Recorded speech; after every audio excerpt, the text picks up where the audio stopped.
recollection, they told you that she wasn't on trial, but she will be on trial. Her actions will be on trial.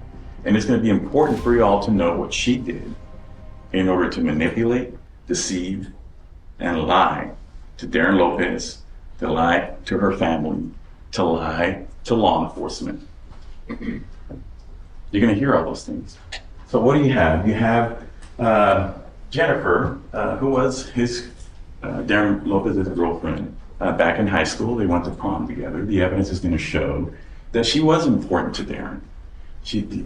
So important that she's what got him through his deployments in Iraq and other countries. She's what got him through, the memory of her, what got her through the suffering that he had to go through as part of his service to the United States of America. So important that he had to create, in his mind, Darrin, War Darrin, and Home Darrin. So important that he listed her on documents as somebody who should be contacted if anything ever happened to him, so he could keep his war life and his home life separate. So, just like the state said, they dated, they were in love. Darrin kissed her under the Eiffel Tower, and that was one of the memories that got him through a lot of things. That was one of the memories that he held on to in case he was tortured in Iraq or in other war-torn countries where he was called to serve. That's how important she was to her, that he kept those memories to be able to withstand interrogation and torture. You're going to hear about that. The evidence is going to show that. The credible evidence is going to show that. So he comes back to Tennessee, and he and his wife separate. A lot of it due to the fact that Mr. Lopez, a decorated war hero, had suffered traumatic brain injury and suffered from PTSD. Enough so that it's documented. It's documented by the military records that you're going to see in this case. And he was eventually led him to be 100% discharged on disability due to his traumatic brain injury and his PTSD, his post-traumatic stress disorder. And the reason you're going to find that to be important, it's because those disorders, because of that, his broken mind perceives danger differently than you and I. That's going to be very important, and you're going to hear about that. The evidence is going to show you that that is true, that it's not made up. Sometimes people come down here and they say, oh, I might have PTSD, when in reality they don't. But this is documented. This is not something you're going to have to wonder if it's really true or not. So he's back in Tennessee. He's been separated from his wife from about 2018. He's trying to meet people. The other thing too is that we have to remember is that this is March of 2020 when the whole world got shut down. This is when COVID started. So you have Darrin at his farm, isolated from his friends for the most part, because he can't go out and do the things he used to do. And he's on the internet trying to meet people. And he decides to reach out and talk, see if he can find Jennifer. And he does. He finds her through LinkedIn. After he meets, connects with her, and she's receptive to it. At first, she wasn't sure if it was really him, but she's receptive to his reaching out to her, and they do start an emotional affair. The evidence will show that right from the beginning, she started asking him about his traumatic brain injury and his PTSD. The evidence will show she went as far as to ask for him to send her his medical records. And the reason that's important, you're going to find out, is because she has a background. She works at a rehab center where she treats people. She even tells Darrin that she's treated people with his similar injuries and conditions. So right from the very beginning, she asks about this. And then she moves on to have conversations with him, and then she creates these fake email accounts. And the evidence is going to show that this is not any kind of role playing. You'll be able to see those emails. She creates these fake emails, and she makes one for Jamie Faith. And she ends up emailing Darrin or forwarding Darrin an email purported to be from Jamie, where he asked her to be on this certain diet. It was a diet plan. And this was a way to get Darrin his email address and to make it look like it was real. Look at what he's sending me. That's not any kind of sexual nature. This is a way for her to make Darrin believe that those emails were really coming from Jamie. So as they go on and talk, yes,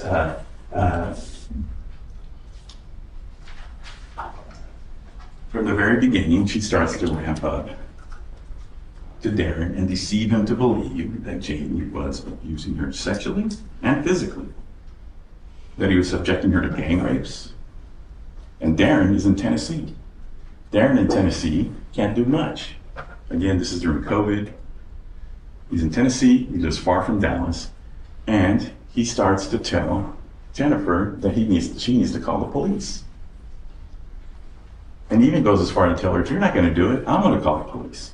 But then Jennifer would always say, don't call the police because it'll go worse for me. Don't call the police because of Amber, her daughter. She says, I don't want her to know what kind of person her father is. So I'm trying to protect her from him knowing, have the police come in and ask questions. When she starts to think that Darrin is really going to call the police, when she starts to believe that that's the case, she introduces Rob Schmidt to Darrin, actually gives Darrin the email. This is a friend of mine. This is somebody who I've worked for 15 years. I see if he can help. So Darrin starts to communicate with who he believes to be Rob Schmidt. And the person that he believes to be Rob Schmidt starts to tell Darrin, you know what? I'll talk to him. I'll get him to stop. And even if you call the police, Jennifer's going to deny it. She won't cooperate because she's trying to protect Amber from knowing about her father the way he really is. Every time that Darrin wanted to involve law enforcement, Rob Schmidt would appear in emails and say that he was going to take care of it. At some point, saying he had taken care of it. And if this is some kind of role play, which is where they're going to argue, you'll see that Rob Schmidt begins to send emails to Darrin too, saying, hey, the abuse has happened again. It started again. She doesn't want you to know these things, but it's getting bad. So Darrin is in Tennessee receiving all this information and already thinking that she's being abused and gang raped and that she's in danger. In danger from his point of view. The evidence is going to show that from his point of view, he really felt that she was in danger due to the way his mind works. So as we go along in time, in August and then get to October, the evidence is going to show that in October or late September, Jennifer tells Darrin that he had cut her hair and that it had gotten worse and that he must have snapped.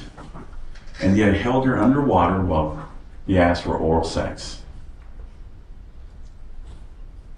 You're going to see evidence that that's what Darrin was told. You're going to see evidence that he believed that after the oral sex underwater, that Jennifer had to be given CPR to bring it about. So at this point, Darrin really believes that she's in danger of death and in danger of further physical abuse.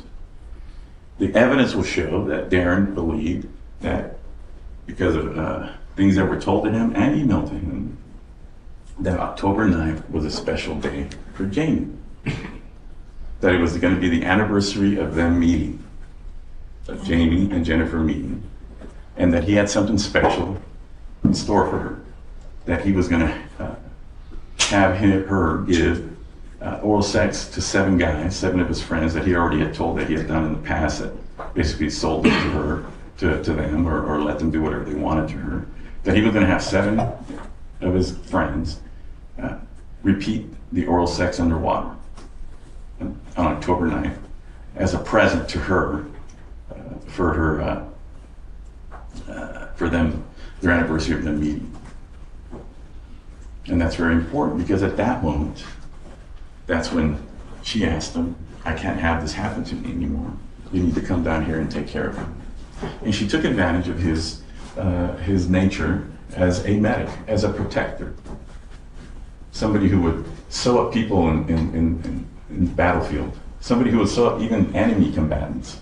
That was part of his nature, to take care of people. So she takes advantage of him as a protector, asks him to come down and protect me from this danger that I'm about to go through. So Darrin, that's why he gets in his car.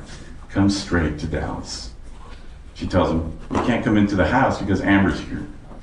She also had indicated to him that he would also abuse her on their dog walks.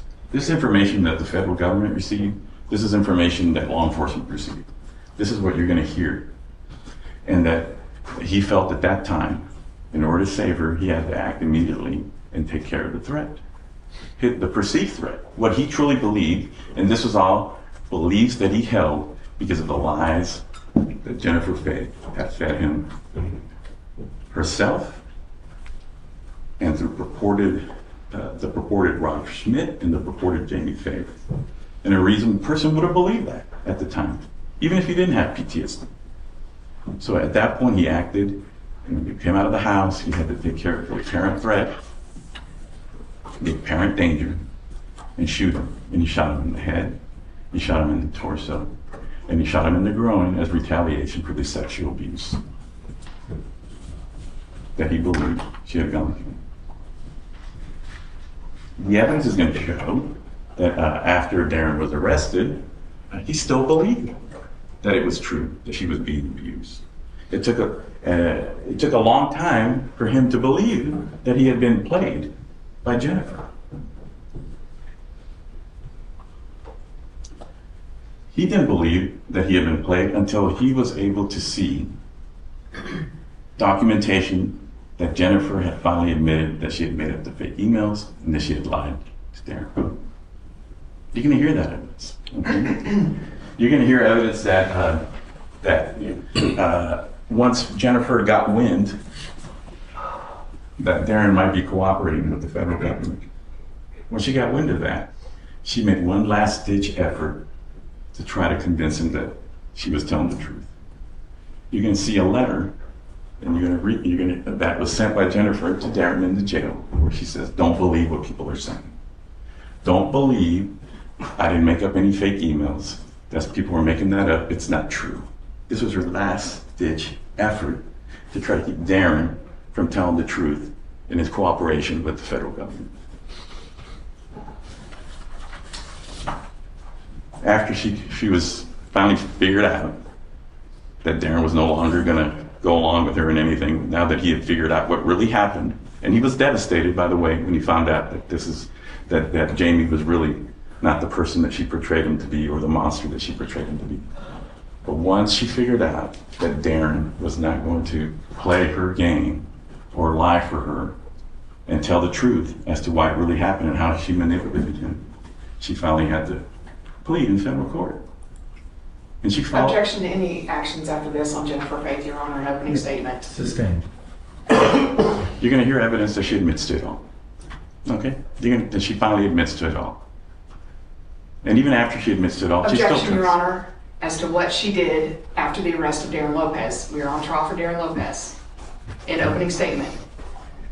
The objection is sustained at this point. Parties can approach the bench if they feel like this is going to be admissible at a later point in trial, but I'm going to instruct you not to get into it right now. Thank you, Ron. After both sides rest and you've heard the real story and the credible evidence, we're going to ask you to find Darrin not guilty. Because at the time that he acted, he had a true belief in his mind that she was in apparent danger and he acted upon it. Because the real guilty person is Jennifer Faye. She's the real guilty person here.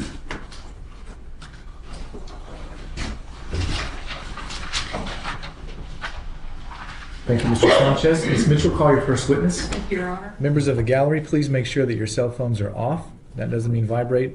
That means off, not radio silence or whatever they call that, airplane mode. Got to be turned off. Anybody failing to comply with that will be removed from the courtroom. Thank you. State calls Jason Snyder. Jason Schneider. If you could please come to the front of the courtroom. Jason. Wrong, sorry. It's like you're on deck. You can exit the courtroom, sir. We'll call you in. We'll call you in at a later time. You'll need to exit the courtroom. Oh, sorry. We're going to call you next, apparently.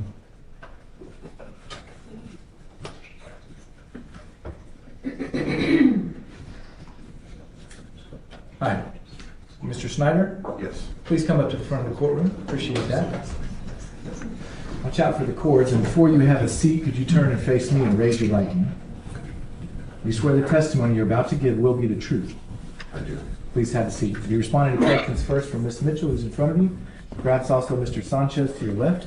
You may proceed whenever you're ready. Good morning. Good morning. Can you please state and spell your name for the court reporter? Yeah. Jason Snyder, JASON SNYDER. All right. And Jason, do you know a Jennifer and Jamie Faye? I do. Okay. And how did you know them? I met them back in 2006 when they came to enroll Jennifer's daughter in my dance studio. All right. And this is when, do you remember about what year that was? 2006. Okay. And this is when you guys were all living in Arizona? Correct. Okay. Phoenix area? Yes. All right. Were they married at the time, Jennifer and Jamie Faye? They were not, no. All right.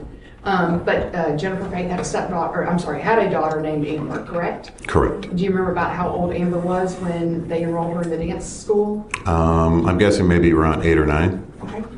And from there, would you have encounters with James Faye? Yeah, I would. He would, most of the time he would drop her off or pick her up and, hang out during the time that she was in class. So we would, that's kind of how we got to know each other and, became friends. Okay. And Yes. you became friends with Jennifer Faye as well? Correct. Okay. And would you guys go out to dinner together, hang out? Yeah, we would do dinners. We eventually traveled together. We spent holidays together. So yeah. When you knew him back then, do you know in what capacity he was working? I knew that he was in IT. I believe at the time he was with the airlines. I believe it was American at that time. It might have been United, but I think it was American. All right. So he's been with American Airlines or U.S. Airways before it merged for a long time, US Airways, correct? I'm sorry, yeah, correct. Okay. Do you know if they eventually were married? Yes, they eventually got married. It was actually, I believe, 2012, and it was during a national dance competition that we were in Vegas for. So it was kind of unexpected. Yeah. Yeah, You were there? I was there. Yes. All right. And so it was sort of a spontaneous wedding? Yeah, it was kind of a joking, we should get married, or somebody told them that they should get married, and then it just kind of happened that same night. So.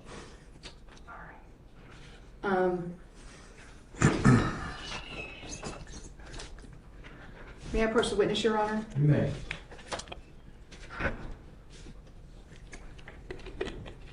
All right, Mr. Snyder. I'm going to show you what's marked as State's Exhibit Number 1. Do you recognize this photo?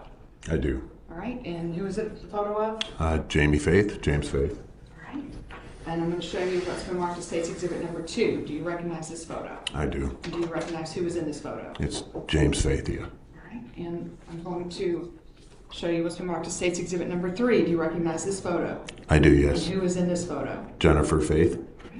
Your Honor, at this time, I'd like to offer into evidence State's Exhibits 1 and 3 and 2 for record purposes. So 1 and 3 for all purposes, 2 for record purposes. Okay. All right, those exhibits are admitted as offered. Members of the jury, when a piece of evidence is admitted for the record, that means it's for the court, it's not for you. You will have all of the evidence that was admitted for all purposes during your deliberations, but not pieces of evidence that were admitted for record purposes only. So keep that in mind. You may proceed whenever you're ready. Permission to publish granted. State's Exhibit Number 1. Go ahead. Okay. So this is a photo of James Faith, correct? Correct. Okay.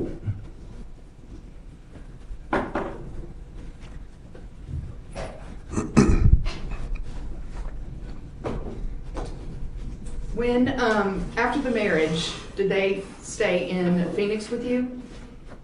Yeah, I believe they lived in Phoenix till right around 2017, maybe beginning of 2018. All right, and then they moved to Dallas area? Correct. Did you stay in contact with them after they moved? I did. All right, and how would y'all stay in contact?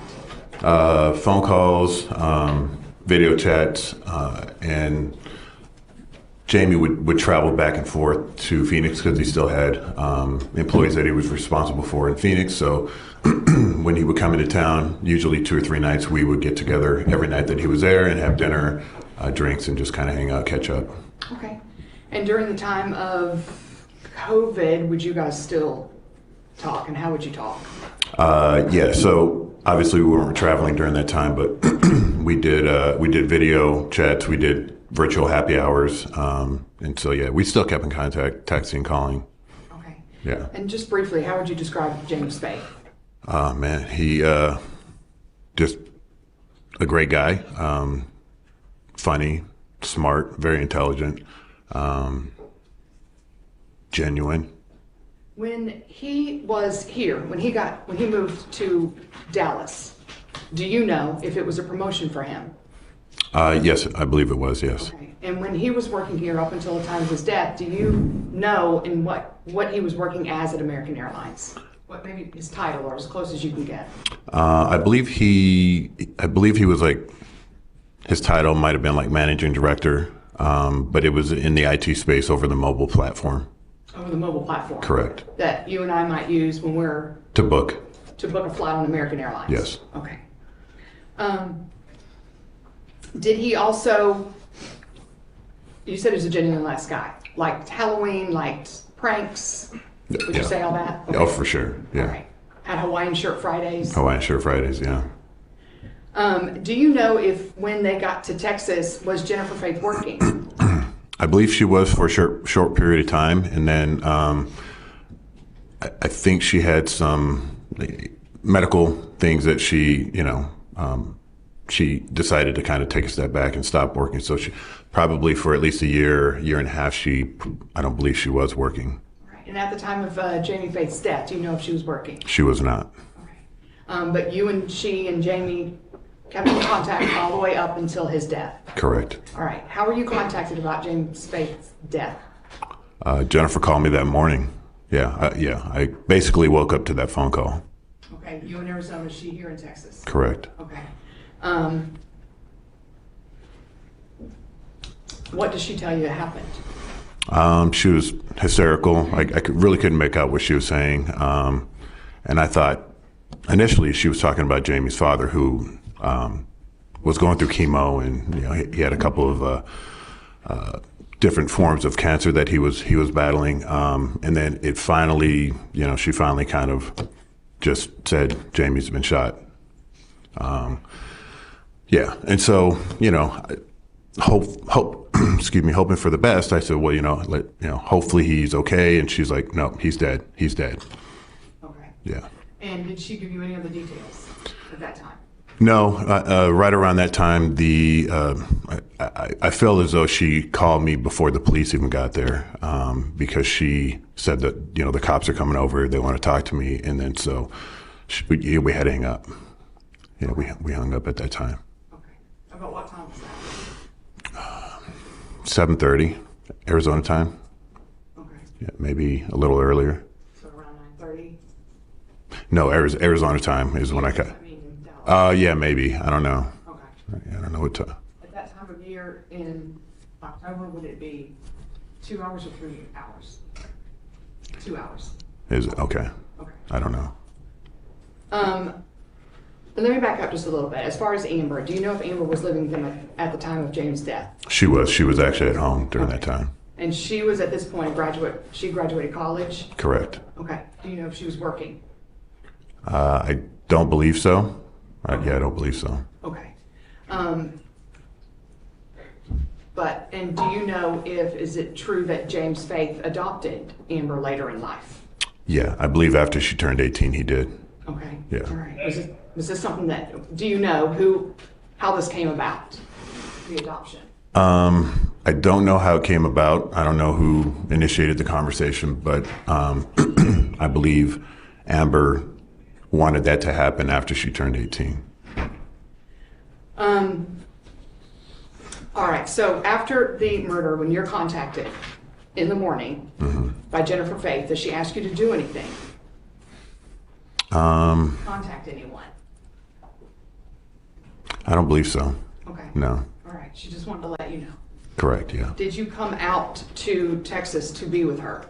Yeah. We flew out the next day. Who's we? Well, my ex now, but my wife at the time. Okay. Yeah. You flew out the next day to be with her. Correct. And about how long did you stay with her? I think about 2 or 3 days.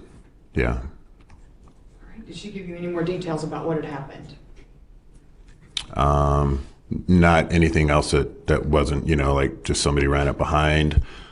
She didn't really get a good look. Face was covered. And that's really it, really. Okay. Yeah, nothing Did you more. ever come to know someone named Darrin Lopez?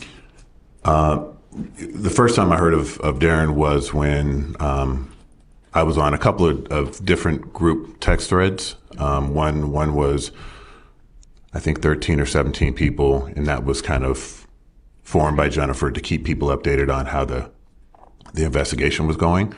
And then the other one was just a handful of friends, and Darrin was on both of those. Darrin was on both of those? Correct. Okay. And the one that you said 17 people or something, 15 to 17 people, that was almost exclusively Jennifer's family or friends? Yes. Yes. And then Darrin? Correct. Okay. And during this text thread that you were talking about, at some point she names everybody on this text thread because not everybody knows everybody. She kind of else. did, yeah, like a semi-formal introduction of this is this person and this is how I know them. Okay. Yeah.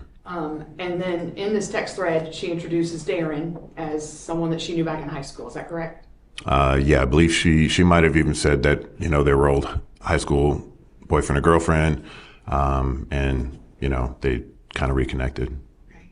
And this text group that she started is after the murder, fairly soon after the murder. Yes. Yeah.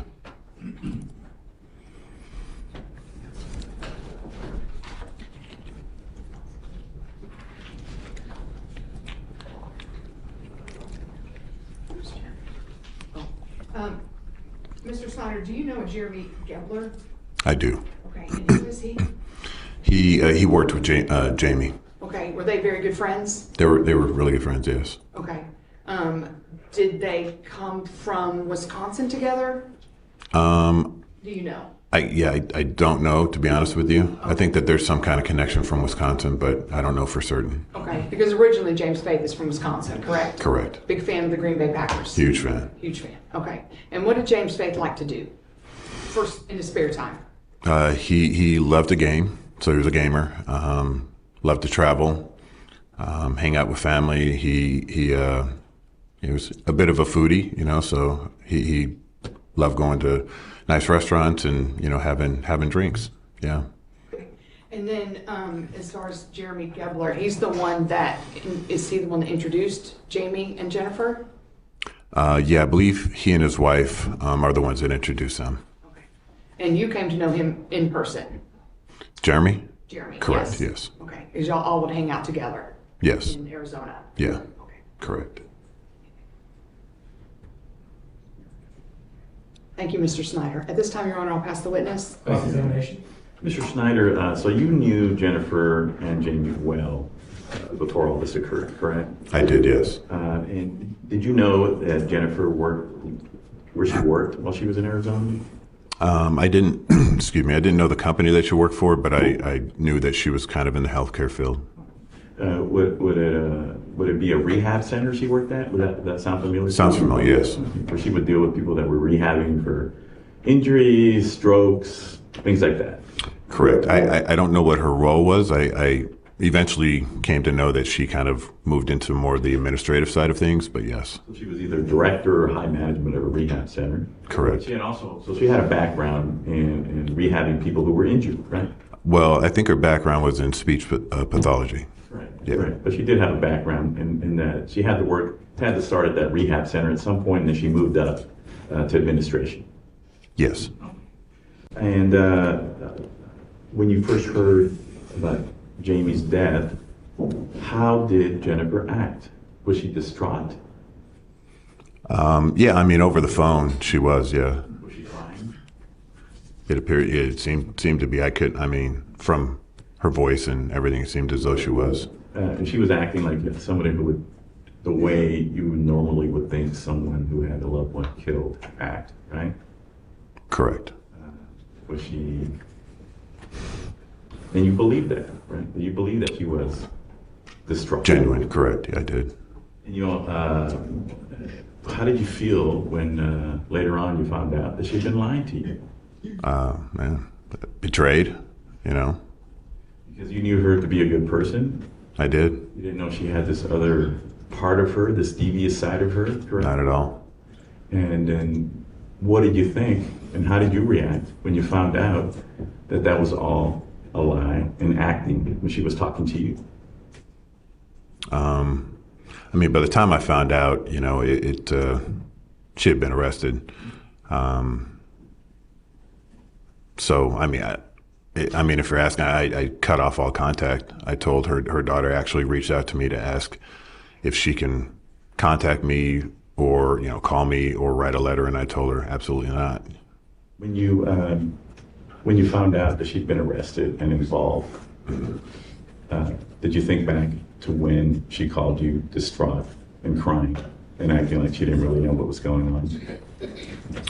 I mean, I think I replayed everything, yeah, in my mind. You said you felt betrayed. Yeah. Not only did she betray you, she also betrayed all those people on the text thread, right? Yes. She lied to her friends, she lied to you, and she lied to Jamie's family. Correct. And she was so good at lying that you had no idea that she was involved in this. Yeah, I would agree. You had no idea that she helped in the killing of Jamie. Right. I mean, I had no idea she was capable of any of the things that I found out. I pass it. No further questions, Your Honor. May this witness be finally excused. No objection. No objection. Very good. Sir, you may stand down. You're excused from any further service. Please watch your step on some of those cords. Call your next witness, please. State calls Emery Wilson, Your Honor. Members of the jury, if during the trial and in between witnesses you need to stand up and stretch your legs or your back like I do, then please feel free and go ahead. No problem there.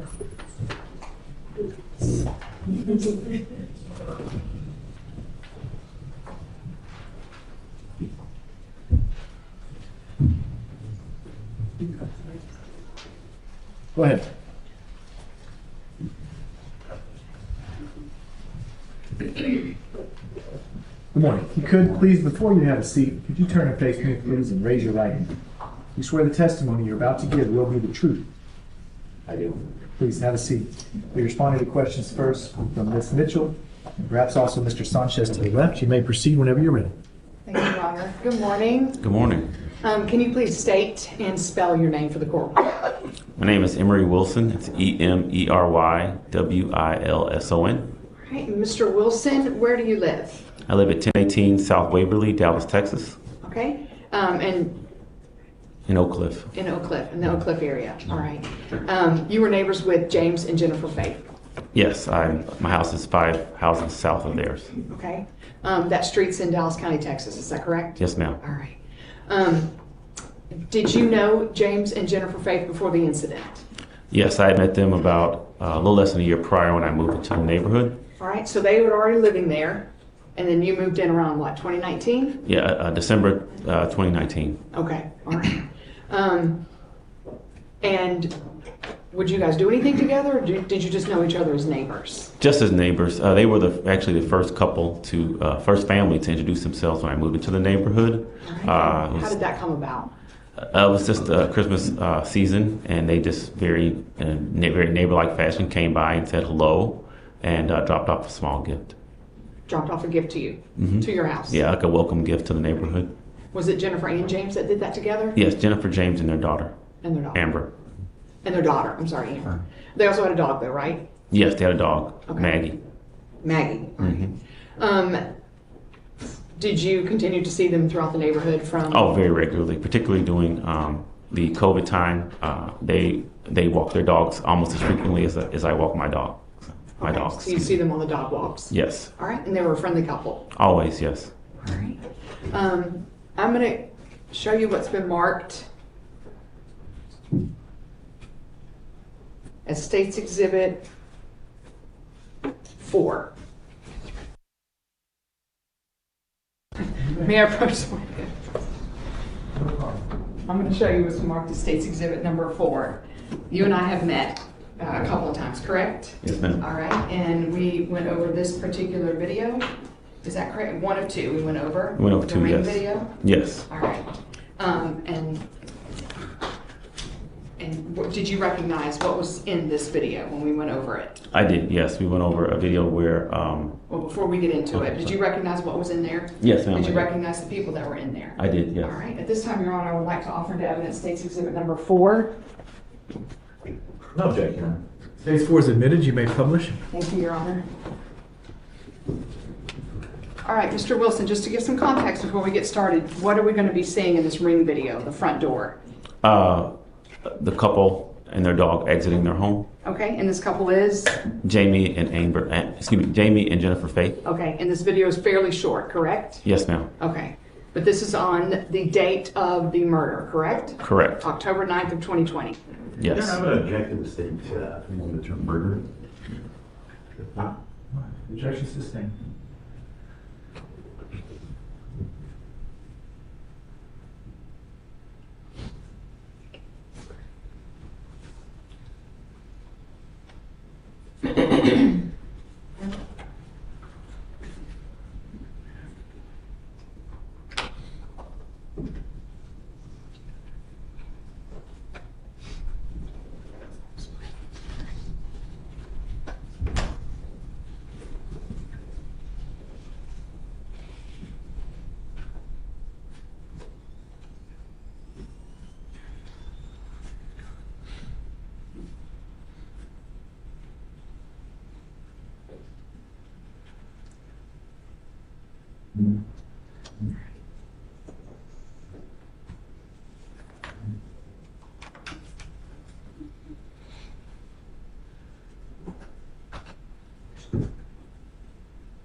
Can you see the screen, Mr. Wilson? I can. Okay. All right. Can you tell the jury who is exiting the house right now, or what appears to be exiting the house? That is Jennifer Faith and the dog, Maggie. And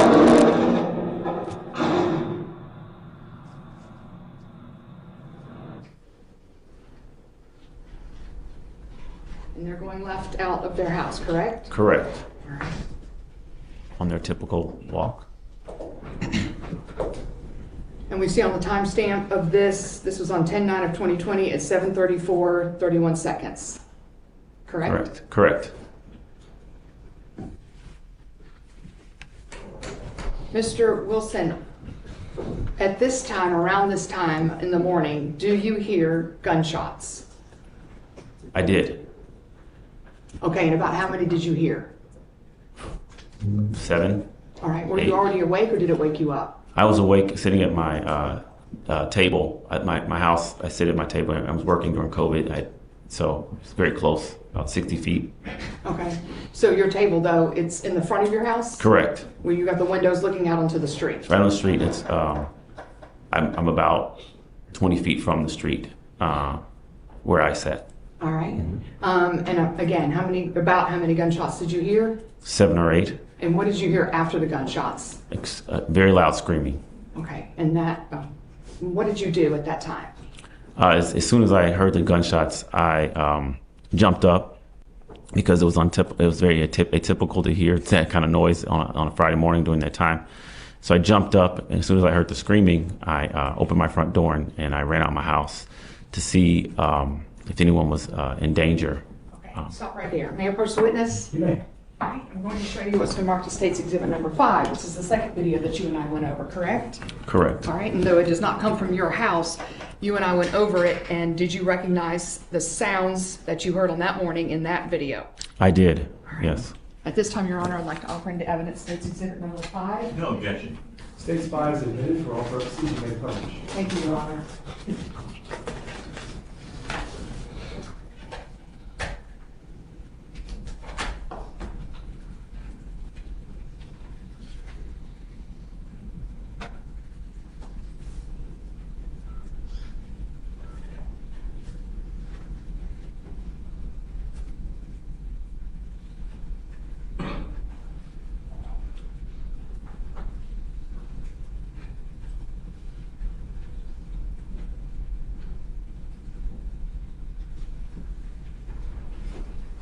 It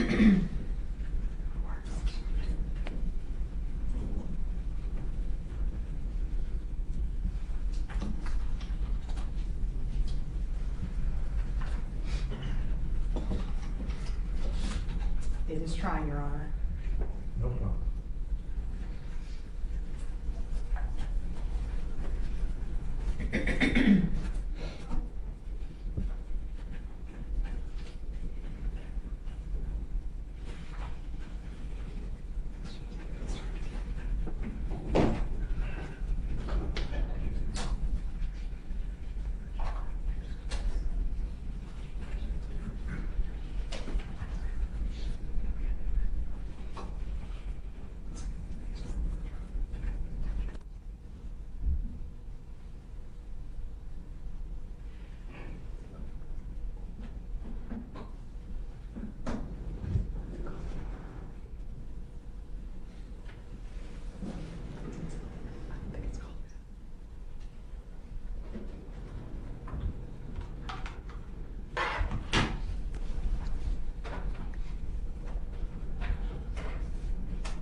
Your Honor, with the court's permission, this is not, it's working on it, we're not doing anything. We'd like to play it from co-counsel's laptop.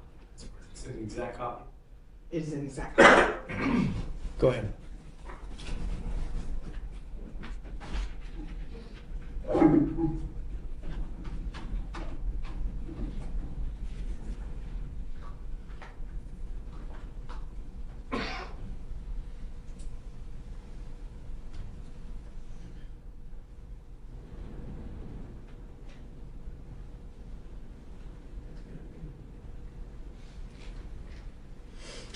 Mr. Wilson, this is not your house, but this is a house on one of your street. This is one of the houses on your street, is that correct? Correct. It's the house, 2 houses up from Jamie and Amber's.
it continues, but for the most part, it's neighbors coming outside, correct?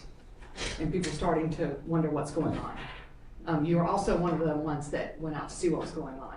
Yes, I did. I did immediately.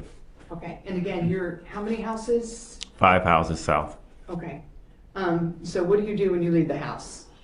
After I hear the gunshots and the screaming, I ran out my house and immediately heard the screaming and saw the dog run past my home. So I knew it was probably Jamie and Jennifer. Mm-hmm. And to be honest, I was worried it might be them because they walked at that same time every morning. And I walked typically a little bit afterward. And so as I come out the home, I go straight to the sidewalk, and I see and look down from the direction where the screaming was, and I see a body laying in the street. Do you recognize who it is? I couldn't tell, but I just assumed it was Jamie because he dressed typically the way it was. His feet were facing towards me, and I heard screaming, but I could not see the face.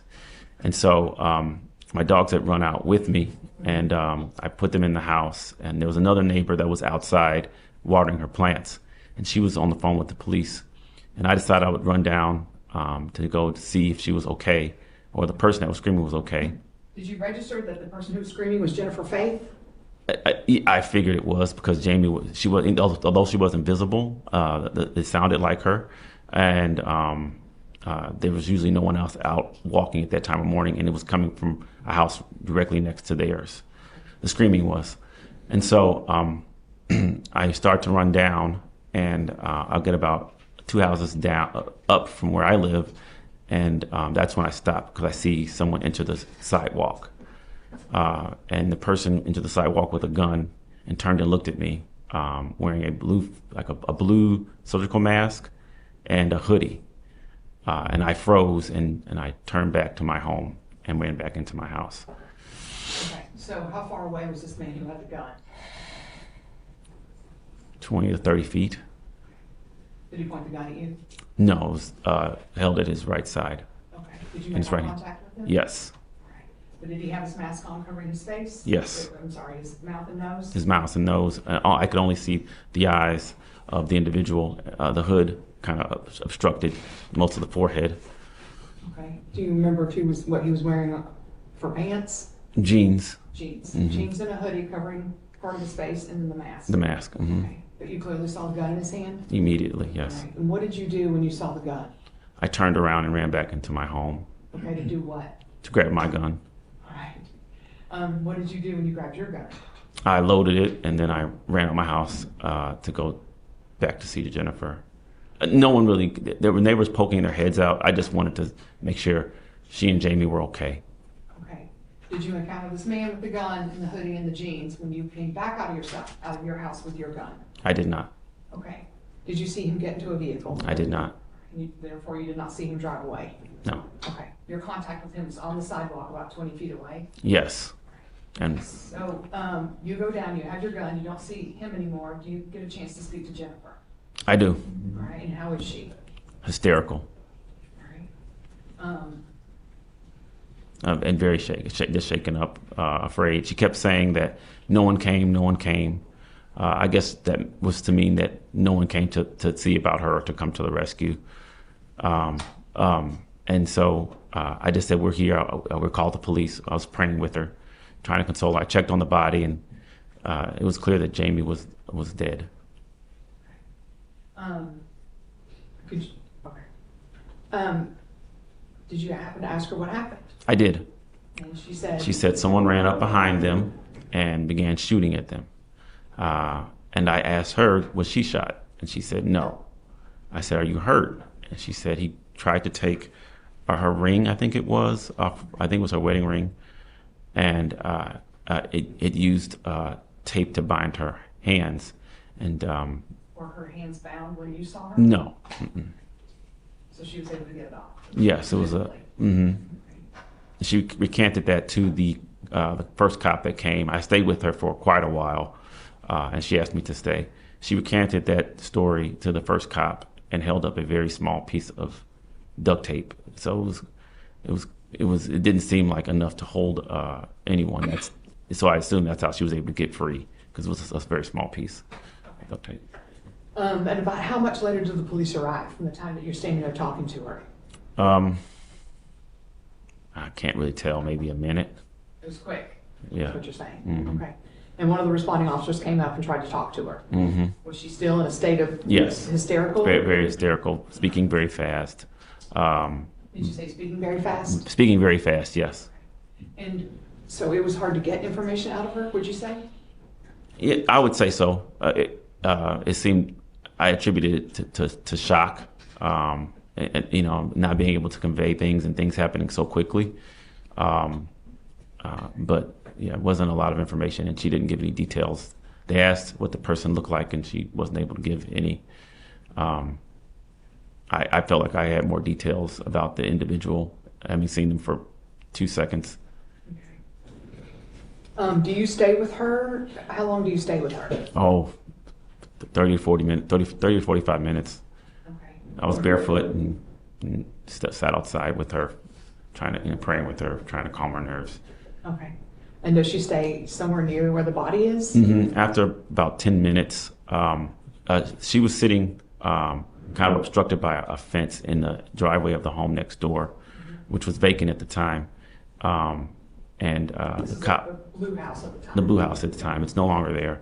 But the cop she asked to sit down, and the policeman escorted her back to her home, and I just sat with her there on her front porch for the next 20 minutes or so. Okay, all right. And you eventually leave. Mm-hmm. Okay. Do you continue to stay in touch with her after? Yes. With that? The next day, I went and delivered some food to Jennifer, and she asked me, because I walk my dogs 2-3 times a day, and it was COVID, and Jamie always accompanied her on their dog walks, and so she asked if I would walk with her, me and another neighbor. I said yes. Although I was not intending to start walking again because of what had happened, I was quite afraid, but I thought it would be the neighborly thing to do to help where I could. Okay. So y'all continue to do that for For a little less than 2 weeks, until I basically couldn't do it anymore. I was having a lot of mixed feelings.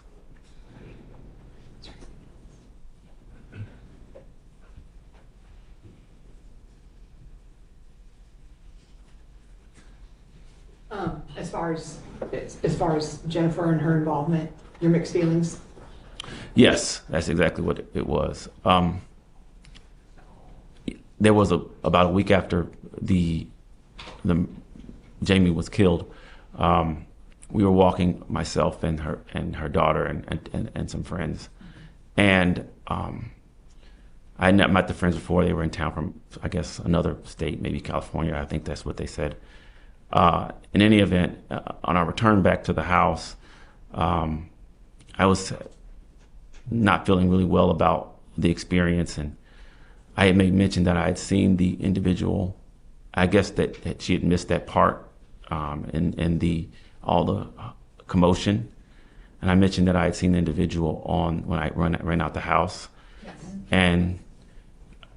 And I continued to walk ahead of them, not knowing that the 4 people that I was with had stopped, and I realized that they had stopped, and I turned around, and they were all looking at me, and I said, she said, "You saw the person?" I said, "Yes." And she said, "Was he black or Hispanic?" I said, "Well, I don't know. I mean, what would you say I was if I were in a mask?" That was my response. I mean, it's hard to tell with my complexion, and I wouldn't dare do that to someone, racial profile somebody like that. So I just said, "I don't know."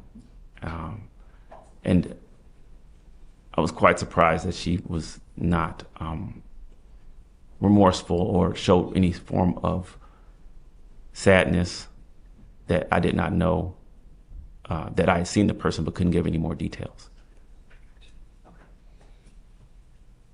All right, Mr. Wilson, thank you so much. This time you want to pass the witness? Cross-examination? Thank you, Your Honor. Mr. Wilson, you indicated that you were working from home at this period of time. Yes, sir. And where were you working at the time? At my dining room table. And which company were you working for?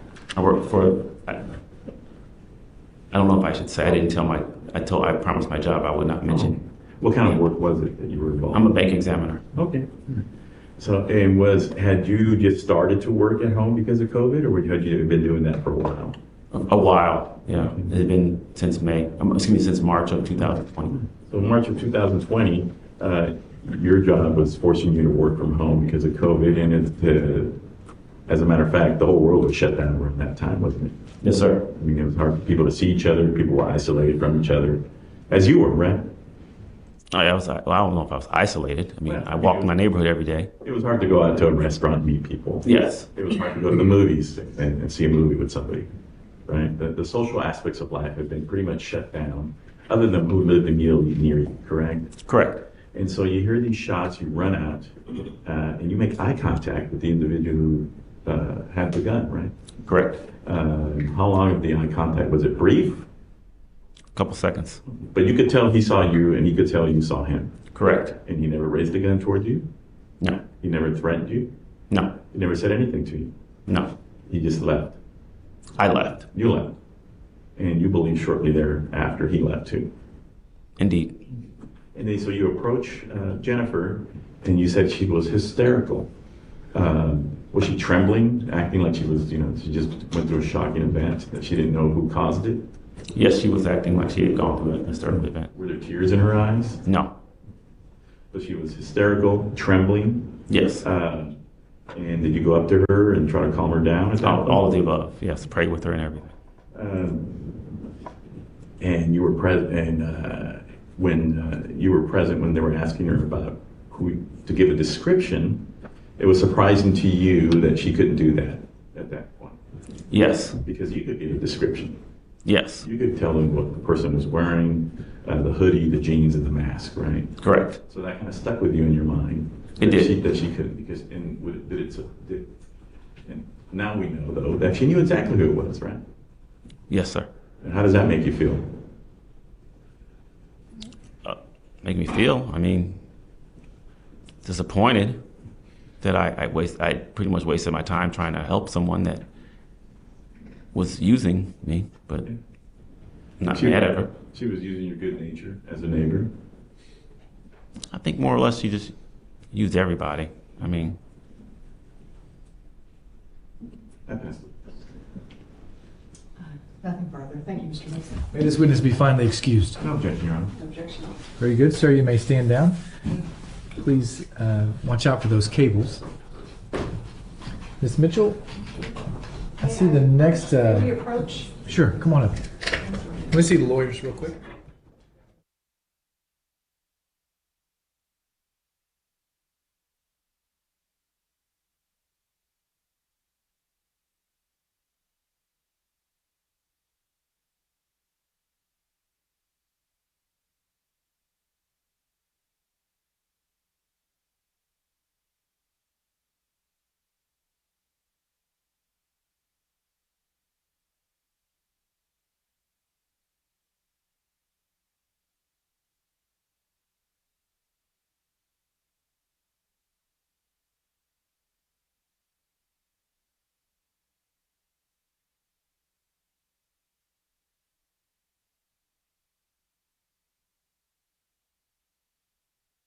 Of the jury.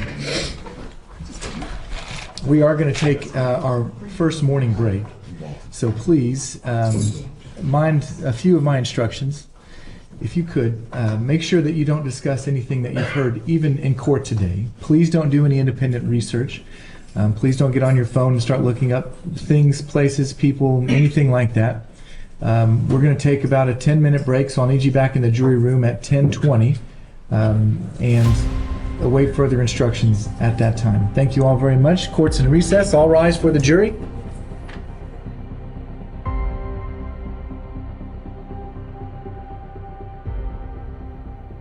Yes, Your Honor. Please have a seat. We'll be responding to questions first from Ms. Mitchell, perhaps also Mr. Sanchez to your left. You may proceed whenever you're ready. Thank you, Your Honor. Good morning. Good morning. Can you please state and spell your name for the court reporter? Alexander Shirley, Alexander, Shirley, Shirley. Sergeant Shirley, for whom do you work? The Dallas Police Department. And you have the rank of sergeant, is that correct? Yes, ma'am. How long have you been with Dallas Police Department? About 10 years. 10 years? And what have been your various roles at Dallas Police Department? Mostly patrol. Okay, are you in patrol currently? Yes. You're a sergeant over patrol. Yes.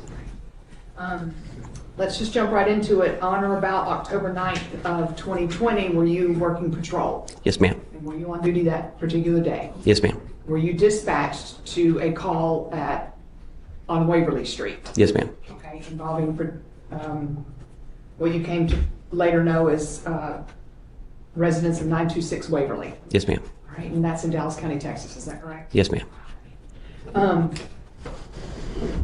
Do you respond alone, or do you have people with you? Did you have someone in the car with you? Do you recall? I don't recall if I had someone in the car with me, but multiple elements were dispatched. Okay. And what was the nature of the dispatch? What was the nature of the call that you were dispatched to? A shooting. A shooting call. Okay. One shot, multiple shots? Did they give any? I don't recall exactly the details that were given to us. Okay. But you do recall it was a shooting call? Yes. And when you get there, what do you do first? The first thing I did was park my squad car blocking the street, exit the squad car, and walk towards was a deceased body. I'm sorry, what did you say? A deceased body Okay. And so where do you see this body? in the street. Close to the sidewalk?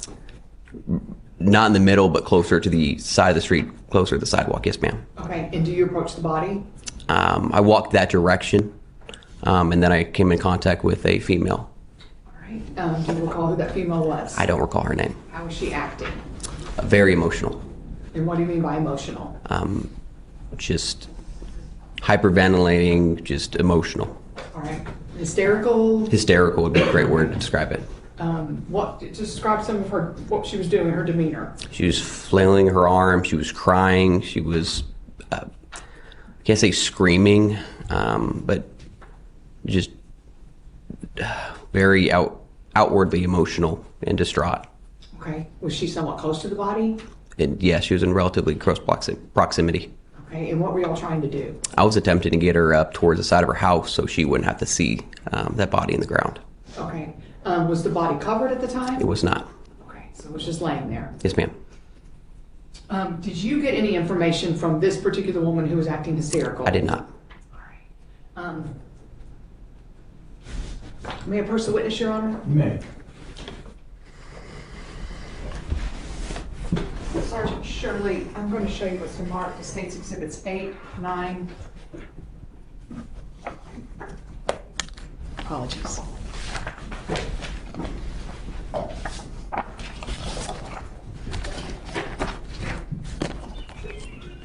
Going to show you what's been marked as States 6, 7, 8, 9, and 10. Have you seen these photos? Yes, ma'am. And do you Yes, ma'am. Do you recognize what's in these photos? Yes, ma'am. All right. Is this a photo? Are these just a few photos of the scene on October 9th, 2020 at around 7:30 a.m. when you were dispatched? Yes, ma'am. All right. At this time, Your Honor, I'd like to offer into evidence States Exhibits 6 through 10.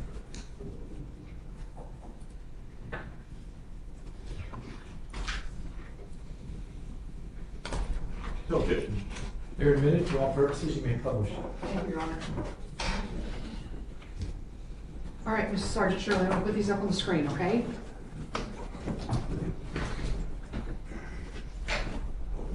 All right. This is the street, Waverly Place Street, correct? Yes, ma'am. And that's the scene that morning, Yes, ma'am. all right? And what do we see here? That is a body. Okay, at this point it had been covered up, correct? Yes, ma'am. But when you got there, it was uncovered. Yes, ma'am. All right, and this is a closer shot. We see that there is a blue house and the body is in front of it. Yes, ma'am. Okay. Can you point out on the screen where Jennifer was standing when you? She was approximately right here. Oh, it doesn't show It's it. not drawn. Right. Hang on one second. Oh. I can enable a touch screen if you'd like. Oh, great, okay. Oh, yeah, right there. Okay, and what were you attempting to get her to do? I was attempting to get her up the sidewalk, kind of towards the side of her house, so she'd have to look at the body. Okay, okay. And were you, this is just another picture. You can just tap that screen to turn it off. Yes, thank you. This is just another photo of that. Were you aware of where Jennifer lived? No, ma'am. Okay. And this is just another photo of the body as you saw it Yes, ma'am. when it was eventually covered up. Is that correct? Yes, ma'am. All right.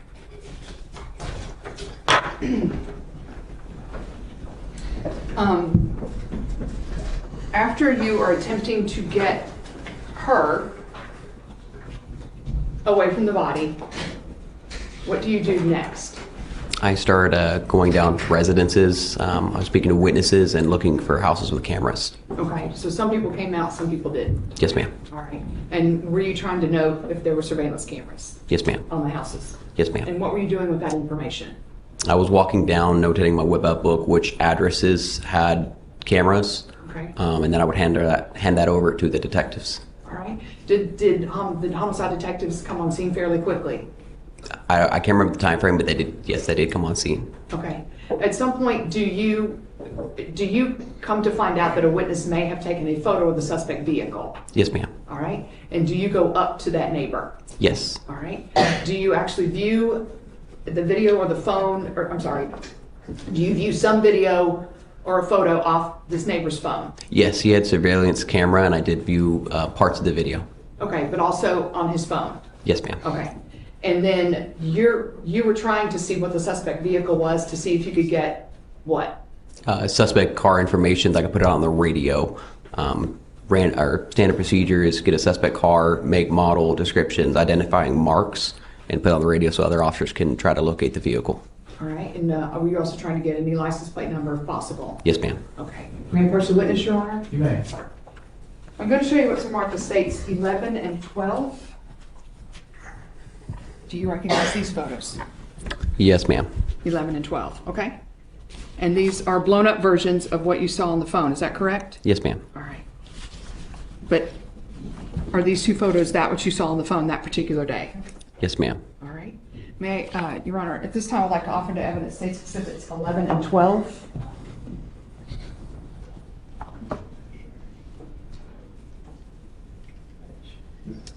Objection. Sorry. Objection. 11 and 12 are admitted for all purposes. You may publish.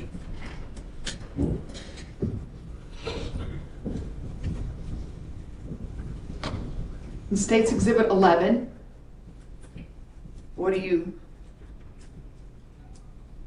you made aware of in States Exhibit 11? I'm made of aware that it appears to be a Nissan Titan, black in color, with a T, which I believe was a Texas Ranger emblem on the back window.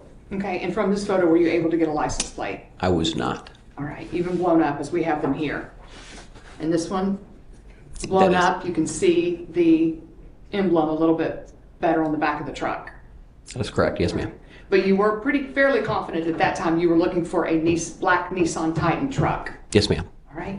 At the same time, in this picture too, you were unable to get a clear license plate.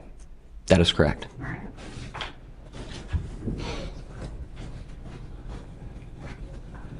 And it goes on for a while that people think that that is a Texas Ranger sticker on the back because it's sort of shaped like the Texas Ranger emblem, correct? I believe after I put that information on the radio, that's what we were going off of, because that's the only good video we had at the scene, to my knowledge. Okay.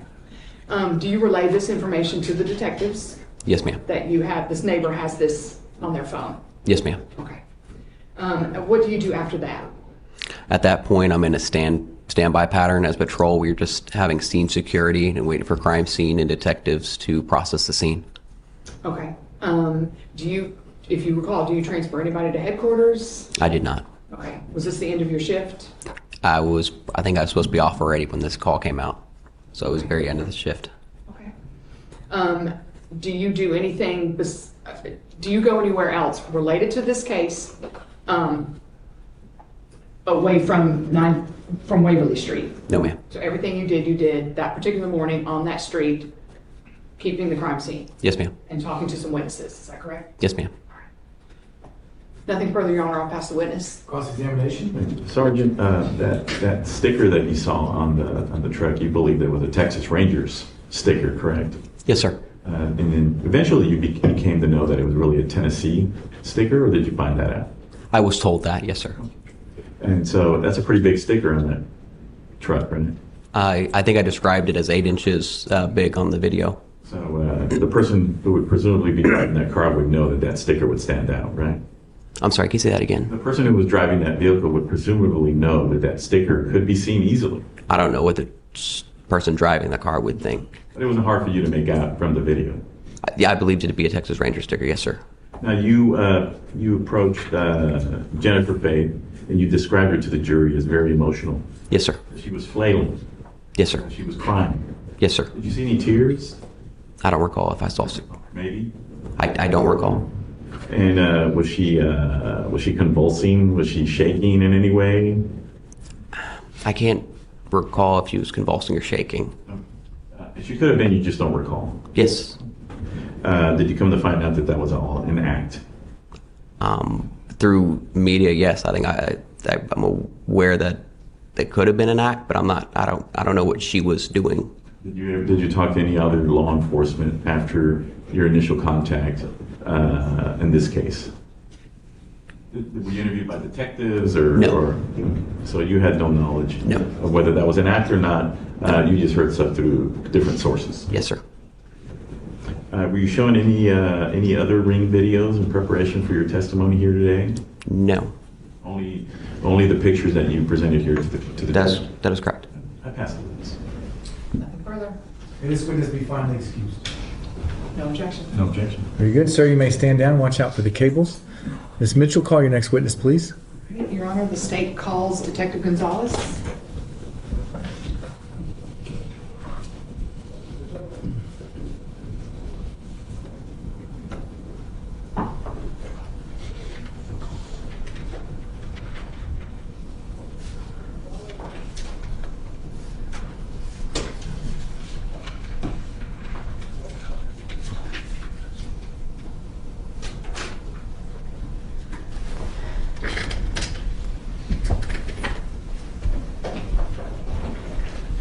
Sir, if you would please come to the front of the courtroom. And before you have a seat on the witness stand, could you turn and face me and raise your right hand? You swear the testimony you're about to give will be the truth. Yes, sir. Please have a seat. You're responding to questions first from Ms. Mitchell and perhaps also Mr. Sanchez to your left. You may proceed whenever you're ready. Thank you, Your Honor. Good morning. Good morning. Can you please state and spell your name for the court reporter? My name is Michael Ray Gonzalez. My last name is spelled Gonzalez. And your rank of detective? I'm a detective. Yes, ma'am. And for whom do you work? I'm a Dallas police officer. I have been for about 25 years. But for the last 21 years, I've been assigned to the crime scene investigation unit. All right. Can you describe briefly to the jury what that means? Crime scene investigators, they're considered secondary responders. You get your primary responders, your first responders. Those are the officers that drive the squad cars with the lights on them, and they respond to your 911 calls. When they get there, they determine an offense had occurred, and it needs to be documented. Some evidence may need to be collected, and that's when they will call me, the crime scene investigator, the secondary responder. I respond and collect any evidence that needs to be collected. Okay. And on October 9th of 2020, you were working in crime response. Crime scene, yes, ma'am. I was in the crime scene response section. Yes, ma'am. On October 9th of 2020. Yes. And you were sent out to the scene at around 926 Waverly Yes. Street in order to document and collect evidence. Is that correct? Yes, ma'am. Okay. All right. Detective Gonzalez, do you recall what it looked like when you got to the scene? When I got to the scene, I know the officers, they had secured the street. There was they determined there was evidence on the street, so they block off both sides of traffic, so nothing gets run over or anything. So that's normal protocol. That's normal, and like I said, that's just to keep any potential evidence. And and there was a body on the ground covered with the tarp. So, Okay, so when you got there, the body was already covered. yes, ma'am. I got there a little late. Yes, ma'am. Okay. What do you do when you first get there? When I first get there, I speak to the officers at the scene and determine what they got.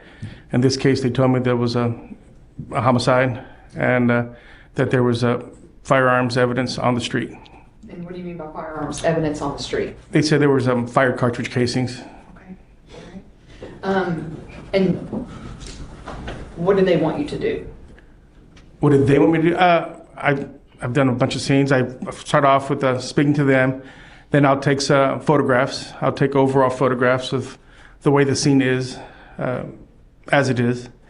And once I get those photographs, I take overalls, I take mid-range, I take close-ups, and I see the evidence. I'll place evidence markers, and I'll take the same photographs again, overall, mid-range, close-ups with the placards, and then we'll collect the evidence. And detectives may walk around the scene and see any other evidence, any other pieces of potential evidence that they want collected. In this case, we found sunglasses or candy wrappers, beer bottles. So And since you don't know if it's relevant, it all needs to be collected. Yes, ma'am. May I approach the witness, Your Honor? Gonzalez, I'm going to show you what's been marked as states 13 through 69. Can you flip through these and recognize them?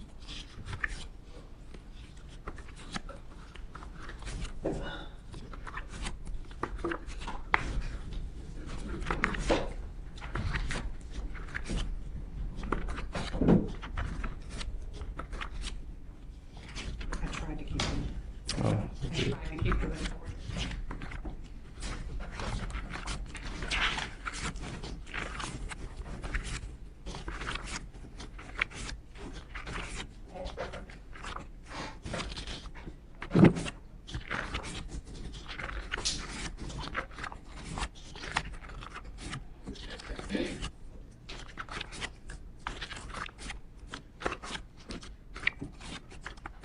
I took a bunch.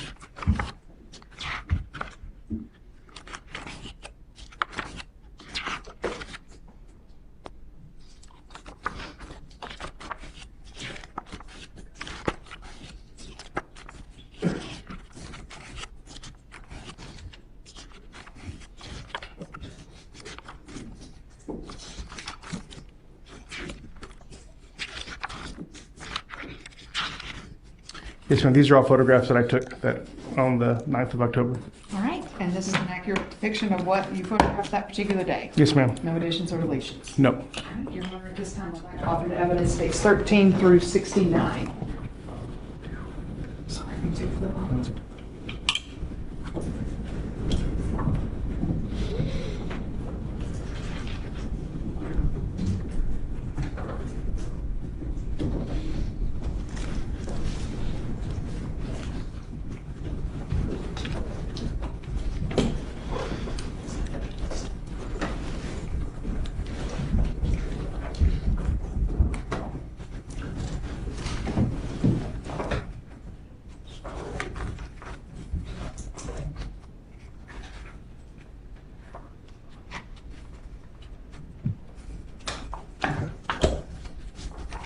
Objection.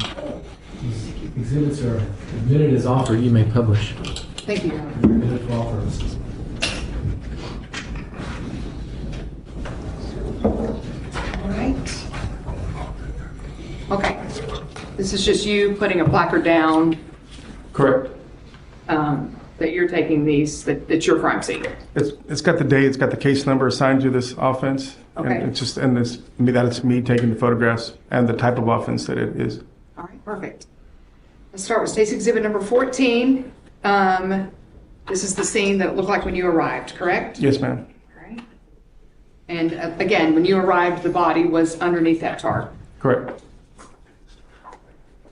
Just a closer up. Yes, Were you ma'am. familiar with where the victim lived? Were you told during the investigation? If I did, I don't recall. I know the body was in front of, I guess, 1002 Waverly, Okay. but no, I do not know his exact residence. Okay. All right, and this is just a photo with all of your markers out, which is part of your process when you're collecting the evidence, correct? Yes, ma'am.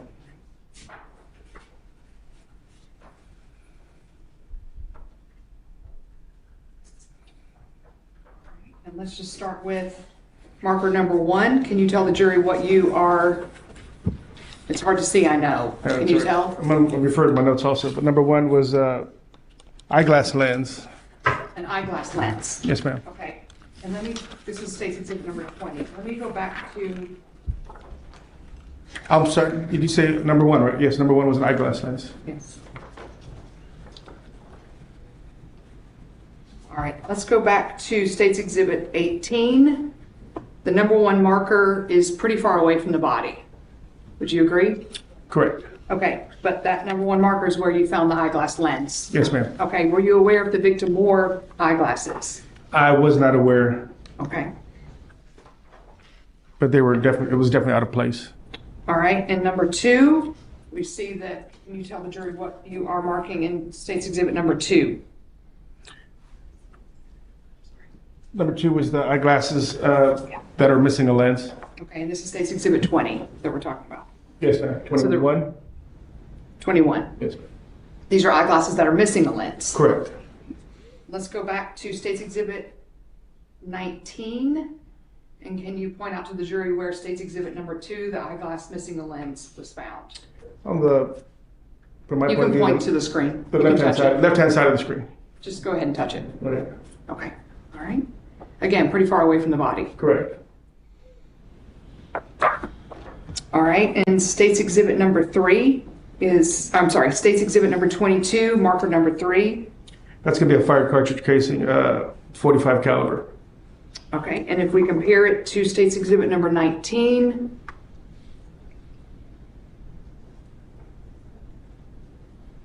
Right, it's on the right-hand side opposite of number 2. and keeping State's exhibit number 19 up, what do we see in State's exhibit? That's going to be a close-up 23. photo of the head stamp, of the fire cartridge casing. Okay. State's exhibit number 24, what do we see here? Also another fire cartridge case. All right, and in comparison to State's exhibit number 19, we can see where that is found around the body, correct? Yes, ma'am. Okay. Is it the same type of fire cartridge casings as in State's, Yes, yes, ma'am. as marker number 3, State's exhibit number 23? Correct, yes. And we see that that's true in State's exhibit number 25, correct? Yes, ma'am. 5, 6, and 7, what are you marking here? More of the same, more 45 caliber fire cartridge cases. All right, and going back to State's exhibit number 19, we can see that where 5, 6, and 7 are in relation to the body. Yes, ma'am. And then you go ahead and mark each one as the same caliber, correct? Yes, In State's exhibit number 28. correct. And you go individually and do it the same with State's exhibit number 30, marker number 6. Yes, ma'am. And you do the same with 7, State's exhibit number 32. Yes. All right. State's exhibit 8 and 9, what are we looking at here? I'm sorry, I keep doing that. State's exhibit number 33. Right, those are IMS markers number 8 and 9, which are, we took the area of 2 more fire cartridge casings, also 45 caliber. And you go ahead and show that in State's exhibit number 35. State's exhibit number 37, correct? Yes, ma'am. Can you tell me what we're looking at in State's exhibit number 38? It's gonna be across the street, I guess on the western side of Waverly. That was markers 10 and 11. And those are beer bottles, empty beer bottles, Modelo and Seagrams, and also a note that was found along the curb line. I think the note just had a phone number on it. Okay, all right. And again, you don't know what's relevant at this point. so- Correct, which is trying to collect as much evidence as we can, or potential evidence. Okay, and this was State's Exhibit 38, because I did not say that. Yes, ma'am. This is just a closer view of State's Exhibit, or I'm sorry, in State's Exhibit 39, a closer view of markers 10 and 11, correct? Yes. All right. State's Exhibit 41 actually shows the note that you were talking about with some phone number on it. Yes. All right, now let's move on to State's Exhibit 42. What are we looking at here? Number 42 is going to be it's a fired bullet. It was actually found down the street in front of 1014 South Waverly. Okay. This is a closer-up picture in State's Exhibit 43. Correct. State's Exhibit 13. Where was can you describe what we're looking at? Yeah, there were pieces of duct tape that were along the driveway of, I think, 1002 South Waverly. It was, I'm sorry, along the driveway? In the driveway, yes, ma'am. They told In the me. driveway. Yes, they told me that the story that I got from the officers at the scene is that they were on the lady that was at the scene that got assaulted. And I guess they took them off or it fell off, but that was evidence that was on her at one time. Okay, that's State's Exhibit number 45. Let me jump to State's Exhibit number 47. And it's not a close-up, but can you point out to the jury 13, where 13 is Where 13 is. with the duct tape? Oh, it's over here along the right arm fence, the metal fence. Okay, so in the driveway of 1002 Waverly Place. Yes, ma'am. And then also in this picture, we are looking at markers 14 and 15 in State's Exhibit 47. 14, right. 14 is right in the middle of the driveway. I believe that was a candy wrapper. I think M&M's, peanuts, and number 15, which is an empty water bottle. All right, and the State's Exhibit 48, we get another angle of where this duct tape was in marker 13, correct? Correct. Yes, ma'am. All right, can you just point it out quickly to the jury? The duct tape is right here on the drive.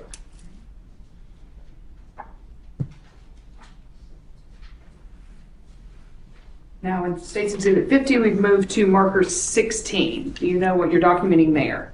Tell. It's hard to see in the picture, but 16 were actual cigarette butts. 16A and 16 and 16A were two cigarette butts that I collected. Okay, and this would be in State's 51? Correct. Yes, so there's one here. Can you point out the two cigarette Right, butts? there's one here and one here. Okay. Once again, we're just hoping for DNA, some kind of evidence, DNA evidence. And again, State's Exhibit 52, you've now moved to marker 17. What are you documenting? Number 17, I believe that's a can of orange juice. Was this also across the street? Yes, ma'am. State's Exhibit 54, what are we looking at here? That's going to be a storage shed with the doors open. That's in the behind 1002 South Waverly. Okay. Were you aware that the house was vacant? The house was vacant? No, I wasn't aware. Okay. All right. But this shed was behind that blue house that we're looking at, where the body was found in front of. Yes, ma'am. And in State's Exhibit 55, we have the blue house, the back of it. Yes, ma'am. Okay. Okay.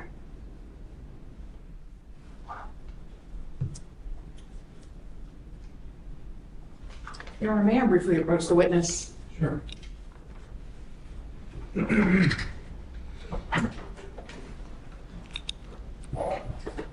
Detective Gonzalez, I'm going to show you what's been marked as State's Exhibit 71. Did you create this as part of your duties as a crime scene response? Yes, ma'am. It's a computer-generated sketch that I created. Okay, and that's of 1000. Well, that's of Waverly Street. Yes, ma'am. Okay, and you said the body was found in front of 1002 Waverly. Yes, ma'am. All right. The house right next door is 926 Waverly. Is that correct? Yes, ma'am. All right. At this time, Your Honor, I'd like to offer evidence State's Exhibit 71. And just so we're clear to the jury, what's attached to this are Measurements that of the location of the evidence. okay.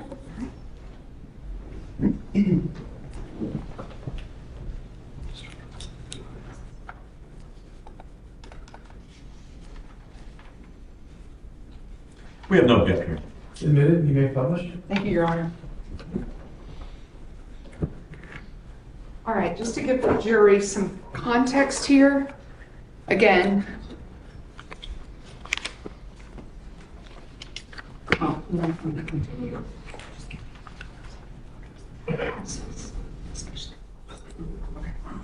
going to continue with the evidence right now. In State's Exhibit 56, it's the back of the house the body was found in front of, correct? Yes, ma'am. State's Exhibit 18. You can tell the jury what we're looking at. It was a pair of eyeglasses, pair of sunglasses that were. Excuse me. State's Exhibit number 58. It is State's Exhibit number 58, marker 18. Gotcha.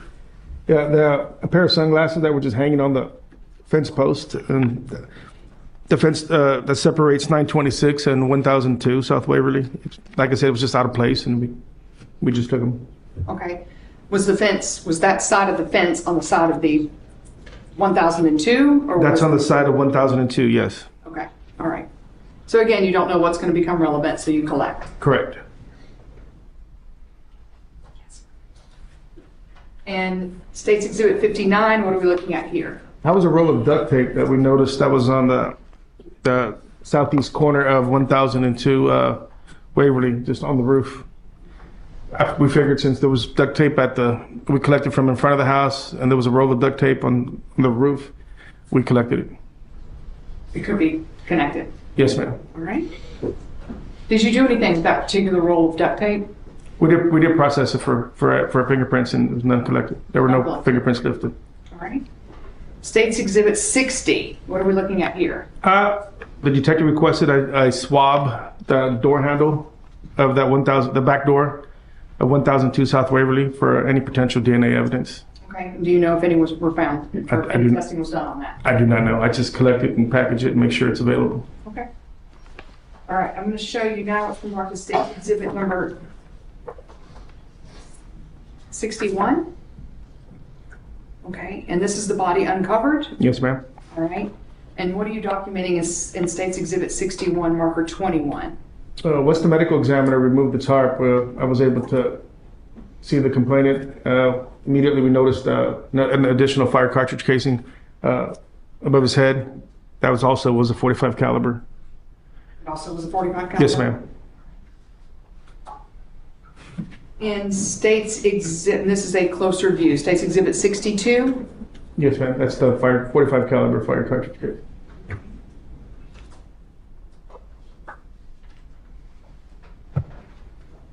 And this is where you show that it's the same caliber, State's Exhibit 63. Yes, ma'am. Okay. Do you also go ahead and photograph some of the body? I do. I try to document some of these injuries, but with the assistance of the medical examiner. We're not allowed to touch the body, so I take all the photographs from different angles. And I believe after the medical examiner was finished with the examination, we moved the body, and I found a bullet that was underneath a bullet fragment that was underneath the body also. Okay. In State's Exhibit 64, this is you documenting the scene and Yes. the body. Yes, ma'am. Okay. State's Exhibit 65, Yes, ma'am. State's Exhibit 66, Yes, injury photos. Yes, ma'am. and State's Exhibit 67. What are we looking at here? It was just the overall of the body, how the shirt's lifted up. There was a obvious bullet hole on his stomach.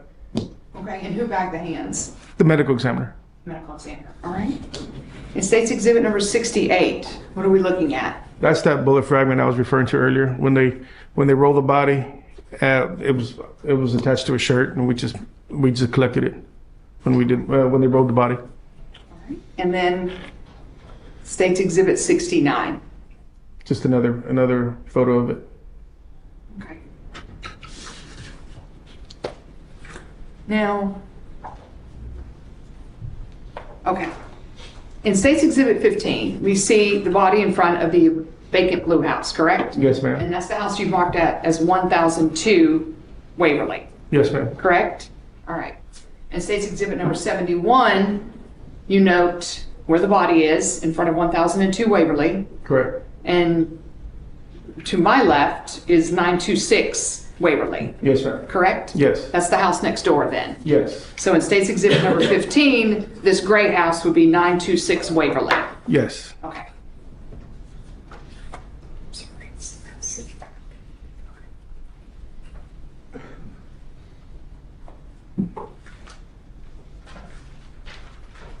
All right, Detective Gonzalez, so you collect everything that we just went through at the scene, and you took your photos, Yes, ma'am. okay? And then what do you do with the property when you take it away from the scene? I take it back to my office. The fire cartridge cases we work on immediately. We package them, and they're placed in plastic bags. They're sealed with blue tape. The bag is labeled with the case number assigned to this offense, and also the tag number assigned to this offense, to the evidence.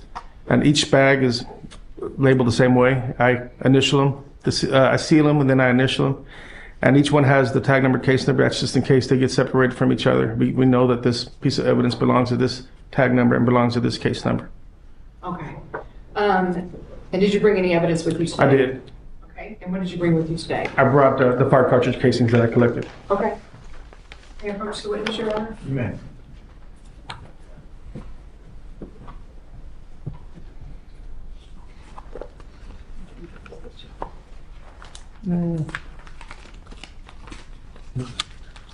Do you know what is inside of what I'm going to call State's Exhibit 70? Yes, and those are the fire cartridge cases that I collected, and the 2 fire bullet fragments, bullets and bullet fragments. And that's what you see inside today? Correct. Yes, ma'am. And do they have your markings on them? They do. Like I said, they got I had a detective assisting me in this case. His name was Detective Eddie Oviedo, and I was doing one thing and he was doing the other. He helped package this evidence. Yes, ma'am. Okay, Excuse me. but Could you spell the name of the other detective? The detective assisting me. Sorry, his last name is Oviedo. Oviedo. Thank you very much. Yes, sir.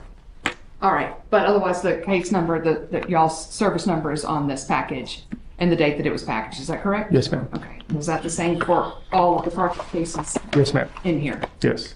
All right. He's in here, Your Honor. At this time, I'd like to offer him the evidence, State's Exhibit number 70. No objection. Say 70 is admitted for all purposes, may publish. All right. And so what we show here, you wrapped each one individually. Correct. Okay. So what we show here are the fire cartridge casings, and you got 8 of them. Is that correct? Yes, ma'am.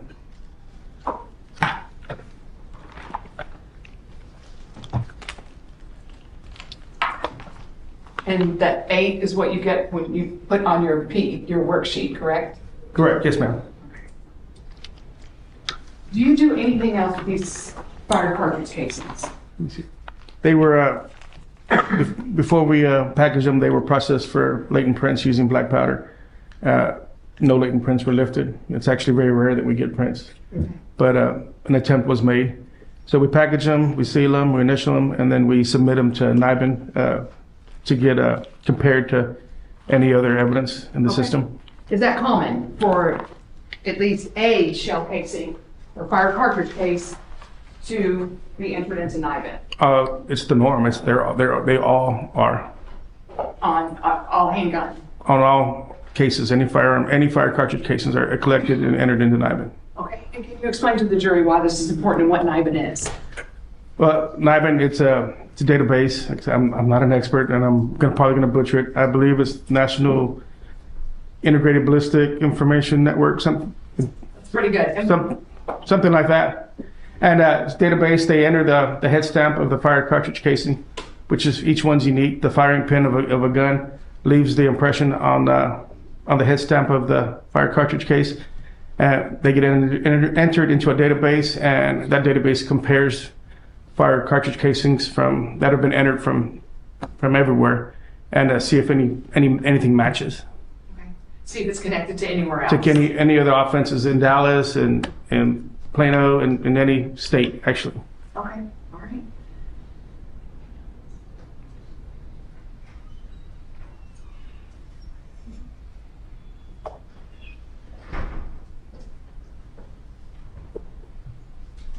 Okay, thank you, Detective Gonzalez. I'll pass the witness. Cross-examination? Thank you. Detective, so you didn't talk to any witnesses in this case? I did not. No, sir. You showed up after the fact.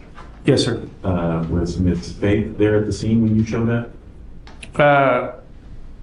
Yes. Did you see people talking to her? I don't recall. I'm sorry. Was she sitting down on the sidewalk? Was she sitting I couldn't tell you. I'm sorry. But you didn't have any interaction with No, her? sir. And you said that you took the casings and you had them, you entered them into the NIBIN database. No, I didn't. I collected them and I submitted them to be entered, but I personally did not do the entering. And who does that? The firearms experts and stuff. Okay, so you gave it to them, and they in turn enter it into the database. Correct. Did you find out what the results of their No, database sir. inquiry was?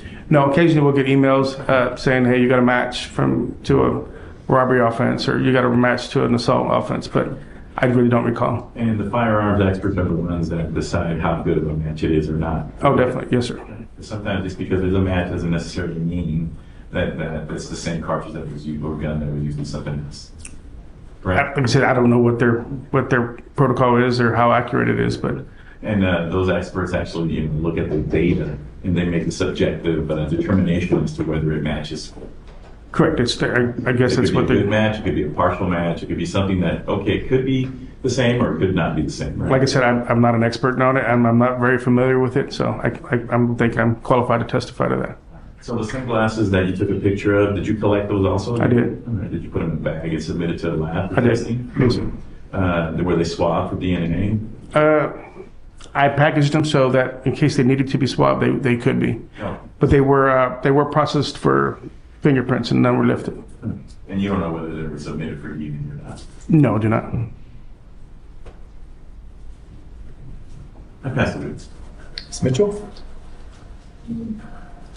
I think further, Your Honor. may this witness be finally excused. No objection, Your Honor. No objection. Very good. Sir, you may stand down. Please make sure you don't walk off with any exhibits. I'm sure you have them up there, but that would be bad. And Ms. Mitchell, call your next witness, please. Commissioners, State Police Detective Chris Walton.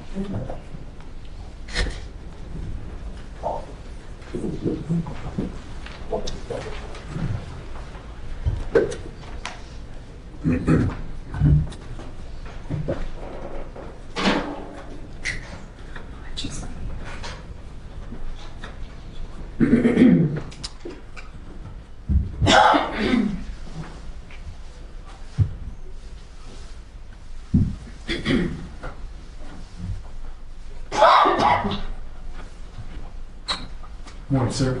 Why don't you put your notebook down? And before you seat, you turn and face me and raise your right hand.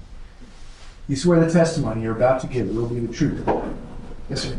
Please have a seat. We'll be responding to questions from Ms. Mitchell first, perhaps also Mr. Sanchez to your left. You may proceed whenever you're ready. Thank you, Your Honor.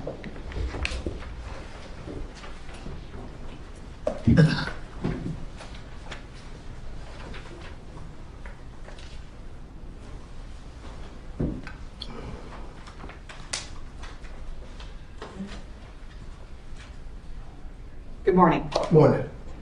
Can you please say and state your name for the record? Chris Walton, W-A-L-T-O-N, And how do you spell Chris? C-R-I-S, And for whom do you work? Dallas Police Department. And what is your title? I'm a homicide detective. And how long have you been a homicide detective?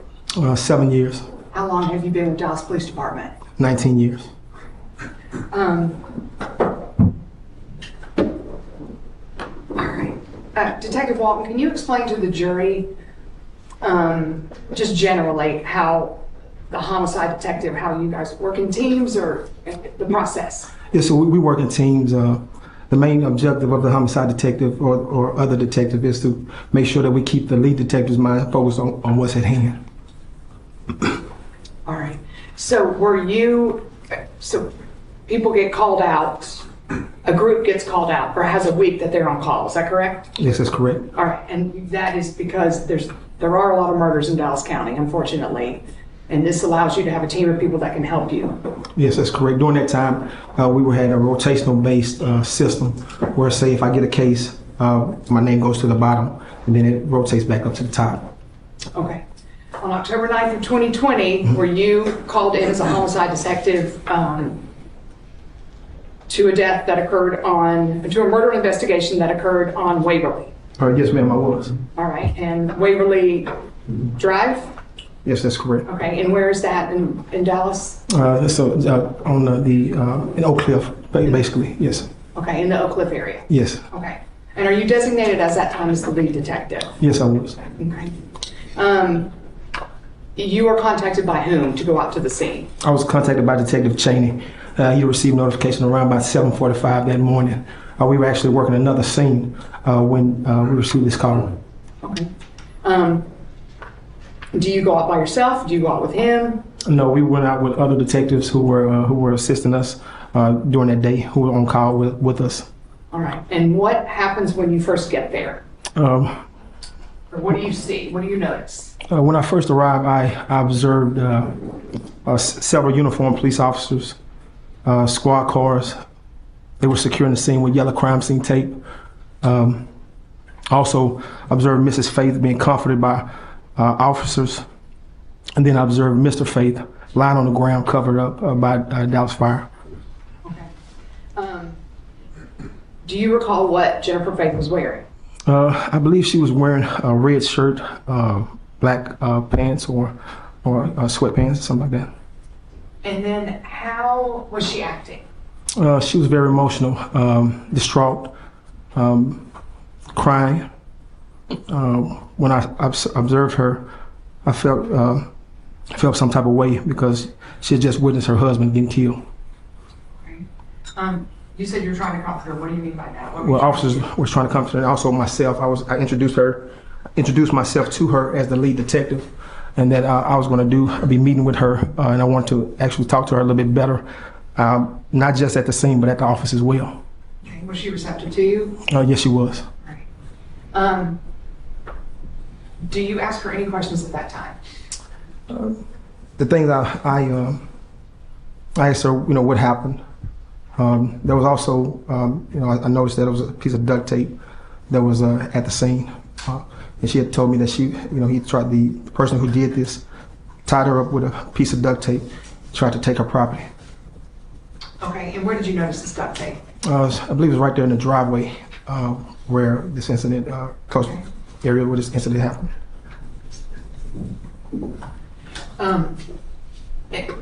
And did anything stand out to you regarding this piece of duct tape? One of the things that stood out to me was the size of the duct tape. It wasn't a big piece of duct tape. It was a small piece of duct tape. So my first reaction was, how can this small piece of duct tape tie her down? That was my initial reaction. May I approach the witness, Your Honor? You may. I'm going to show you what's previously admitted as State's Exhibit 45.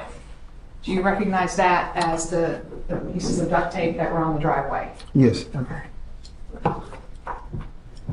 Okay. After you, what do you do next? You're talking to her. You're looking at the scene. Are you looking at her to see if she has any injuries? That's one of the things that we're doing. But the main thing that I want to do is I'm trying to talk to witnesses. There were different bystanders out there. I want to make sure that I got their information. We tried to talk to them to see if they saw or heard anything. We knocked on several doors, but the biggest thing we were trying to do is if there was surveillance video, we knocked on several houses. Some people had video, some didn't. But the biggest thing that we wanted to do was make sure that we get any kind of evidence that can help us in this investigation. Okay. We know there was Ring video from Jennifer and James Faith's house that shows them leaving. That's correct. Correct? That's correct. But the Ring video does not show the shooting. No, it doesn't. Okay, because they had gone farther down the street. Yes. Okay.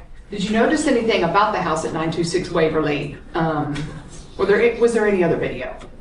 There was we went back to the location a few days later.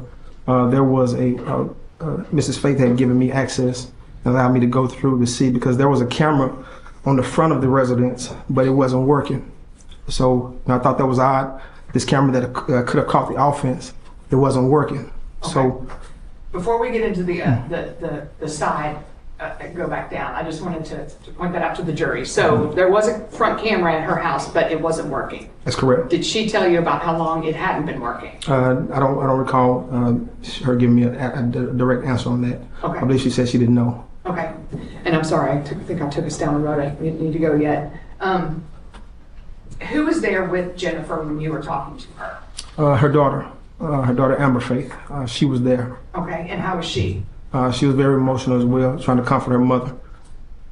Was anybody else with them? Like I said, uniformed officers were there also trying to comfort her. Okay, all right. Did you guys try to get her away from the body? The biggest thing we wanted to do was get as much information as we could from the beginning and get her transported to headquarters where we can talk to her a little bit better. Okay, so before you're going around talking to witnesses and seeing about surveillance, you have her and Amber taken down to headquarters? Yes, ma'am, I do. Okay, and that's where they're gonna wait for you so you can speak to them? That's correct. Okay. Do you come to find out a possible suspect vehicle description?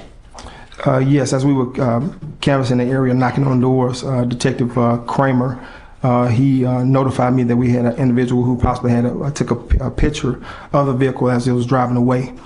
We went in, we interviewed with his, I guess one of his family members, and we were able to see the actual picture of the truck with the T emblem on it. May I approach the witness, Your Honor? You may. And Detective Walton needs to have been blown up.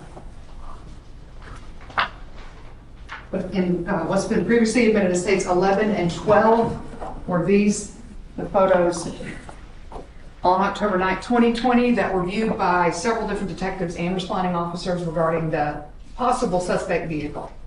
Yes, ma'am. Okay, and what was distinctive about that vehicle besides that you guys could make out the make and model? Right, there was the T emblem on it. We thought initially there was a Texas Ranger sticker. Okay, but you came to find out that that is not right. That's correct. What does it turn out to be? We're Tennessee Volunteers. University of Tennessee. Yes.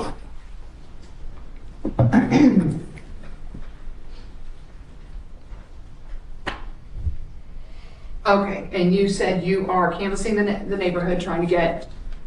Are you just staying within those houses right there on Waverly Place at the time?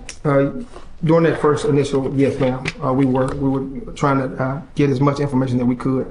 Some people had, Ring cameras. Some had cameras that didn't work. So we were trying to get all additional information that we could, so that way we can, try to find out who committed this crime. Okay. So you have possible suspect vehicle. Mm-hmm. Okay.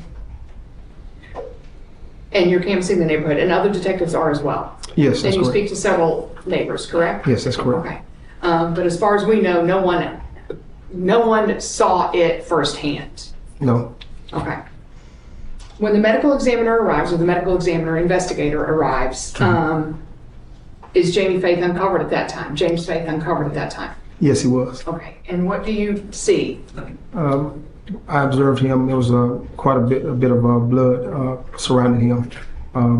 Several defects we believe that were in his head, and also defects in his chest, and also one defect in his groin. Okay. And did that appear to you to be gunshot wounds? Yes. All right. Do you know about how many times he was shot? I later found out that he was shot approximately 7 times. He was 3 in the head, 3 in the chest, and 1 in the groin. After you're canvassing and you're talking to the officers and the other detectives, and you see the body, what do you do next? Head back to headquarters, because I wanted to get one-on-one with Mrs. Faith. Were you also trying to get other units involved in this area of the Oak Cliff area? The very next day, we were able to get the homicide response team. We had a homicide response team with individuals. They were knocking on doors, pretty much saturating the area to find out additional information regarding the crime that was committed. That was the next day? That was the very next day. All right. So let's go where you go to headquarters. Yes. When you get to headquarters, where are Jennifer and Amber? When I get there, they're sitting in our conference room. Initially, we had them in one of the recording rooms, but we moved them out because we were taking a little bit longer at the scene and didn't want them cramped up in the actual room. We brought them back. I brought Mrs. Faith back in the room. Amber tried to come with her, but I told Mrs. Faith I wanted to talk to her one-on-one. as I began to interview her, she began having a medical episode, or I believe she started complaining of I don't know if she couldn't breathe or what have you, but we ended up calling for an ambulance in which they came up to our headquarters. Okay. And did the ambulance end up taking her to where? They took her to Baylor Hospital. Baylor downtown? Yes, ma'am. Okay. Do you follow with them? Yes, I met them up there with her. Okay. Amber goes with her to the hospital. Yes, Right, that's so- correct. Do you get a chance to talk to her in the hospital? Yes, I did. Okay. Eventually, does she come back to headquarters, or do you? Yeah, so after she was treated, she came back to headquarters. Okay. And then, what do you ask her at that time? Well, at headquarters, I was trying to find out a little bit more about what happened. She told me that they were walking out of the door. But before then, we were actually in the hospital room when I asked her for consent for a cell phone. And when I was able to, when I initially asked her and told her that, I wanted to have a fair investigation across the board to make sure that if her name was ever to come up, that we can cross that we can check that off the box and say that we did investigate her as well. So when I asked for consent for her phone, she had given it to me, but she hesitated at first. Then she given it to me, and that's when we went back to headquarters. Okay. Were you asking her questions about who could possibly have done this, if she had any idea? Yes. Were you going down that line of investigation? Yes, I was. Okay. And what was she telling you? She told me that the individual who had his face had like a blue mask. Said he was medium build. Instead of saying his eyes were brown, she said his eyes seemed to be black. But that was pretty much the description that she had given during that time. Okay. That was about the extent of the description that she gave. Yes. Medium build, blue surgical mask, black eyes. Yes. Okay. But did you also ask her, was there anyone that she knew of that could possibly have done this to Jamie? During that time, I know we got into that a little bit when we got back to headquarters. Oh, gotcha. Okay. May I approach, Your Honor? You may.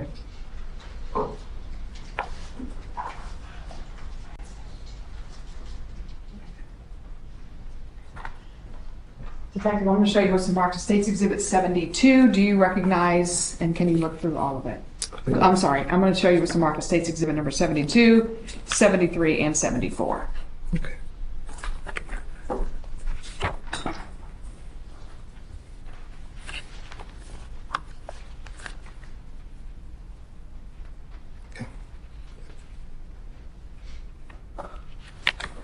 Yes. All right. And did you do this paperwork? Yes, ma'am. With Jennifer Faye? Yes, I did. All right. Your Honor, I'd like to offer the evidence State 72 through 74.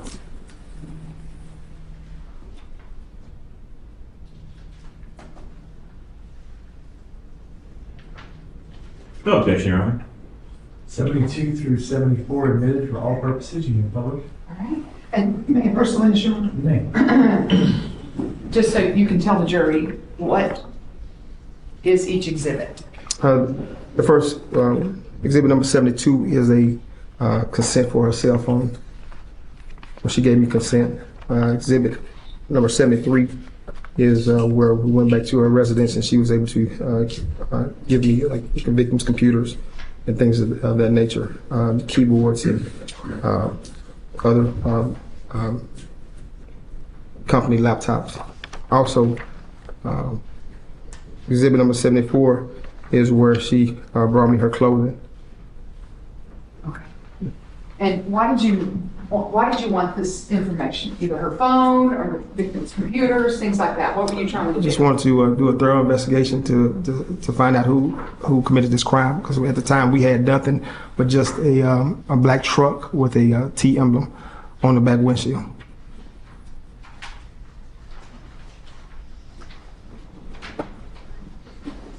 Did you come to find out that he worked at American Airlines? Yes, I did. Okay. At this time, did Jennifer Faith let you know that anything was going on at American Airlines that may have prompted someone to kill him? I learned a lot about Jamie that day. When I learned that he was an IT director at American Airlines.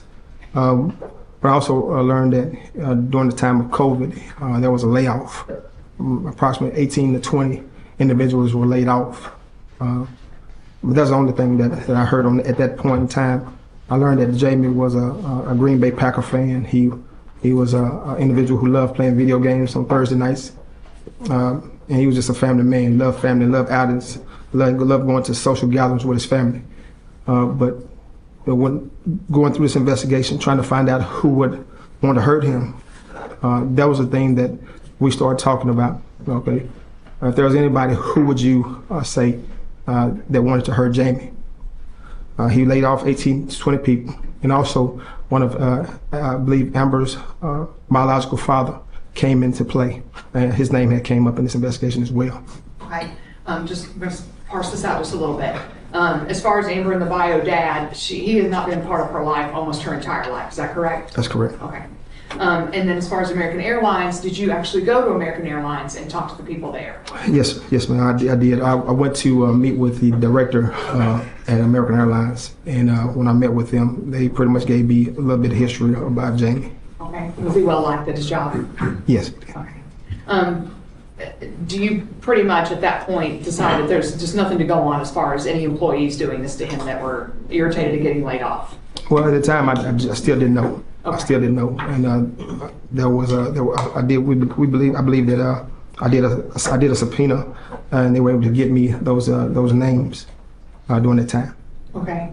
What about at this time, are you also, now we've moved past October 9th, and we're starting to move into 10, 11, and 12 of October 2020, correct? Yes. Okay. Are you reaching out to Jennifer Faith daily or every couple of days? What's going on with the investigation? Well, I was going by there because the way I work my investigations, the first few days I stay out in the field because I'm trying to gather, information that without the lights, camera, action out there. Okay. So I was going by there. I had police officers checking on her. Extra patrol was done out there. Was going on out constantly talking to her, praying with her, and just trying to make sure she was okay. Okay. Is it around this time too? Do you meet with Jennifer and Jamie Faith's parents at her home? Yes, I did. A few days later, they had flew into town, and Jennifer was sitting on the couch. I was right there, and her parents were also on the other couch with her sister as well.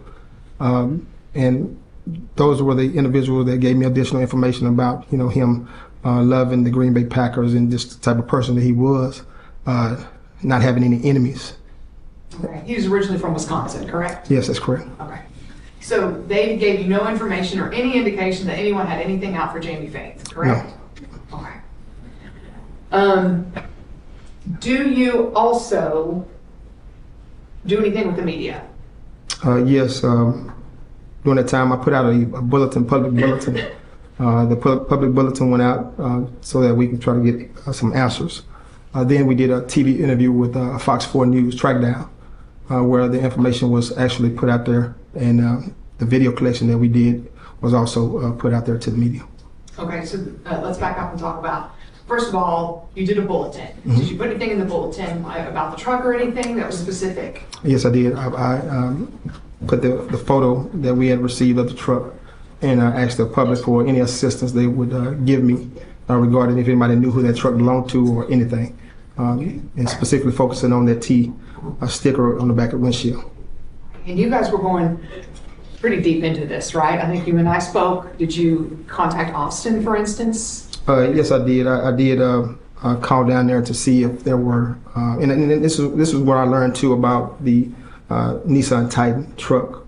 I learned that from I believe 2004 to 2007, the same model. Then also from 2008 to 2015, it's the same model. So I learned a little bit about the Nissan Titan truck. So when I asked them if they had vehicles that possibly match, we were able to try to find different vehicles in the area, but we were unsuccessful in locating any vehicles with a T emblem or matching the description of the truck.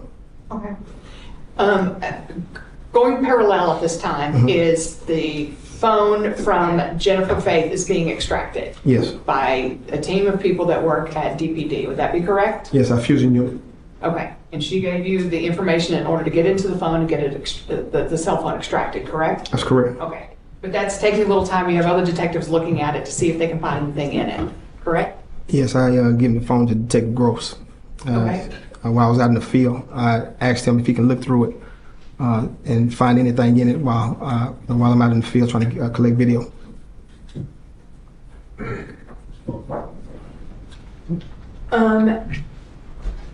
Do you get the cell phone, do you recall? Because I know a lot was going on at the time. Do you recall if you got the cell phone extraction back before or after you go and get the track down video surveillance? The extraction was done that same day when I took Mrs. Faith's phone from her because I had to give it back to her. So that extraction was done that day that I met with her. Okay, may I first witness, Your Honor? You may. Detective, I'm going to show you what's marked as State's Exhibit 75. Do you recognize this? I have yes. shown this to you? Yes. And have you looked on it? Yes, I have. Okay. And is this a USB or flash drive of the cell phone extraction from Jennifer Faith's phone? Yes, that's correct. Okay. And you looked at this yesterday, is that correct? Yes, I did. Your Honor, I'd like to offer into evidence the flash drive, State's Exhibit 75, which contains the contents of the cell extraction for record purposes only. No, Judge. It's admitted for record purposes only at this point. Okay. Thank you, Your Honor.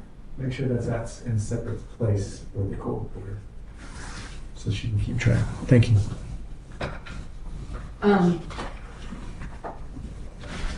Okay, and we're going to get into that in a little bit, but let's talk about the what you call the track down video. Yes. And please tell the jury how you and some others, mostly you, I think, or all you, were able to pull this together. We were able to, like I said, like I mentioned before, we knocked on several doors. Some people had video, some didn't. But we, as one video, we got one video from one house. The next video from another house. We were able to try to put the pieces of the puzzle together, and we're able to track the vehicle approximately close to 3 miles down the road from where the offense had So you were occurred. going to homes, businesses, apartments, etc., Yes, it was and looking for video. looking for cameras, looking for video. And were most people allowing you to view the video? Yes, the individuals that we actually spoke with, they were pretty cooperative. Some, like I mentioned before, some cameras worked, some didn't. But those cameras that were operable, we were able to get those videos from those individuals. Okay, and I think you described it as kind of putting a puzzle together, is that correct? Yes, that's correct. Can you explain to the jury what you mean by that? So basically, if we get one video from one house and we have another from another house, the time frames. So say if this offense occurred approximately about 7:33, 7:34 in that range. So the first video we get the time frame 7:33, 7:34. The next house, a few houses down the road, they may have the vehicle pulling into their camera approximately about 7:35, or something like that. That's what I mean by putting the pieces of the puzzle together, and that's what we did. Okay. May I press the witness, Your Honor? You may. Sorry.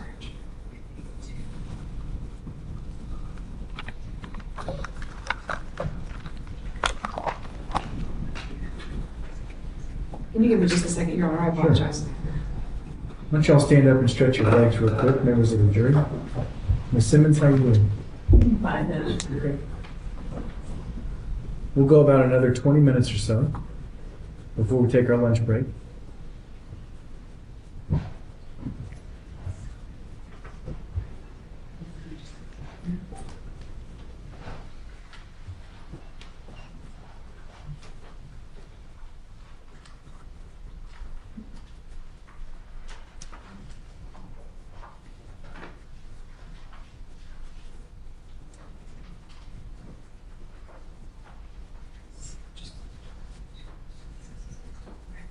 All right, may I first witness, Your Honor? You may. Detective Walton, I'm going to show you what's been marked as states 76 and 77. Do you recognize the person in these photos? Yes, I do. And when were these photos taken? October 9th. October 9th, okay? And this is when Jennifer Faith was brought to headquarters along with her daughter Amber Faith, correct? That's correct. All right. Your Honor, I'd like to offer into evidence States Exhibits 76 and 77 for all purposes. No objection. They're admitted. You may publish. All right.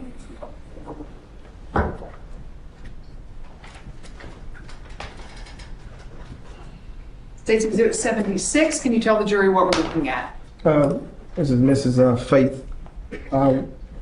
after the offense, after she had come back from the hospital, I wanted to make sure that we took photos of her, just trying to photograph any kind of injuries that she had. And if this is common to take a photo of your witnesses and then to check them for any injuries, is that Yes, correct? that's correct. Okay. And then State's Exhibit number 77. Yes, ma'am. Same thing, just a photo close-up of her face. That's correct. Do you recall when I know she went to Baylor for an unrelated, but when you were looking at her, did you see any overt injuries on her? Not any overt injuries. No. Okay, what did you see, if you can recall? I believe there were light marks on her, and I didn't see anything that just stood out as far as like any injuries. Okay, so Of some the nature. scrapes and bumps? Yes.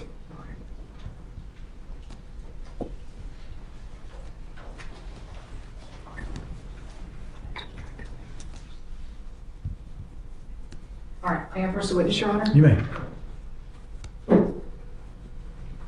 Now I'm going to show you, and I'm going out of order, and I apologize. I'm going to show you State's Exhibit number 82. Okay. All right, you and I have looked at this, Yes, ma'am. correct? Yes. What do you call what it is? That's the track down video from when we did the TV interview. Okay, this is the video that you put together Yes, from well, all the surveillance. yes, one of the media relations individuals put that video actually together, but this is what I got it from it. Okay. Yeah. And this is the surveillance that you had pulled, is that correct? Yes, that's correct. Okay. At this time, I'd like to offer into evidence State's Exhibit number 82. Okay. 82 is admitted. You may publish. Thank you.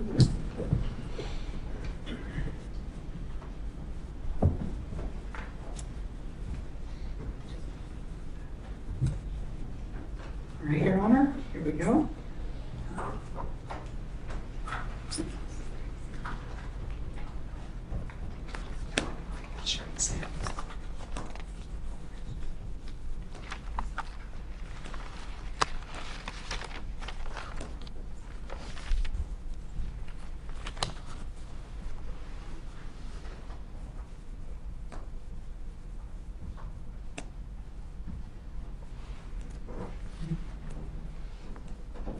And I may pause it and take a moment just so you can explain, because I know we go on several different streets, correct? Yes, that's correct.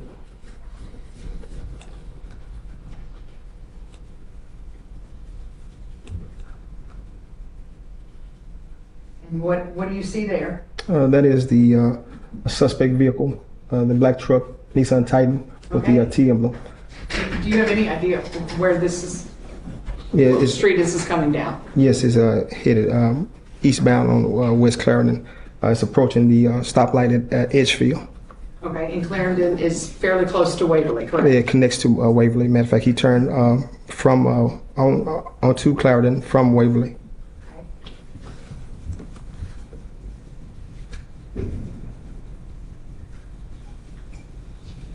All right, and this is the same, just a different viewpoint, but this is Clarendon still. Yes, And still the same as. I'm sorry. I'm sorry. Go ahead. He is approaching the light that you were speaking of. Yes, ma'am. Okay, and you can see here again. I know it's kind of hard to see, but there's the T sticker in the back window of the black truck, correct? That's correct.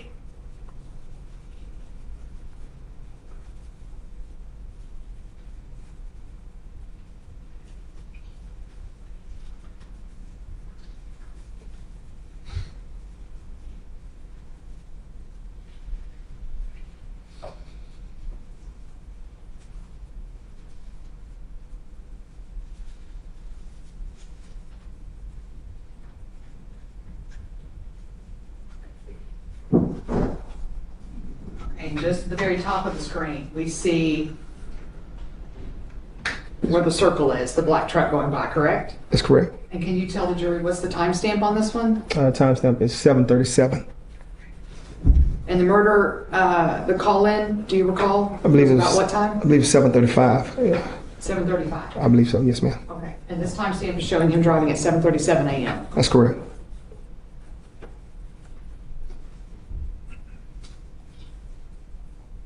Okay, and what street are we on? Do you have any idea? Still Clarendon. This is still Clarendon. Yes, right? yes, ma'am. This is right now it's around Clarendon and Adams Street.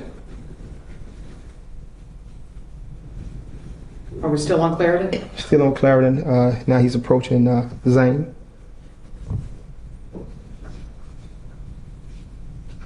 I'm sorry, he's approaching what? Zane Boulevard. Is that the cross street right there? Yes, ma'am. Turns southbound on Zane. Right here, he's approaching Zane in Illinois. Saying in Illinois, in the Oak Cliff area. Yes, ma'am. Can you tell the jury what the timestamp is on this one? Timestamp on this is 7:48. Do you know what he does at Zane, Illinois? Does he go straight? No, he turns east, headed east on West Illinois.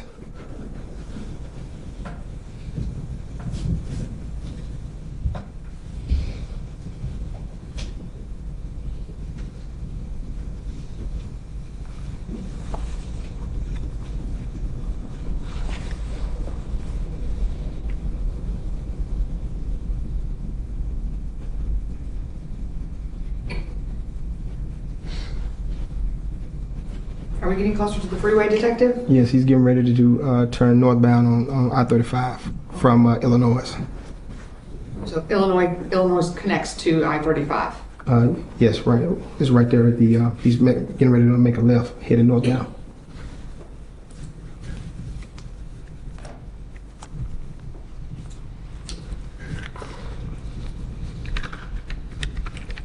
And the entrance ramp to I-35 is right there. I'm sorry. Yes, Okay. on the previous picture. Okay. Thank you, Your Honor.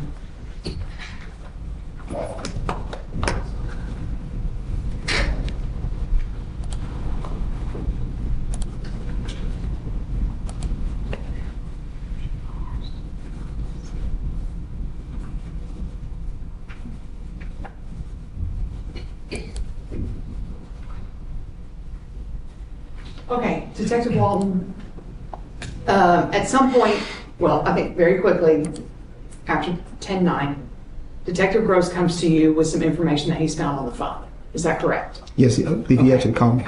Saying gross? What? Detective Gross. Could you spell that for her, please? Yes, could you spell Detective Gross's name for the record? Yes, Gross. Thank you.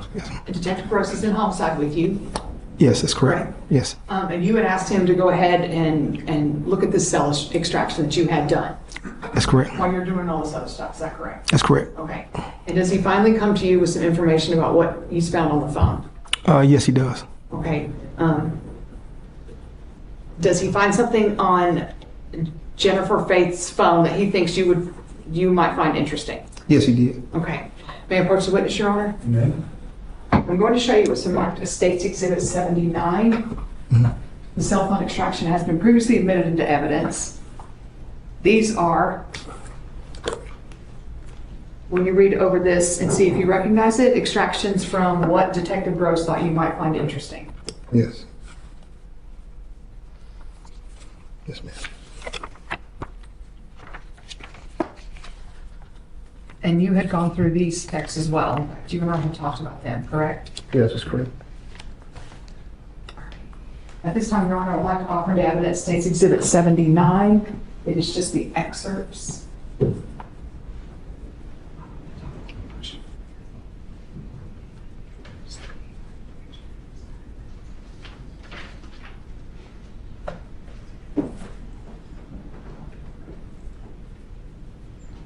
What do you think, Mr. Sanchez?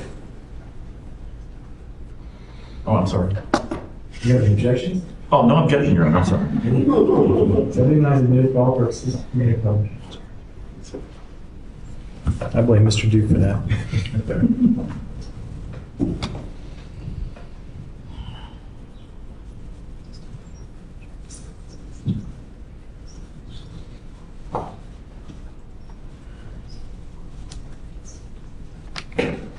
All right.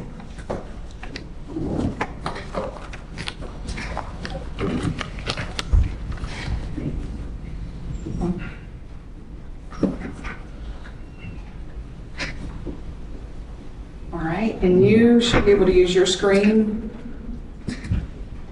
Detective Walton. Okay. And what we're looking at here is from an extraction report, Celebrite reports, correct? Yes. Okay, and Celebrite is the software that is used, Celebrite is the software that creates a report that breaks up the different things in a phone, like chats and emails, contacts, things of that nature, correct? That's correct. Okay, so what we're looking at here is a Celebrite report of the phone extraction from Jennifer Faith, a portion of it. Yes, that's correct. Okay, now these texts go on and on and on, so some have been omitted for time's sake, correct? Yes. Okay. Can you go ahead and read, Detective Walton, the very first text bubble in State's Exhibit 79? Yeah.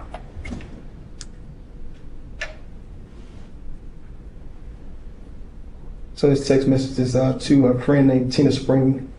It says, so I have no idea when I'm going to be able to talk to you over the phone, but I am pretty much having a full-blown emotional affair. All right, and can you list the date?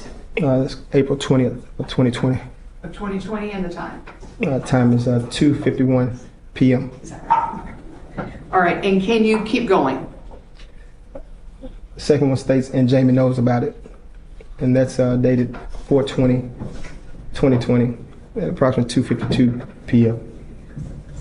The third one, this guy I dated in high school and college. We broke up because I was finishing school, and after he got out of basic training, he was deployed to South Korea. That was dated 4/20/2020, 2:53. Okay, and I guess we should have started with this, Detective Walton, and I apologize. These texts are from Jennifer Faith, correct? Yes. And who are they to? Her friend, Tina Spring. Okay, and who is Tina Spring? A good friend of her, close friend of hers. Okay, and where does Tina Spring live? Arizona. All right. And did she know Tina Spring? Did you come to find out that she knew Tina Spring when she lived in Arizona? Yes, they used to work together. They used to work together? Yeah, Jennifer, Mrs. Faith, was actually Tina's supervisor. Okay. And at some point during the investigation, after you get these texts, do you go out to Arizona and actually speak to Tina Spring? Yes, I do. Okay. And does Tina Spring confirm that, yes, she did get these texts from Jennifer Faith? Yes. Okay. Okay, so what we're reading, the green bubbles, is everything is Jennifer Faith so far, correct? Yes, So the guy she dated back in high school and college. that's correct. All right.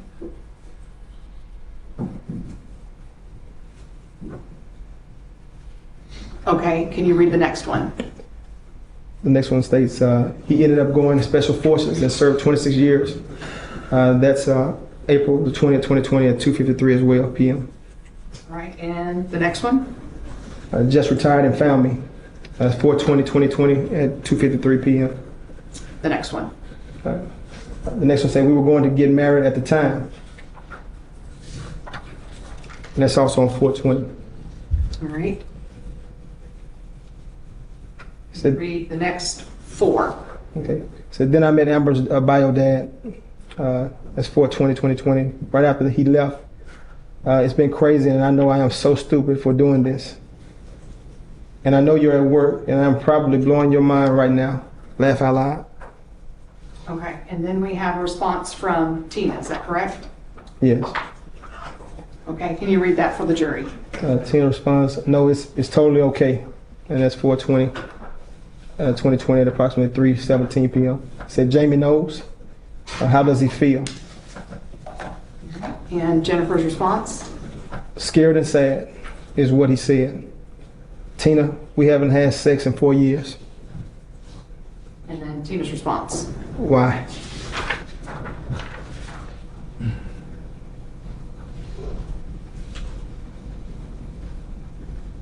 Okay.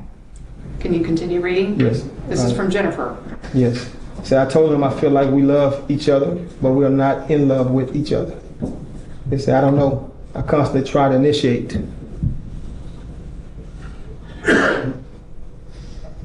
Tina responds, I give you credit for being upfront.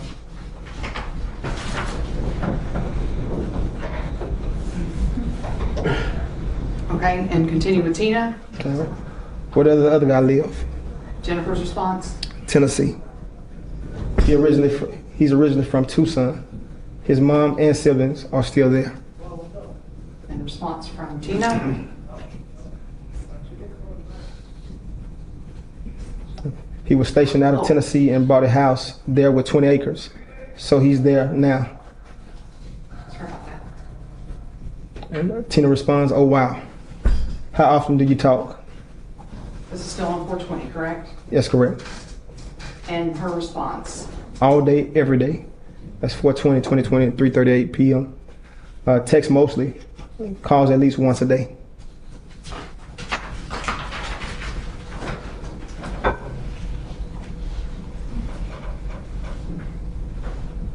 Okay. He's in the middle, left, Darrin. Presumably they're talking about a photo. That's correct. All right. Tina responds, "OMG, you look so cute." He's cute too.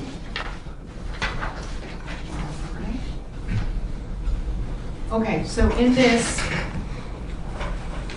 what Rose finds is that she's having an emotional affair, Correct.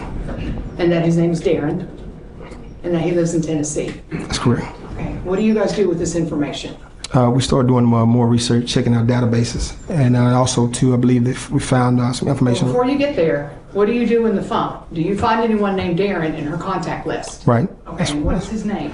Darrin Lopez. All right, and what is the information given in that contact of Darrin His Lopez? telephone number, and I believe his one of his emails, and the His emails? address. Yes, and also his address. Okay, and where does his address state he resided?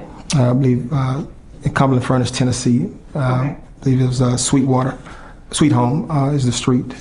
Okay, so the same information generally that you're getting from this text from Jennifer to Tina, you're finding matches this contact for a man named Darrin Lopez. Yes. Is that correct? Yes. All right, and what do you do with this information?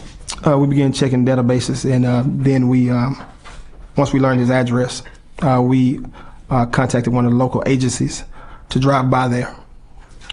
Once they arrived on the street, Slow down just a little bit so they understand what you're doing. So he's in Tennessee, as Yes. far as you know. And you're asking what local agency to do a drive-by?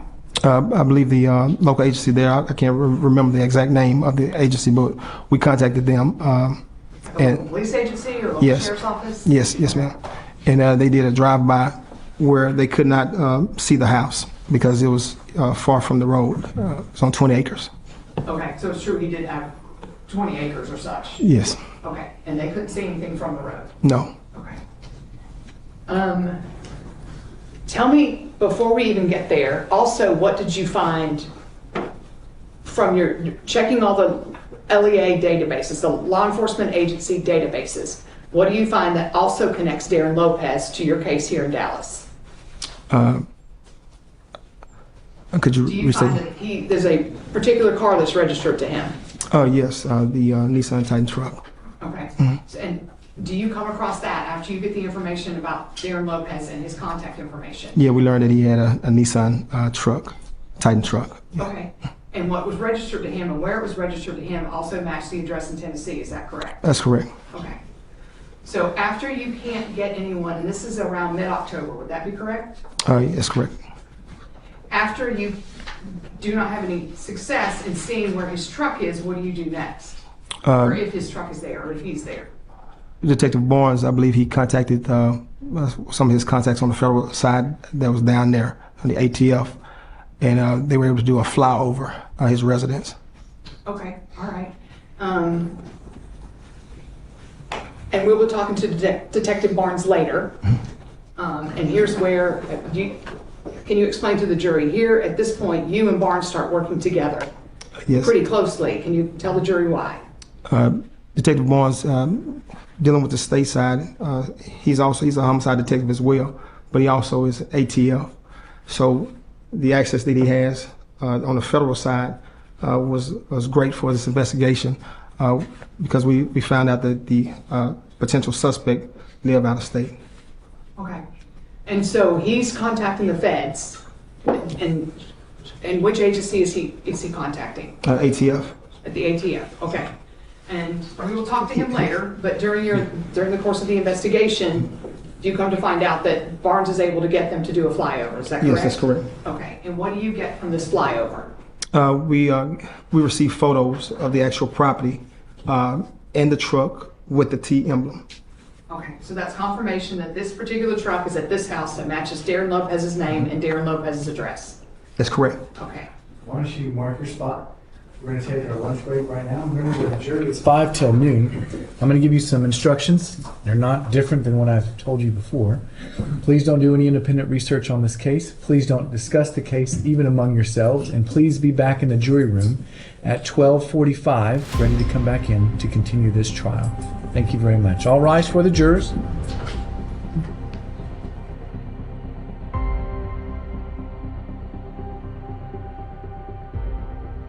You're the same detective that was testifying prior to lunch, correct?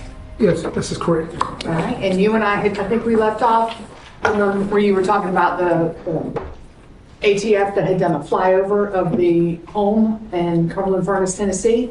Yes, that's Okay, correct. and that there was a truck that was matching, the same sticker matching the truck in Texas on the date of October 9th of 2020, correct? That's correct. And the same address that was in the phone of Jennifer Faith's phone here in Dallas, Texas, correct? That's correct.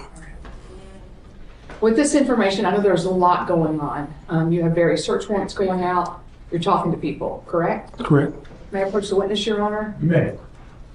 You can have permission to oppose the remainder of the trial, okay? Both sides can. Go ahead. I'm going to show you what's in Martha State's exhibit.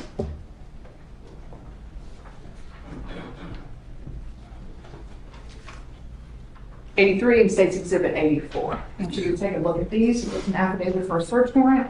And yes, ma'am, it is. And that search warrant is for, Cell phone records for Darrin Lopez. okay, and that was for Verizon, is that correct? That's correct. Okay, and the dates of the search warrant for the Verizon records, can you, Yes. I believe it was 10/1 to 10/30, but if you could double check. Yes, 10/1/2020, 12 a.m. Through 10/30, 2020, 11:59 p.m. Okay, and can you go ahead and list the phone number for Darrin Lopez that's listed on that? Yes, ma'am. 615-630-3046. All right, thank you very much. And can you just take a look at State's Exhibit 84? Do you recognize that? It's the business records from Verizon. Okay, yes, I do. Okay, and when you get Verizon, when you do a search warrant for Verizon call records, what do you get back? Of the business records? The business records? Yes. Mhm. The call detail records, is that Yes. what that is? Okay, commonly called a CDR? Yes, Okay. All right, at this time, Your Honor, I'd like to offer into evidence State's Exhibit 83 and 84 for record purposes. We have no objection. 83 and 84 admitted for record purposes only.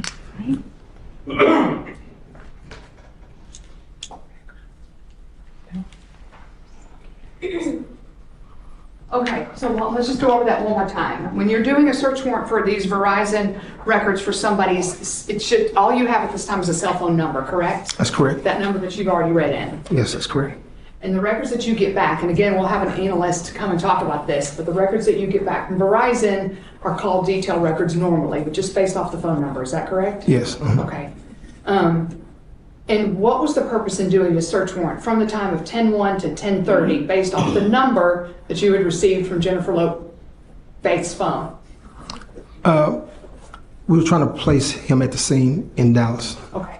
Sometimes you can get location data Yes, you can. on the phone, sometimes you can't. That's correct. Okay.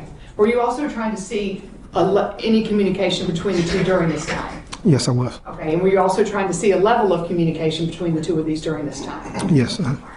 And you eventually do get these records back, and the analyst was Jessica Mast who did it, is that correct? That's correct. Okay. And again, she's going to testify, but these records, just based off your memory, they show communication between Jennifer and Darrin during the month of October. Yes, I do. Okay. Do you recall anything interesting about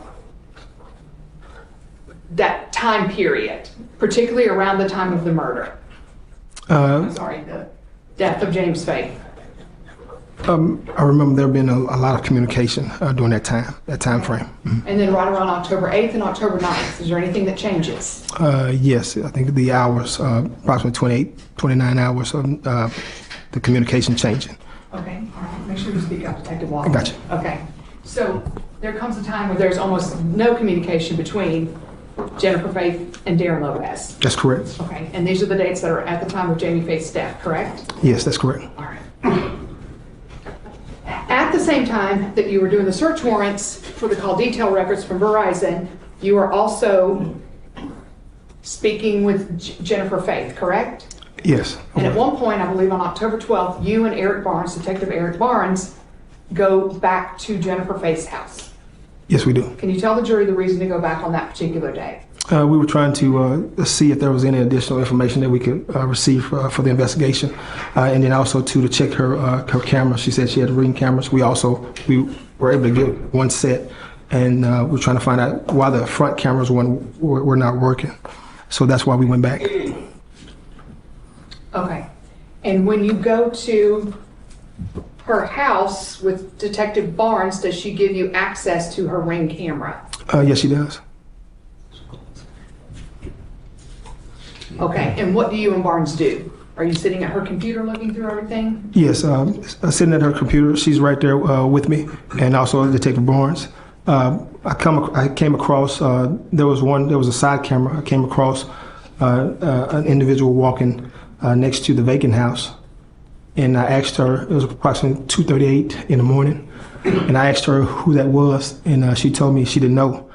She later informed me that she talked to some neighbors, and the neighbor said that there was an individual who gets into it with his wife, and he gets drunk, and then he does stuff like that. Okay, let's back up just a little bit on that one. Let me show you what's marked as State's Exhibit 81. You and I have looked at this regarding the side motion Ring video. Okay. Is that correct? That's correct. Okay, and you have reviewed this? Yes, I have. All right. Is it what was sent to you by Jennifer Faith on or about October 12th from her Ring camera? Yes, it was. All right. At this time, Your Honor, I'd like to offer into evidence State's Exhibit 81, the Ring camera side motion from the Faith house. No objection. It's admitted, make publish. Thank you. Okay, Detective Walton, let's just back up. Before we get into the excuse she made, suspect at this point, because she can defend tell you, is that correct? Just the blue mask with the media guy, black eyes. Okay, What she said. that's good. So all she's given you so far, and she's kind of stuck to that story, is that correct? Yes, correct. All right. And so when you and Barnes are looking at this Ring video, she's there with you, is that correct? That's correct. Okay, so she sees you see what you're seeing. Yes.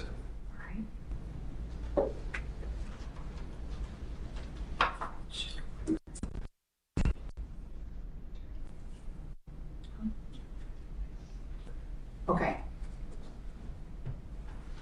Now, the action is, just so everyone's aware, the action is very early in the video, right? So you have to kind of pay attention right from the beginning, correct? Yes. Okay. Go turn that.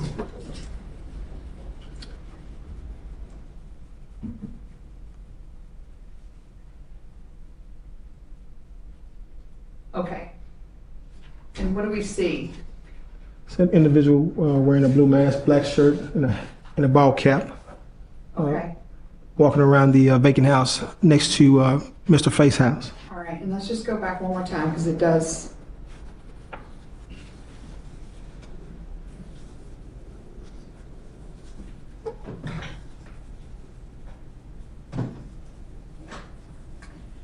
I'm going to pause it. And you have come to find out after this, Detective Walton, that the blue house is a vacant house next door Yes. where Jamie Faith ends up dying in front of that morning. Yes. And the house next door, this gray house, is 926 Waverly, Yes. where Jamie Faith and Jennifer Faith reside, correct? That's correct. All right.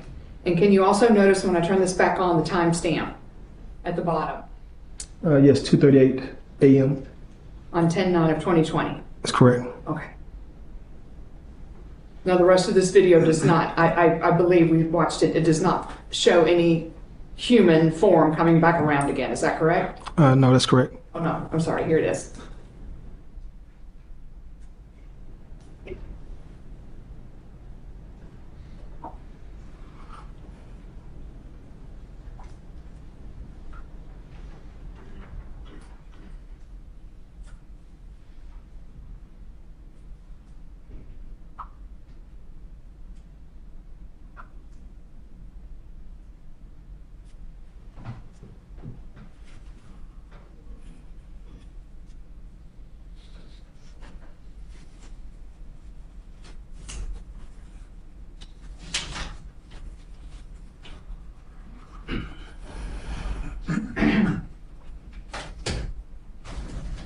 Okay.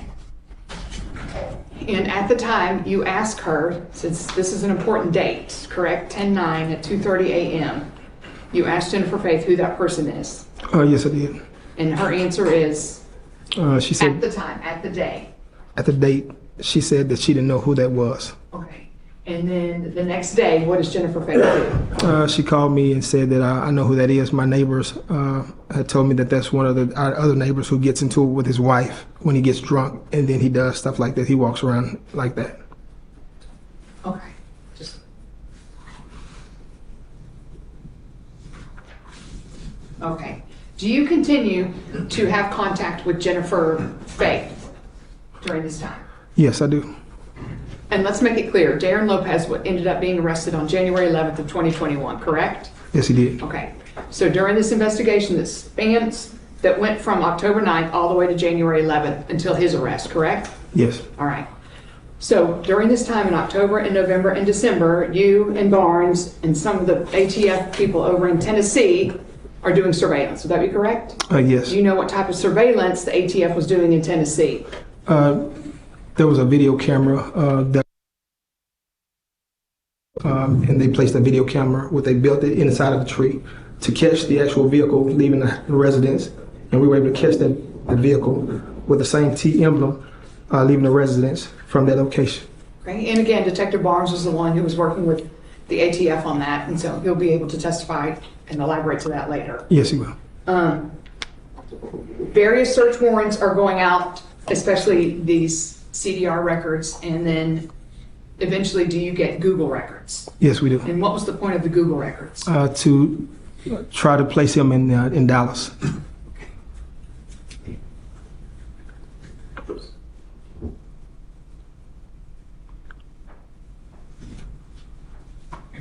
And you and Barnes do 2 Google records on Darrin Lopez's Google account, Gmail account, correct? Yes. Okay. One December 18th and one December 23rd. Is that correct? Those are both by, I believe, Detective Barnes on that one. Okay. I'm going to show you what's marked as states number 85 and 86. And this is a search warrant going to whom? At Google. Okay. And the date of the search warrant?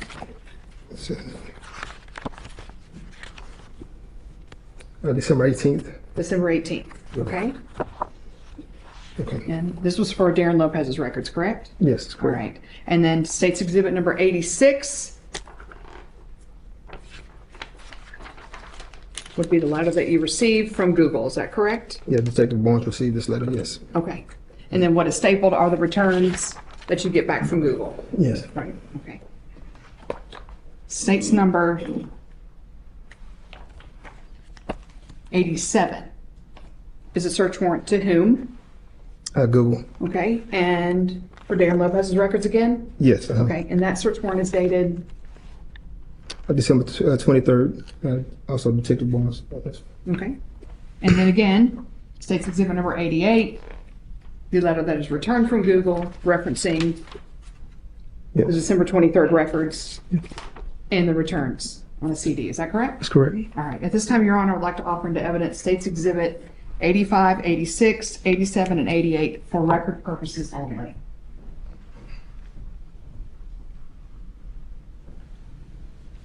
We have seen these, Your Honor, and there's no objection. They're admitted for record purposes only.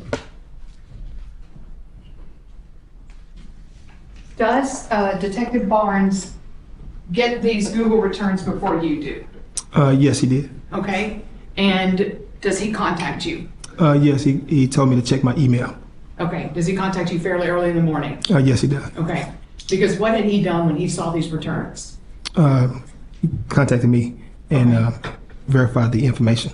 Okay. And the information just generally showed what? Mr. Lopez in Dallas. That he was actually in the area? Yes, during that time. At the time of Jamie Faith's death? Yes, that's correct. Okay. At this time, do you and Barnes and DPD decide to do an arrest warrant for Darrin Lopez? Yes, I obtained an arrest warrant for Darrin. And on the ATF side, the federal side, state lines, we were working on for the search warrant for his residence. So the arrest and the search warrant together at the same time. Okay, all right. And it is January 11th is when a group goes out. Who is the group from DPD that goes out to Tennessee to work with the ATF to potentially effectuate an arrest? So the group, we had members of our squad. We had Detective Gross, Detective Barnes, and also Sergeant Sagala went down to Tennessee the first few days. Right, you didn't. You stayed here. Yeah, the first day, yes, ma'am. Okay. And they were, and again, Detective Barnes will testify, but were they able to arrest Darrin Lopez on January 11th? Yes, they were. Okay. And what were you doing back here in Dallas? Goal was to bring in Mrs. Faith in for another interview. So the goal was to bring them in at the same time, so that way the communication line wouldn't be there. So once we had her in the office with me, her cell phone was out of the room, and Mr. Lopez was getting taken into custody, and then that's when I went into another interview with her. Okay. All right. But you brought her in to stop any communication between the two of them around the time that they're trying to effectuate an arrest on him out in Tennessee. Is that correct? That's correct. I didn't want her to let him know. Okay. And he, in fact, was arrested on January 11th of 2021. Yes, that's correct. All right. And then the next day, you fly out there. Yes, ma'am. Okay. And what do you do when you get out to Tennessee? We got with Detective Barnes and the other detectives that were out there, and also spoke with one of the daughters of Mr. Lopez.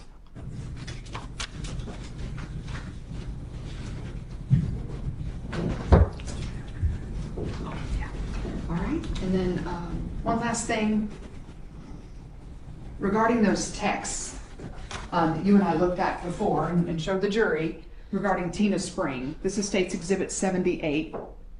And then we have shown you, this is the entire text stream that Sellbright put groups together between Tina Spring and Jennifer Faith, and you were able to review this. Yes. Is that correct? Yes, correct. All right. At this time, Your Honor, I'd like to offer into evidence States 78, which is the group thread between Tina Spring and Jennifer Faith for record purposes. No objection for record purposes, right? 78's admitted for record purposes only.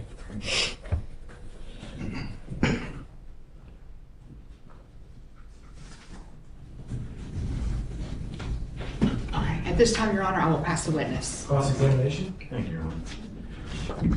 Good morning, Detective. Morning. How you doing? We've actually met a few times, right? Yes, sir. Today. Yeah. Got to know each other kind of well. Yes, sir. So you were the lead investigator on this case. Yes, sir. I was. And as the lead investigator, it's your job to coordinate with everybody else doing something in the case. And for you to coordinate with Detective Barnes, you coordinate with Detective Gonzalez, who collected the evidence. Yes, sir. You coordinate with experts that help you with phone dumps, correct? Yes, sir. And you're the one. Are you the one that decides also what evidence gets to be tested or not tested? Yes, sir. So you're the lead person on this case. Yes, I am. And that's why you have that big folder here in front of you here today, right? Yes, that's correct. I mean, everything that was done on this case should be in that folder. Right? Yes, sir. Okay. So as part of so you have the complete knowledge of what went on this case and what they. Yes, sir.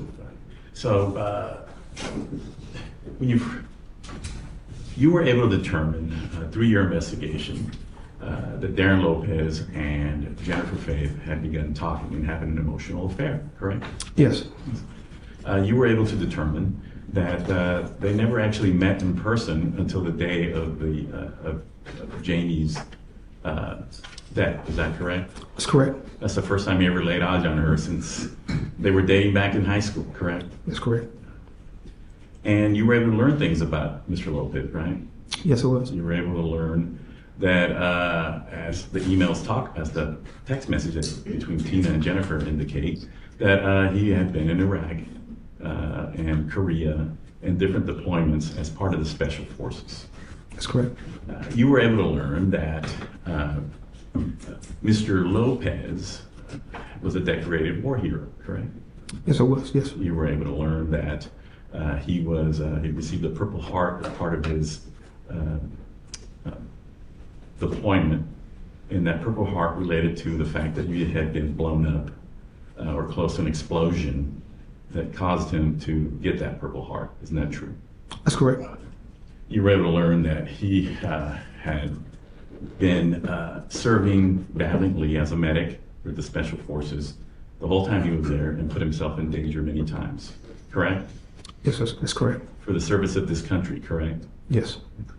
And you were able to learn that he had suffered and been treated for traumatic brain injury in the military, correct?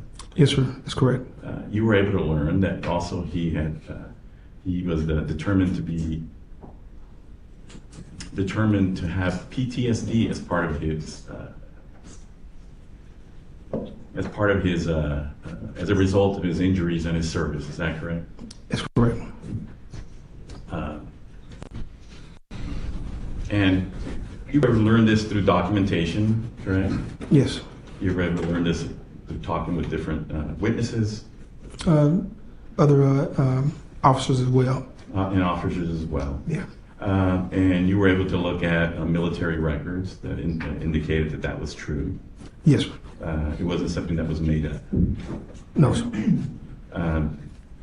So you learned all these things, and then you learned through your investigation that Jennifer and Darrin had reconnected and were having this affair, right? Yes, sir. And you were able to look at emails. You were able to look at text messages that indicated to Darrin that she was telling him that she was being abused by her husband. Isn't that true? That's correct. You were able to learn through your investigation and look at emails and text messages and talking to witnesses that Jennifer created a fake email account that purported to be Jamie Faith. It is correct. You were able to also learn that Darrin Lopez started to receive text messages from Jennifer's phone that were from Jamie. Is that correct? Or purported to be from Jamie? Emails, yes. And were you able to find out if he received text messages from her phone indicating that it was Jamie? I believe so, yes, sir. As a matter of fact, you were able to learn that a code was used between them, so Darrin would know if he was really talking to Darrin or if he was really talking to Jennifer. Yes, sir. It was like, I think, a 575. Does that sound familiar? I thought it was 381 or something like that, I believe. If it was 571, Yeah. it was some type of code, right? Yes, sir. That meant something between them, so he could know whether it was Jamie texting her or if it was her texting. Because if it was just text messages, he wanted to make sure it was all coming from her phone, right? I believe so. I just have to look at it just to verify that. Okay. But it doesn't sound untrue to you. No, it doesn't. So as the lead investigator, you talked to Jennifer. You were trying to console her. And was that done at the police department or out there at the scene? Both. Well, Yes, sir. as a matter of fact, when you were back at the police department, you even prayed with her, right? At our residence. At her residence, I think. Yes, You and sir. Detective Barnes prayed with her to try to comfort her, for at the time you believed that she didn't know what was going on. I did. Detective Barnes wasn't there at that time. And at that point, you believed that she didn't know anything, right? At that time, yes, sir. Because otherwise you wouldn't have been praying with her. Well, If you thought she was involved somehow. I pray for everybody. Thank you for doing that. I might need some prayer soon.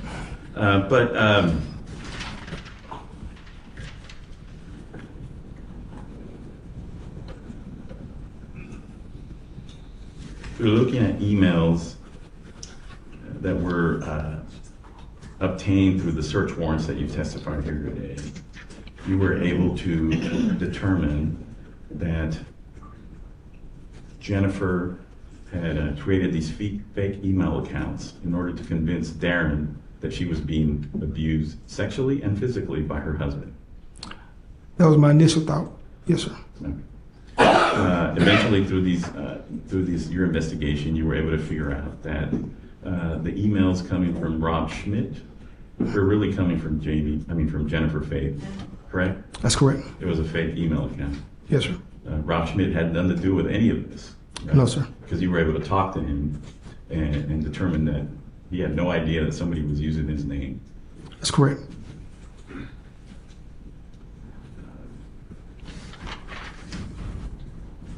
And you were able to collect emails through the search warrants that were from Darrin Lopez's account. Yes. Were you able to find emails that were from Jennifer Faith's true account? Yes. How many emails do you think you found? I can't say. I can't give a number right now.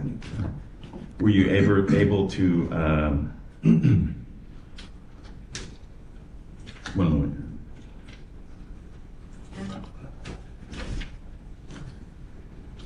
When she signed the consent form, allowing you to look through her phone, the first consent time that you asked to look through her phone and sign a consent form, the emails, the text messages that you found on her phone were only the ones from Tina? Yes, sir. You were not able to find any emails text messages between Darrin and Jennifer, correct? Correct. So it would be reasonable to believe that she had deleted all those text messages before signing that consent form. Yes, that's correct. But she made a big mistake, right? She forgot to delete the messages between Tina and her where she talks about Mr. Lopez. Is that true? That's correct.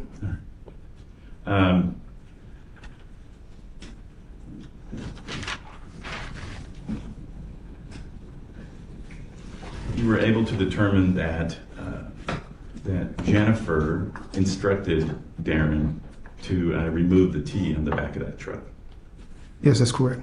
And that was through emails or interviews or some way through your investigation. You were able to determine that she was telling him, hey, you might want to remove that T from your car. That's correct. At her direction. That's correct.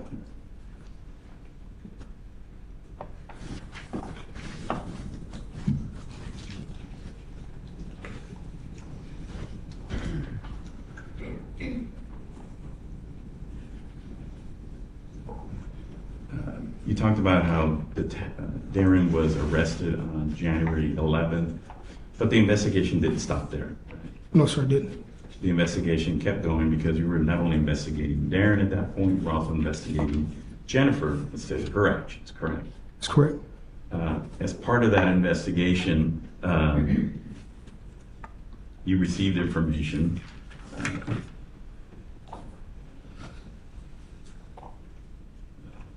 through conversations with witnesses and also Darrin Lopez, correct?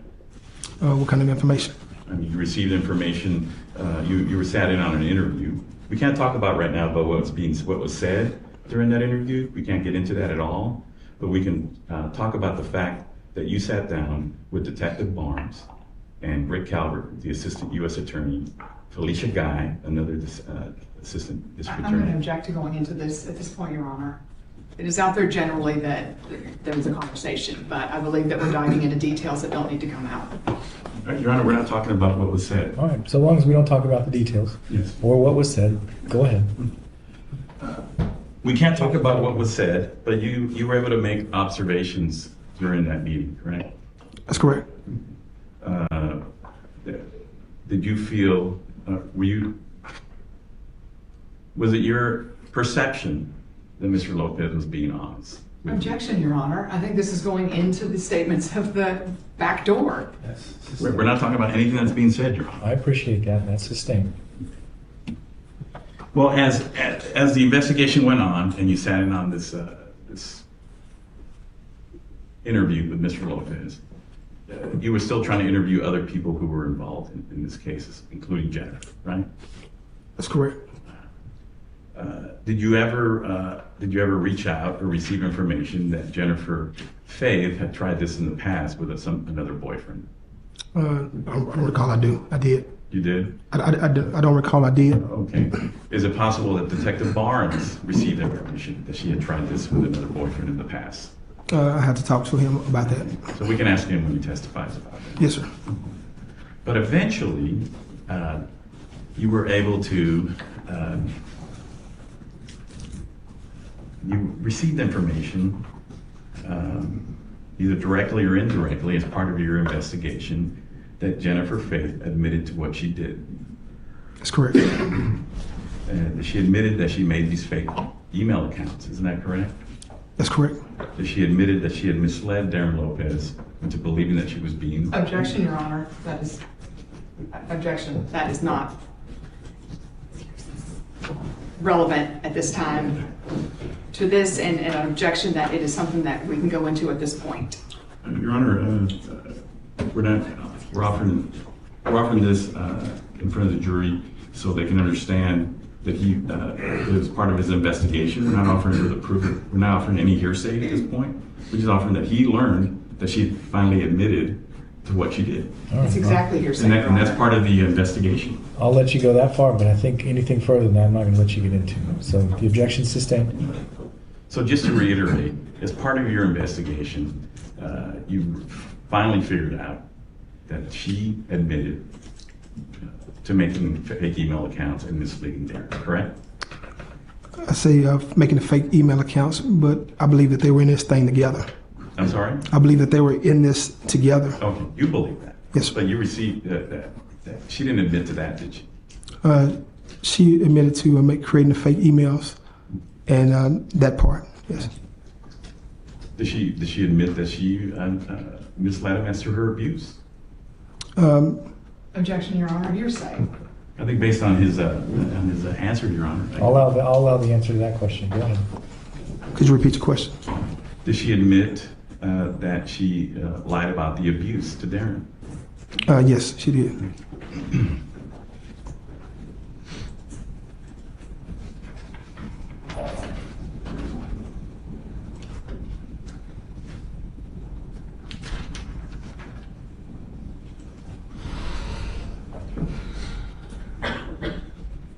And you indicated that she gave you consent to look in her phone the first time.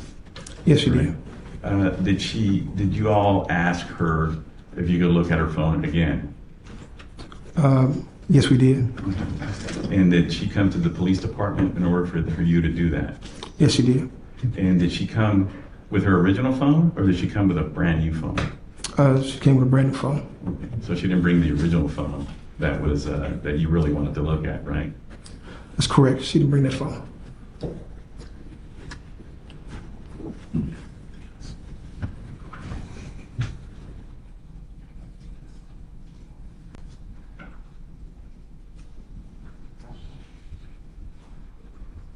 I pass the witness room. Just a couple of questions I'll redirect, Your Honor. After Darrin Lopez's arrest, the investigation went on, as Mr. Sanchez said, correct? That's correct. Okay, and these emails were all found well after his arrest, is that correct?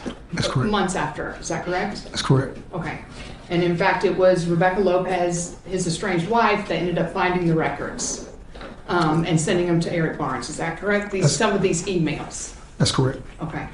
And as far as going back to the consent form, Jennifer Faith did delete texts and emails between the two of them.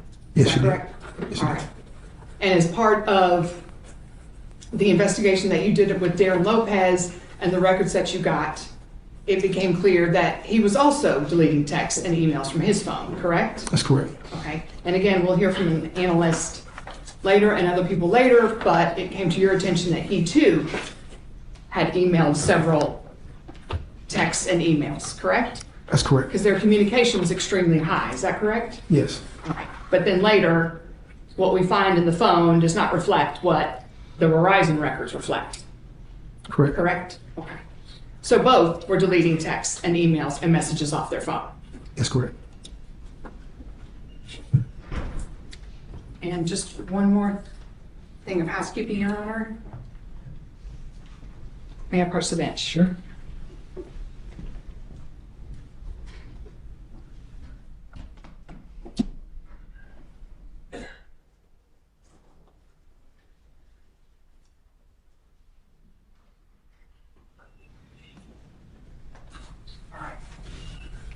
I'm going to show you, I'm going to show you what's marked as State's Exhibit 164. It is not open at this point.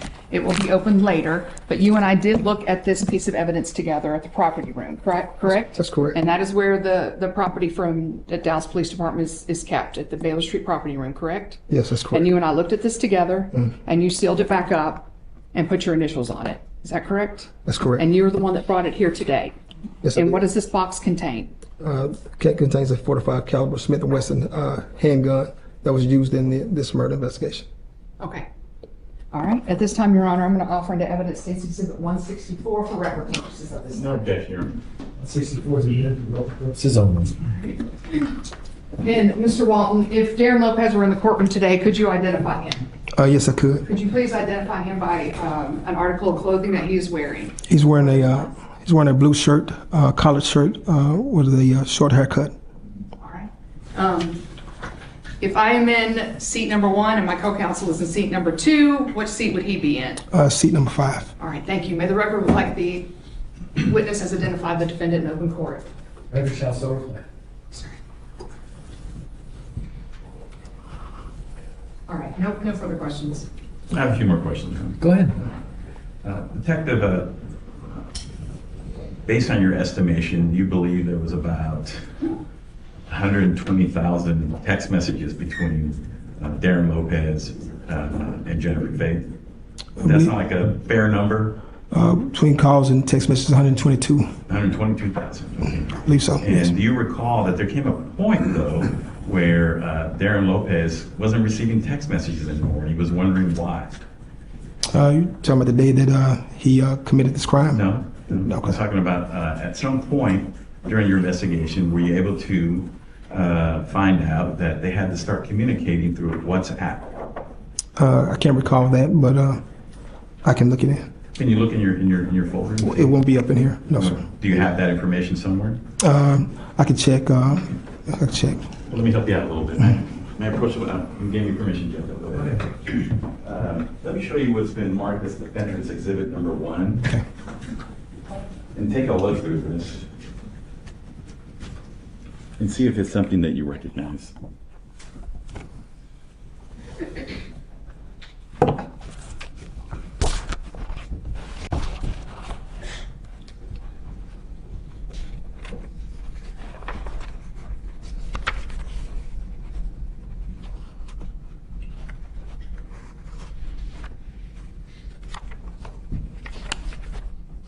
Take your time.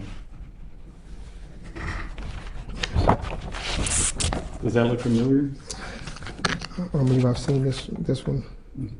These were provided by the state to us, so you as the lead investigator Yeah. had no reason to have those?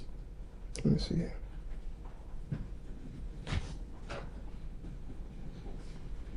I believe I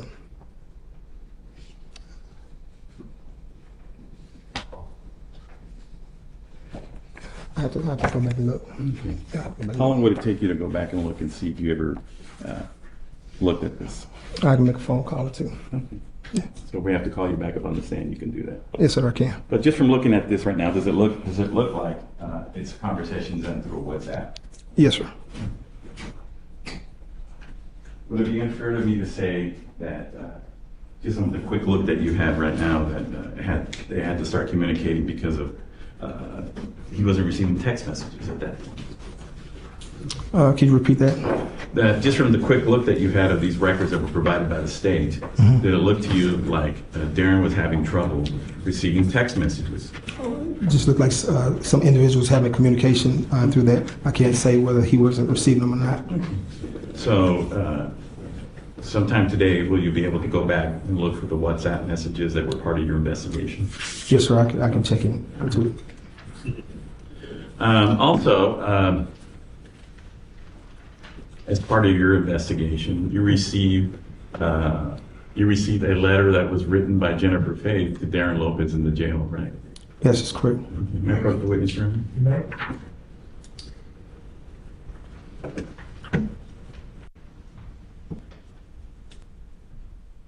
This was part of your investigation and also the federal investigation, correct? That's correct. I'll show you what's been marked as Defendant's Exhibit number 2. Does that look familiar? Yes, it does. Does that purport to be a letter that you received and made part of your file that was sent to Darrin Lopez in the jail from somebody that purports to be Jennifer Faith? There's a letter to him in the jail. Yes, sir. Okay. And you received information that would indicate to you that that was from her? Yes, sir. Okay. At this time, I would move to admit defendant's exhibit number 2, evidence.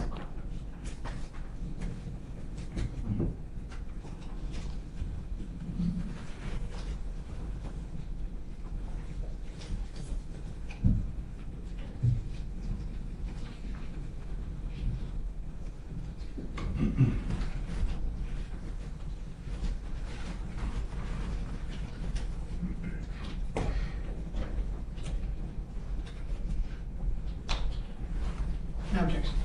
Defense 2 is admitted. You may publish. I'm going to publish from overhead. Do we still call them overhead, Your Honor? I think so.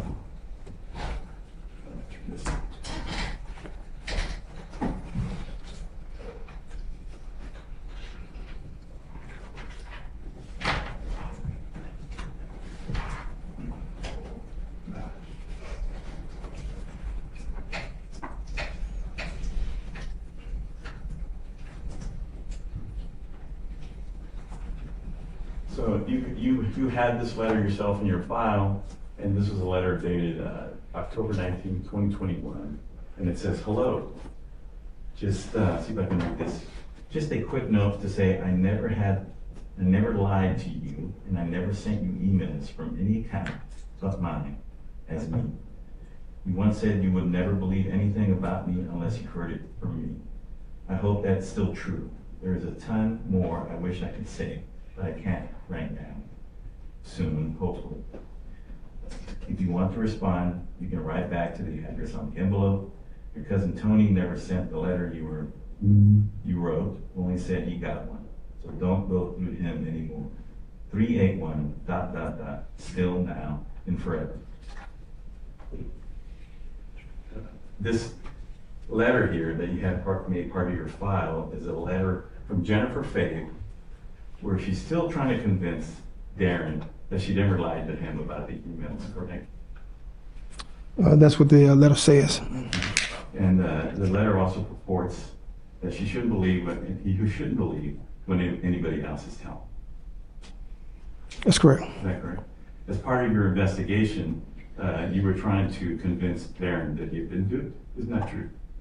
I'm sorry? That he had been played or that he had been lied to. No, I wasn't trying to. You I weren't believe trying to do that? I wasn't trying to convince him that he was. Was anybody as part of the investigation, either you or Barnes or anybody else, trying to do that? I can't say what they were trying to do, but I know I didn't. Possible, right? And I'm not going to say it's possible because we believe that they were in on it together. Oh, you keep saying that. Yes, But sir. what I'm telling you is, this letter says she's still denying that she ever sent anything from fake emails when we know that it's true that she created these fake emails. Yes, sir. So if she sent this to Darrin, she's still lying to him, isn't she? That's what the letter says. Okay. Yes, sir. I passed it. Nothing further, Your Honor. All right, sir, it's possible you might be recalled as a witness. So please make sure we know how to get a hold of you. Don't discuss the case with anybody else. Call your next witness, please. The state will call Jessica Mast.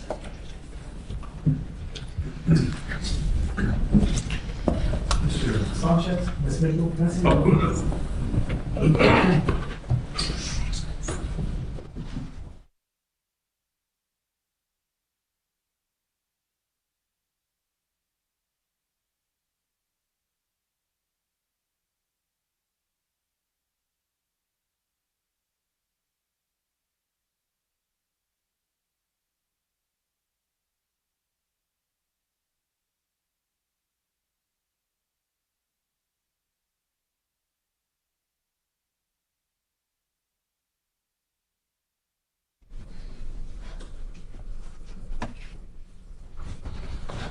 If you could, before you have a seat, turn and face me and raise your right hand.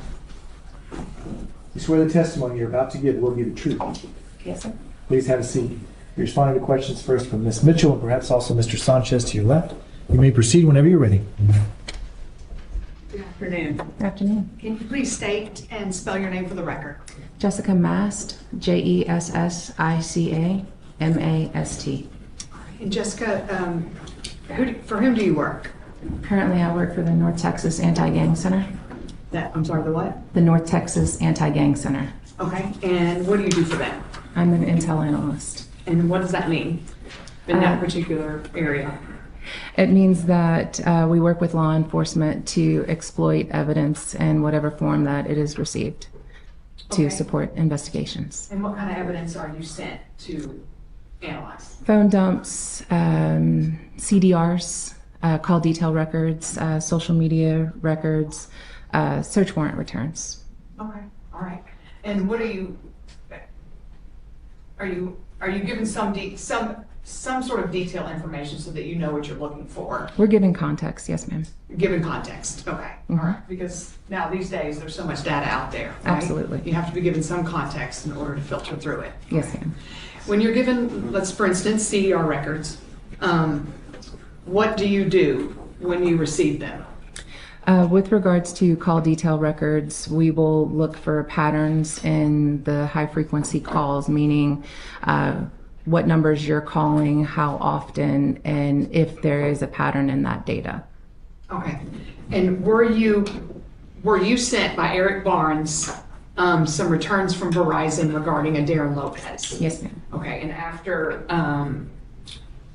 and do you recall when you were sent those? A specific date? No, ma'am. It would be November 2020. November of 2020? Yes, ma'am. Okay. And when you got those records and the search warrant and the record returns have been admitted into evidence under record purposes already. Mm-hmm. When you get those records, the returns from Verizon, what do you do with them? I ingest them into a software platform called PLX, and we use that platform to find those patterns. Okay. And in this particular instance, what were they asking you to do? What was Eric Barnes asking you to do? To look for high frequency calls for Mr. Lopez and identify if any of them had any evidentiary purposes. Okay. Did he also ask you to compare or look for any phone calls between specifically Darrin Lopez and Jennifer Faith? Yes. Okay. And you were given Jennifer Faith's phone number in Yes, order ma'am. to do that. Is that correct? Yes, ma'am. Okay. All right. Make.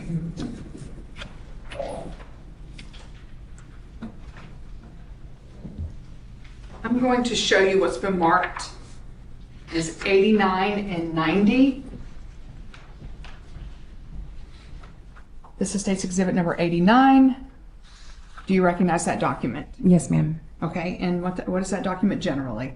This document is an email that was sent from me to Eric Barnes notating the patterns that I found within this case. Okay, within the Verizon records that were sent to you in order to Correct. analyze. Okay, and then State's Exhibit number 90.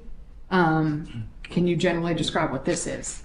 This is detailed reports that I generated for you with regards to specific dates, both pre and post the event. Okay. At this time, Your Honor, I would like to offer into evidence State's Exhibit number 89 and 90.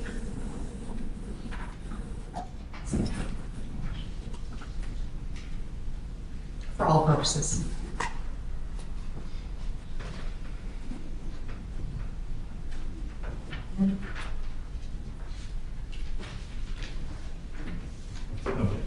They're admitted for all purposes. You may publish. All right. And then publish on the Elmo. All right, so you are given the phone numbers that you want to see if there's patterns on, okay? And in this one, you were given dates, I think between from 9:30 to 10:30, is that correct? Yes, ma'am. Of 2020, Yes, ma'am. okay. And you say there are 14,363 events.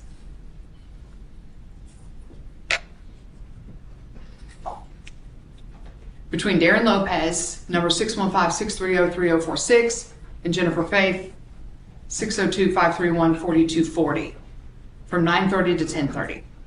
When you say events, what are you talking about? Events are going to be either phone calls and or text messages. Okay. And can you delineate between a phone call and a text message? As it relates to the data, yes, ma'am. I'm sorry? Yes. you Okay. And what is the general delineation? can- the duration. Okay. within those records. Keep going. A text message is going to show what usually? Text message is going to show no duration of time executed on that call. Okay. A phone would obviously be anything from 1 second and beyond. Okay. So you'll see 000 usually for a text message. Correct. Okay. And in this one, you have 107 events on 10-9. 107 events, and you're using military time, so 118. Yes, ma'am. And the way you're wording this from 118 means there was nothing prior to that. Is that correct? Yes, ma'am. Okay. 105 events were texts and 2 events were calls. Yes, ma'am. Okay. And the calls are at what time, military? 9:43 at night and 11:23 at night. And you give the duration, and this is all on 10-9 of 2020. Yes, ma'am. Okay. And looking at this, they do a lot of text messaging coming in. Is that true? Yes, ma'am. Okay. You also say of the 41 phone calls between Lopez and Faith, only 19 were able to be mapped. What do you mean by that? Meaning that there was geolocation data, whether it was tower data or a lat long, there were data there that could be mapped to a specific location. Okay, but at that time, you could not place Darrin Lopez in Texas. No, ma'am. Based on the information that you have from those CDR records. Is that Yes, correct? Okay. Okay, and then additionally, you give some more information at the end with things from his phone. Is that correct? Yes, ma'am. Okay. Then the report, after you and I talk, you do a report and you summarize it on the first page. But these is an example of what this looks like, correct? Correct. All right, so you're only looking at Darrin Lopez and Jennifer Faith's phone events, Correct. okay? And you can tell outgoing and incoming, the time, the date, and the duration. Yes, ma'am. Okay. And if it's a 00, it's going to denote a text message, correct? Yes, ma'am. So for instance, on this date, are we using the provider date? No, we're using the date time. The provider date would be UTC, Universal Time. Okay, but we're using this date as the date that the messages were sent Correct. and received. Yes, ma'am. Okay. And then we can see, for instance, on 10/13, you have these 2 phone calls, and then you just have a string of text messages. Yes, ma'am. Is that correct? Yes, ma'am. Okay, incoming, outgoing, incoming, outgoing, incoming, outgoing, all day long. And then we're talking 7, 9, and it just goes in chronological order, correct? Correct. All right, and that's how every one of these pages is going to be with the dates. So each day denoting the events between the 2 of them, calls or emails, or I'm sorry, calls or text. Yes, ma'am. Okay. On this one, where you emailed me and you went ahead and did a breakdown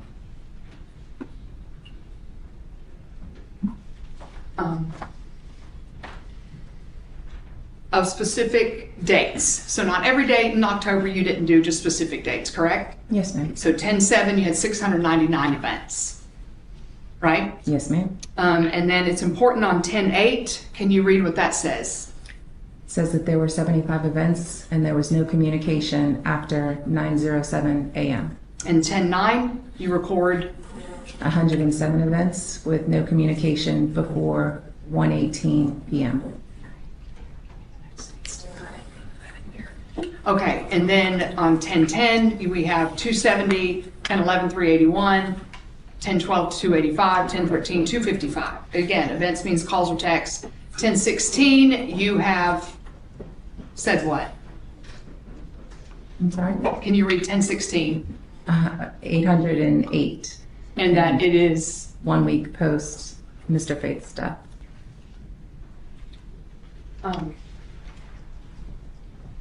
I'm going out of order, but I would like to offer into evidence State's Exhibit number 224.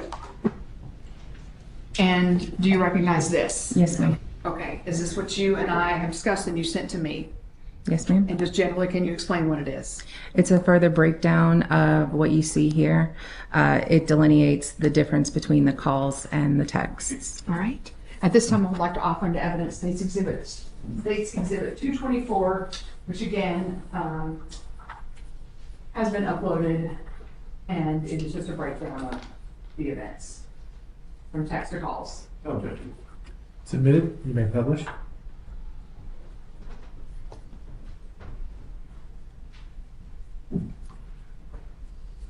Okay, Jessica, is it okay if I call you Jessica? Absolutely.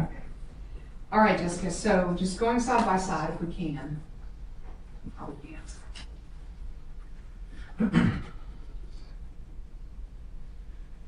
Okay. So we see on 10/7 of 2020, there were 699 texts. So every communication on 10/7 was text. Correct.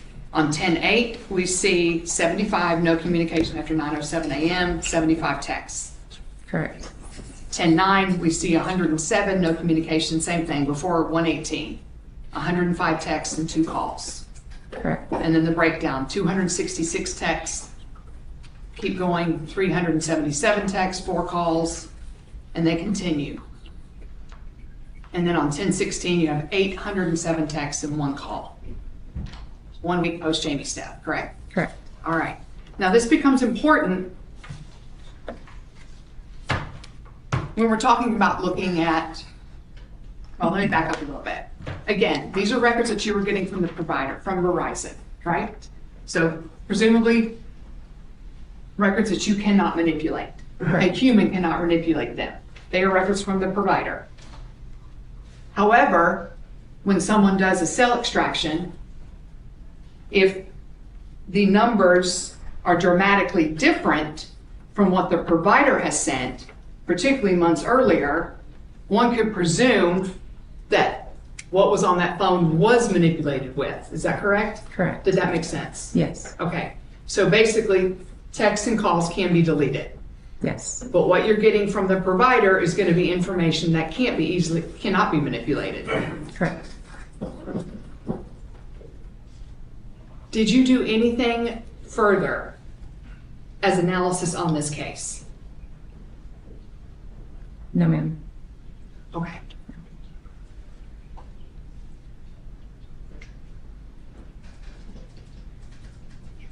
Yes. And let's just be clear, you were only working with the records during this particular time, 9:30 to 10:30, is that correct? Correct. Yes. So you didn't have the entire length of the phone or the March through October big time frame that we're talking about. You had 1 month that you were working with. Correct. Okay. All right, I'll pass the witness, Your Honor. Thank you, Ms. Mast. Ma'am, you were called to make this report, correct? And you're looking at data that's provided by Verizon, right? You were not able to look and see what was said in those conversations. No. You didn't have any way to find out what was being said by who. No, sir. You can only see like who initiated the phone call, right? Yes. But you can only look at the duration of the phone call. The duration, whether it's incoming or outgoing, Correct. and the number. But there's no way for you to know what was actually said No, sir. in those phone conversations. No, sir. Now, are you familiar with how providers limit the amount of text messages that one can receive based on their plans? Are you familiar with that? No, sir. Not at all? No. In other words, is there any way that someone can max out their text messages? Not to my knowledge. You're not saying it's impossible, you just said you don't know. Correct. That's all I have. Nothing further, Your Honor. May she be finally excused. No objection. No objection. You may stand down. You're excused from further service. Call your next witness, please. Your Honor, at this time we call Anthony Sims.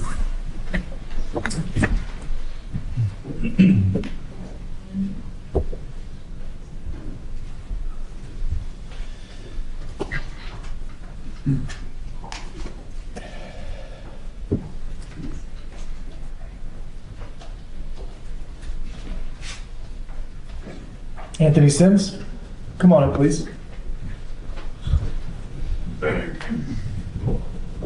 before you have a seat on the witness stand, could you please turn and face me and raise your right hand? Swear the testimony you're about to give will be the truth. I do. Please have a seat. We're responding to questions first from Ms. Mitchell in front of you and perhaps also Mr. Sanchez to your left. You may proceed. I Actually, Agent Sims are gonna receive the questions from me, There right? you go. That's Caitlin Payburn. She's Thank you, going to Judge. be asking you questions. You may proceed. Good afternoon, Agent Sims. Afternoon. Could you please introduce yourself to the jury and spell your name for the court reporter? Special Agent Anthony Sims Jr.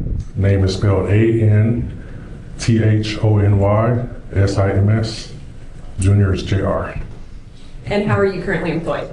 Currently employed with Homeland Security Investigations here in Irving, Texas. And how long have you been with Homeland Security? About 13 years. And what did you do before that? Before that, I was in the Secret Service and was a pilot in the U.S. Army. And so you have had, it sounds like, I would imagine, substantial training in various areas related to law enforcement and forensics. That's correct. Could you tell the jury a little bit about your training and education that qualifies you to testify about cell phone extractions, which is what we're going to talk about today? So I've been trained with basic computer evidence recovery, mobile device evidence recovery, advanced computer evidence recovery, and I have a master's in forensics from Sam Houston State University. And in your current role, you're the supervisor for the computer forensics lab, is that correct? That's correct. Okay, and so what kind of duties and obligations do you have in that role? So I manage all of North Texas and state of Oklahoma. So all the forensic requests that come in from federal partners, state and local partners, assign forensics cases to my analyst and try to put out the products to support the investigations for the area. And you are more, it sounds like, in a supervisory role now, is that right? That's correct. Okay, but are you also sometimes called upon to perform the forensic analysis yourself, such as the cell phone extraction? Yes, I am. And is that what happened in this case here? Yes, it is. And how would you go about performing this task of extracting the information off of a cell phone? So once we get a cell phone into the lab, we'd like to review the search warrant that authorizes us to extract information. So we use a program called Cellbrite, and we hook the cell phone up to the Cellbrite program. It extracts a bit-for-bit copy from the device, so that we can forensically examine it using our software and our tools pursuant to whatever warrant is given to us by our partners. Okay, and so the jury heard just a tiny mention of Cellbrite earlier, but that's the software you use to perform the analysis? That's correct. And just to be clear, you didn't write the software, correct? That's correct. How are you qualified or certified to use the software Cellbrite? So during our computer evidence training, we have individuals from Cellbrite that come in, they explain how the software works, how the program works. They explain how to perform different extractions to obtain forensic evidence. And then we're given a certification upon completion of that training. And you're certified to use Cellbrite, correct? That's correct. What kind of information can you get when you perform a cell phone extraction? So different types of information. You can get what's called if you do a physical extraction, that gets everything on the cell phone, on the memory of the cell phone, stuff that's written to the hard drive of the cell phone. You can also get like a bare bone extraction, which is typically called something called a logical extraction, which gets basic user created information, certain things from the applications, text messages, phone calls, things of that nature. Okay, so you could get videos? Correct. Photos? Correct. Messages? Correct. Pretty much anything that's on a cell phone, right? Yes. Okay. Let's talk a little bit about what happens to deleted files on a cell phone. Is Cellbrite sometimes able to recover deleted files during a cell phone extraction? Yes. What can be some of the issues with the deleted files, or what might they look like? So when a file is deleted from a cell phone, when Cellbrite is able to extract that information, it may show up as like a red X inside the tool. And that's an indication that this file or program was deleted by a user or by the operating system itself. And are there sometimes deleted files that cannot be recovered? Yes. And sometimes when we do get some deleted files, is it possible that they may be incomplete, for instance, like a text message with only a portion of the message or only a portion of the conversation? That's correct. And if you were to take a cell phone extraction and compare the number of, let's say, calls between two parties on any particular day and find let's say, no calls or no text messages, and then you were to compare those to records from the service provider, such as Verizon, and they didn't match up, could that possibly be explained by things being deleted directly from the cell phone? Yes. Now, after you perform a cell phone extraction, how do you verify the results? So we have something called hash value. So a hash is kind of like a social security number or a fingerprint. So whenever you forensically image something, it's like a mathematical algorithm that makes sure that file or image cannot be reproduced or copied or faked. And that lets us know that we have an original and true copy of the evidence. And so that's how you verify that nothing's been altered with or changed since you received the phone. Correct.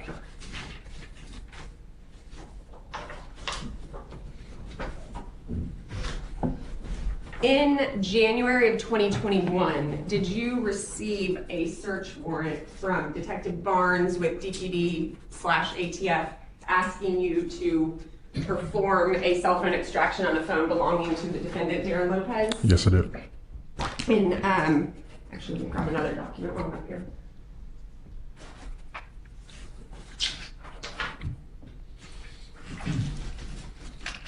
I'm going to show you State's Exhibit 91. Does this appear to be the search warrant that you received asking you to perform the cell phone extraction on that phone? Yes, it is. Okay, and we see it's for a Samsung Galaxy phone, correct? Correct. And the IMSI, or as you told me, MC number is 311-48052. Is that correct? That's correct. Your Honor, at this time, the state would offer State's Exhibit 91 for record purposes only.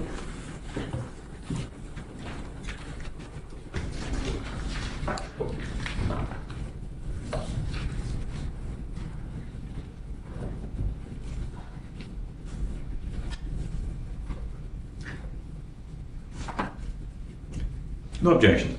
Submitted for record purposes only.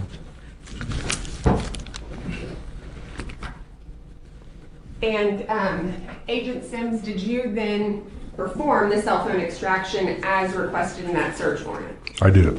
And when you performed that cell phone extraction, would you have followed the standard procedures and protocols that you just described to the jury? Yes, I would have. And would you have taken the verification steps with the hash value like you explained? Yes. Okay. And if anything unusual had happened or any errors had come up, would you have noted that in your findings? I would. Okay. Did that happen in this case? No, it did not. After you performed the phone dump, would you have generated a report with your findings? Yes. And I'm showing you what has been marked as State's Exhibit number 92. Is that a report that you generated following the cell phone extraction you performed in this case? Yes. And I'm also going to show you what's been marked as State's Exhibit number 93. This is a flash drive, and you had the opportunity to review it with another prosecutor this morning. Is that right? That's correct. And did you confirm that this does in fact contain the complete cell phone extraction that you performed on the defendant's phone dump that we've been talking about here? Yes, it does. Your Honor, the state would offer State's Exhibit 92 for all purposes and State's Exhibit 93 for record purposes only.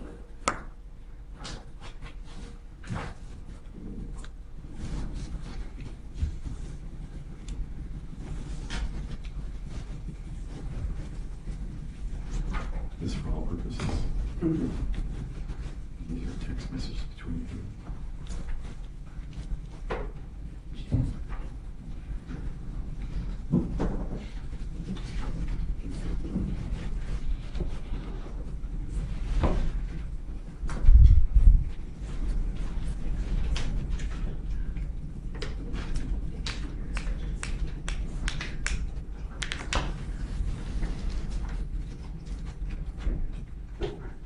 No objection. They're admitted. 93 for record purposes only, right? And the other one is for all purposes. That's 92? Yes, Judge. Yep. Thank you. You may publish. 92. Thank you, Judge. Now, before we get into the contents of State's Exhibit 92, I want to ask you a little bit about your role in this investigation. Were you given sort of the general context of the investigation so you would know what to look for on the phone dump? Yes, I was. Okay. And are you do you have personal knowledge of the complete workings of the investigation? No, I do not. For instance, you and I were recently talking and I had mentioned some emails that came up, but you actually didn't have anything to do with those email records, is that right? That's correct. Okay, and you weren't even aware of them until I mentioned them to you, is that right? That's right. Okay, so your role is more focused on just this cell phone extraction. Correct. And I'm going to show you what's been marked as State's Exhibit.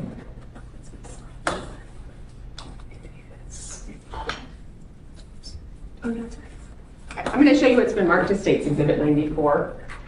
Is this a screenshot of the Cellbrite window when you perform that cell phone extraction on the defendant's cell phone? Yes, it is. And it shows here the same identifying information as well as your name as the examiner? Correct. I'll offer State's Exhibit 94 for all purposes.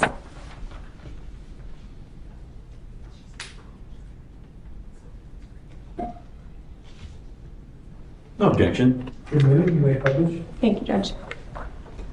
Okay, so let's just, so the jury understands and is aware. Let's look first at State's Exhibit 94. And this is that screenshot we were talking about. So is this what Cellbrite looks like when you open it up to view a cell phone extraction? Yes, it is. Okay. And so we can see over here to the left, we have identifying information. We have information about the date that the extraction was performed in January.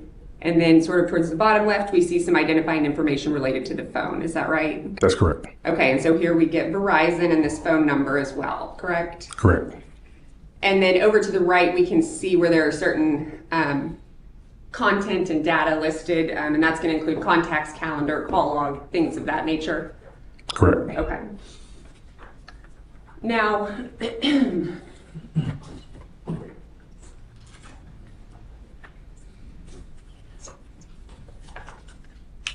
I'm going to show State's Exhibit 92. And this is the front page of the report you generated following the cell phone extraction. Is that correct? That's correct. And during your analysis, did you find information that you believed to be relevant or potentially helpful or interesting to the detectives on the case? Yes, I did. And as we flip through, well, would you have notified them that you had found some of that information? Yes, I would have.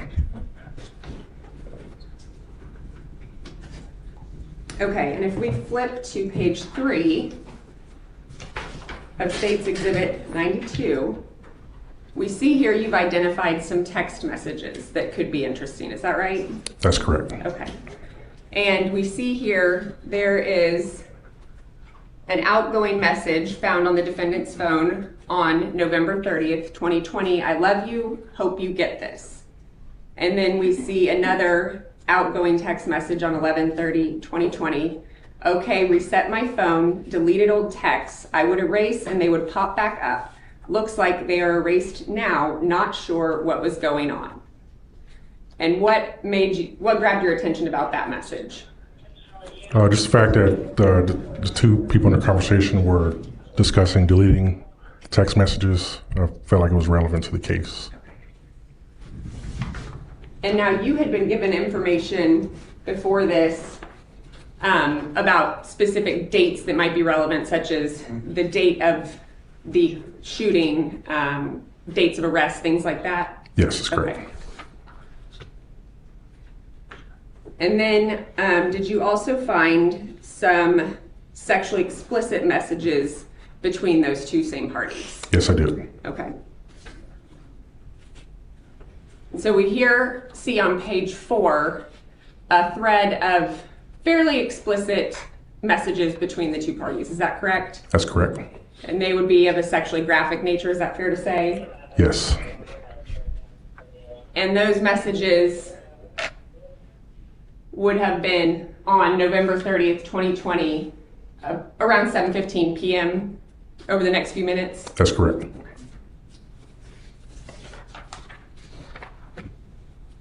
And were you aware that the nature of the relationship between the parties involved in this case was something that would be important? Yes.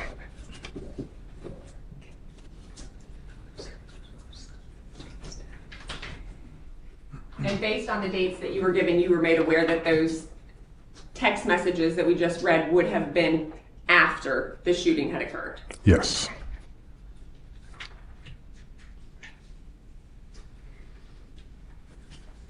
And then I want to talk to you just a little bit about some messages that we see on page 6. Can you read that message for me at the bottom? The sentence starts, so I woke up in a little bit of a panic. Something is eating away at me, telling me you need to take the sticker out of the back window of the truck. Okay, and we see that that was an incoming message to the defendant's phone on December 4th, 2020. Is that right? Yes. Okay. And had you been made aware that there was a sticker on the back of a truck that was relevant to this case? Yes, I was. And then on page 8, just a little less than 2 days later, on 12/6/2020, we see an outgoing text that says sticker done, correct? Correct. Okay. Suggesting that the defendant had quickly complied with that request. Fair to say? Yes.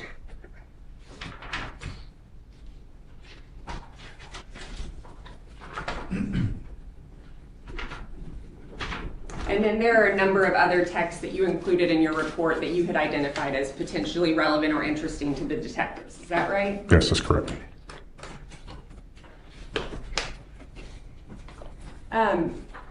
Agent Sims, could you please explain for the jury what UTC is, just generally? So generally, UTC is what we call Universal Coordinated Time, where you guys, through movies, may have heard of Zulu time. So that's a international agreed upon time that keeps people from getting confused with time zones. So here we are UTC -5 or UTC -6, which is the Central Standard Time Zone. Okay, so when you perform a cell phone extraction, does it generally, everything comes up as UTC time? Correct. And then you can actually go in and set the project to convert it to the correct time zone. That's correct. So, for instance, when we're looking at records on this case, we may see a lot of a timestamp and then it'll say UTC -5 or UTC -6, depending on daylight savings. Correct.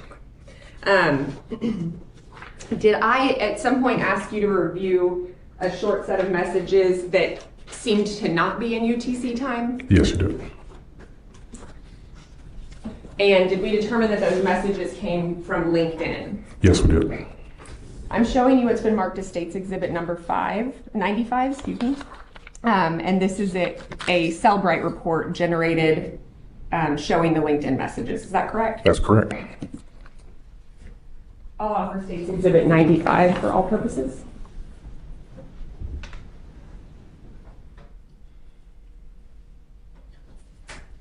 No objection, Your Honor. It's admitted, you may publish. Thank you, Judge. And Agent Sims, so the jury can see what we're talking about. If we look at States Exhibit 95, we see up at the top the Cellbrite heading, and then Darrin Lopez is the owner, and Jennifer Faith is the other participant in this conversation, right? Yes. Okay. And just so we're all on the same page about where it all came from, if we zoom into this really tiny text, we can see here where it says LinkedIn.Android. Is that giving you some kind of file delineation in the cell phone extraction? Yes, it is.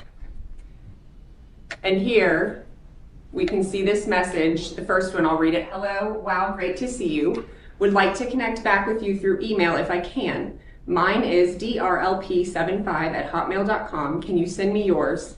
I hope you are doing great and happy. Talk with you soon, Darrin. Then at the bottom we see this timestamp on that says March 17th, 2020, 3:49:23 a.m. And is that timestamp unusual compared to the other messages on the phone? Yes. And how so? It's not delineated as a UTC time. Okay. And I had asked you if there was a potential explanation for that. Do you have any potential explanations for why that might have happened with these messages? Yeah, sometimes on your cell phones or whether it's Android or Apple, the application itself manages its own time. So in this case, I believe that LinkedIn is managing its time. It may be that time on the paper may be the time on the LinkedIn server or within the actual application itself. Okay, so the timestamps on this may be off. It's fair to say? Correct. Okay, so these messages may be something where we have to rely more on context to determine when they happened. Correct. Okay.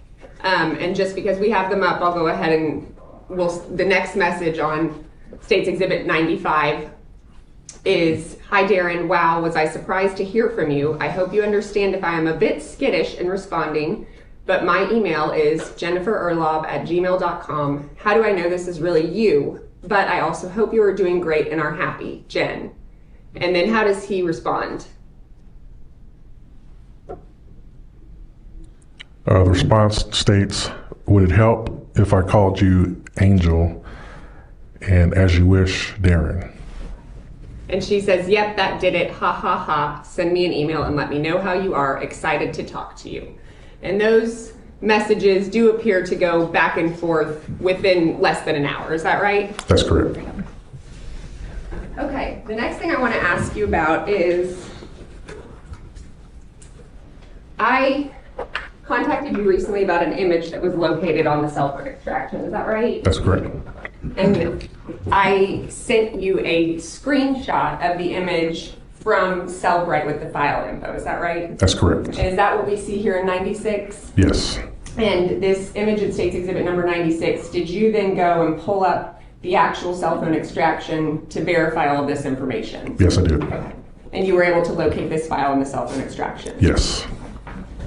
Your Honor, at this time we'd offer State's Exhibit 96 for all purposes.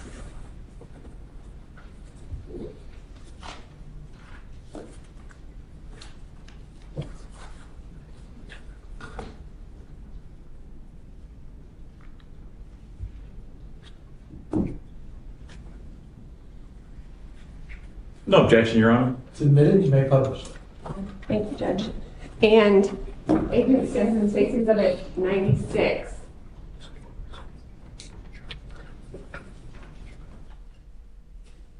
We see here up at the top, and it's fairly small, it appears to be an image of a hand choking a throat, correct? Correct. Okay. And it is actually a small image on the phone, right? That's correct. And why is it small on the phone? So that's what we consider called a thumbnail image. So whenever you download something to your Outlook or you go open a website on your phone, the phone will actually save that image in what's called a cache file, and so it could pull it up in the future if you decide to look at it again. And so this image presumably then would have been saved on the phone because it was opened in an email of some sort. Possibly, yes, that's correct. And so it's possible it could be an email from another person, right? That's correct. Is it also possible that if the defendant had emailed this image to himself, that it would have appeared in his cache? Correct.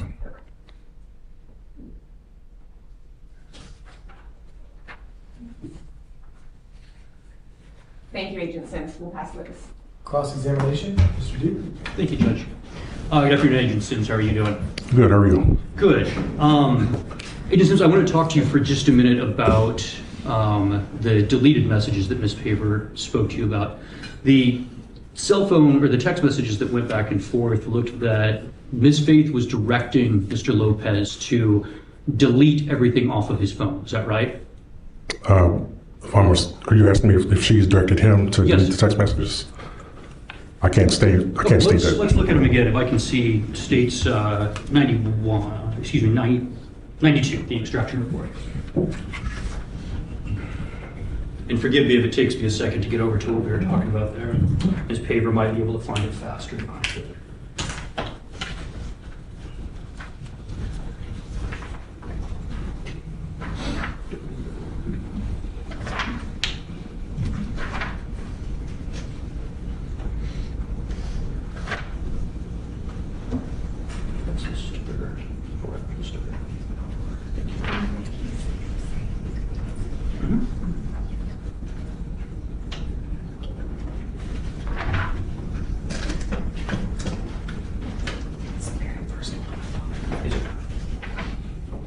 Okay. Thank you. All right. So from this, on November 30th, he's responding to a message at this point. Is that right? Yes, correct. Okay. And informing Ms. Faith, okay, reset my phone, deleted old text. I would erase and they would pop back up. Is that right? Correct. Would you mind? You might need to zoom. A Oh, little my bit. apologies. I wasn't looking up there. We'll come back up there. And we're looking at this from November 30th of 2020. So this is after the date of Jamie Faith's murder. Is that correct? Correct. And Mr. Lopez is texting to Jennifer Faith that he says, okay, reset my phone and deleted old texts. Okay. But he did not, did he?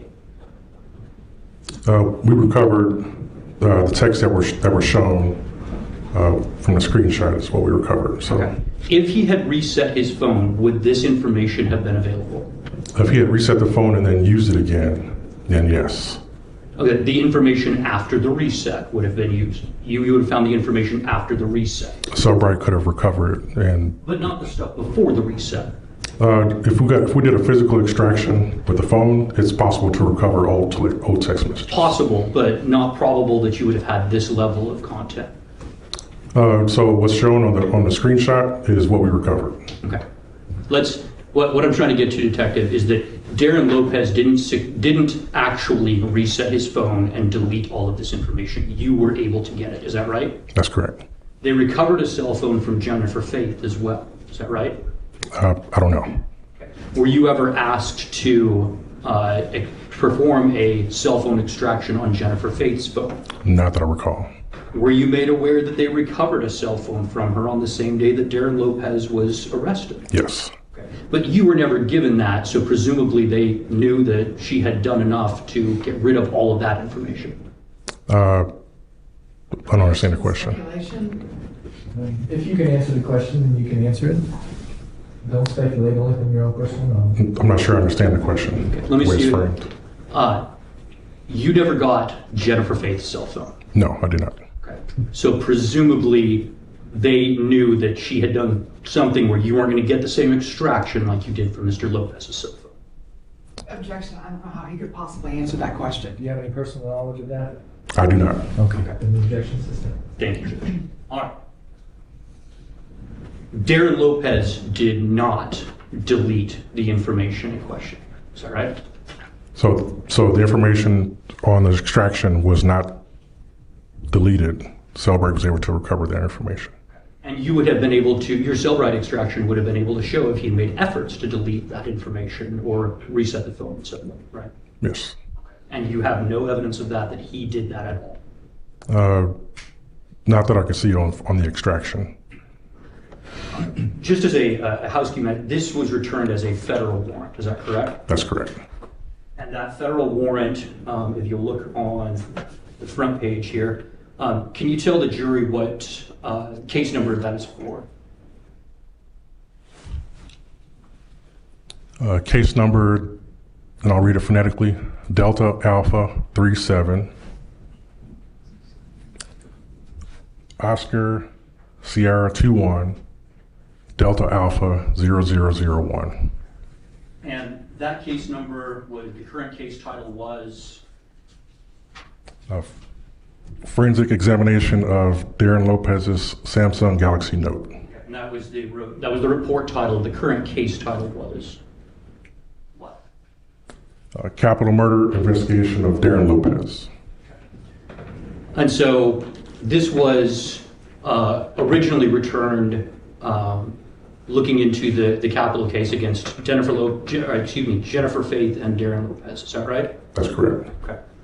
Darrin Lopez ultimately was not federally charged, correct? So as a supervisor, this is an internal case file. I decide what the case files are going to be named. Okay, so that's just a name that you made up at this point? Yes.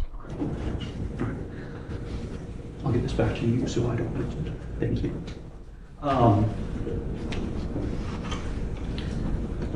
The last exhibit that the state talked to you about, number 96.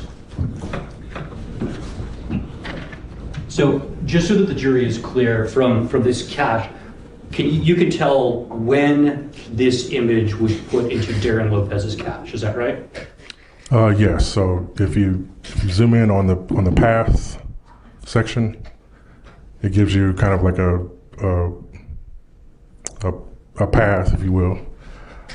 So it's located in the data section under Microsoft Office Outlook /cache, and then the file was downloaded because it's in the files-download section, and then it gives a file name, which is 51628.jpeg. Okay. And that image was created when, according to this file? According to this file, so the modified dates, which is whenever the file was saved to the phone, is 5/13/2020. Okay. So Darrin Lopez received and saved it to the file May 13th of 2020. That's what it delineates on the file. So if somebody had texted that image to him on May 13th of 2020, then that would end up in his cache if he downloaded it and saved it, correct? So what I'm looking at is showing in the Outlook file, in the Outlook folder, Outlook cache folder. So I don't know about any text messages. Okay. So in this instance, it looks like it was emailed to him. So in this instance, where I located this file was in the Outlook cache folder. So Outlook would be an email, correct? Correct. So the image was emailed to him on May 13th of 2020. So this is saying that it was accessed. So I don't know if it was emailed or not, but this is where it was saved. So it was saved to his phone May 13th, 2020. Correct.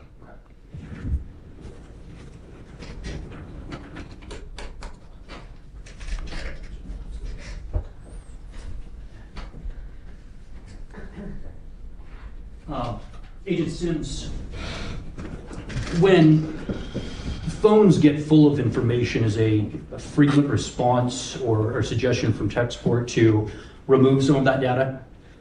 Can you state the question again, please? When phones have a copious amount of data on them, they can start slowing down and gumming up. Is that right? That's correct. So people frequently, either on their own, will remove some of that data, or even they're frequently told by tech support or otherwise to remove some of that data. Is that right? Correct.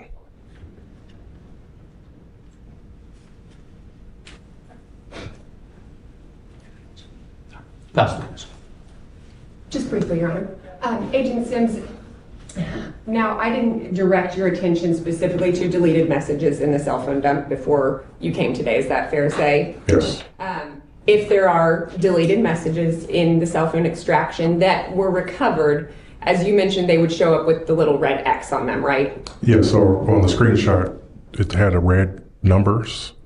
So that's how it would show up in Cellbrite, either red X or like a red number. Okay, there would be something pretty clearly depicting that these are recovered deleted messages. Correct. Thank you.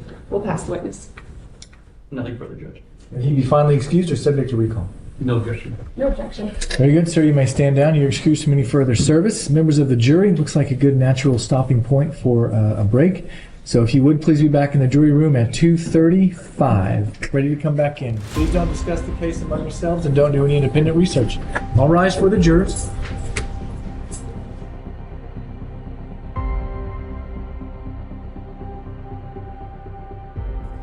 Be seated. Who's the next witness? The next witness is Agent Mark Sedgwick. Before you have a seat on the witness stand, could you please turn and raise your hand? Will the testimony you're about to give will be the truth? Yes, Your Honor. Please have a seat. And whose witness will this be for the state? My witness, Your Honor. We responded to questions first from Ms. Mitchell and either Mr. Duke or Mr. Sanchez to your left. You may proceed whenever you're ready. Can you please introduce yourself to the jury and state your name for the record? Mark Sedgwick. Last name is spelled S-E-D-W-I-C-K. I'm a special agent with the Federal Bureau of Investigation out of the Dallas office. How long have you been with the FBI? Just under 25 years. And what do you do for the FBI at this time? I'm a member of the CAS team, or the Cellular Analysis Survey Team. Can you explain to the jury what that is? The CAS team is a group of specially trained agents and task force officers who have been certified as experts in the analysis of historical call detail records. And what kind of training have you had regarding the historical call detail record analysis? I've had training initially over 400 hours from other FBI agents, outside companies on how radio frequency works, which is how the cell phone and the tower communicate over radio frequency. But most importantly, I've been trained by the engineers from the major service providers in the U.S., AT&T, T-Mobile, Verizon, on how the networks operate and how the phones interact with the network. Okay, so you're very familiar with how these networks operate, and then they're constantly updating all the time. Is that correct? Yes, ma'am. So does that mean you're having to get training all the time? We have a yearly recertification where we'll come, all the CAS agents throughout the country will come together, and during that we will bring in an engineer and the subpoena compliance or the law enforcement liaison groups from all the major service providers, and then we'll have other speakers come in to talk with us to get recertified.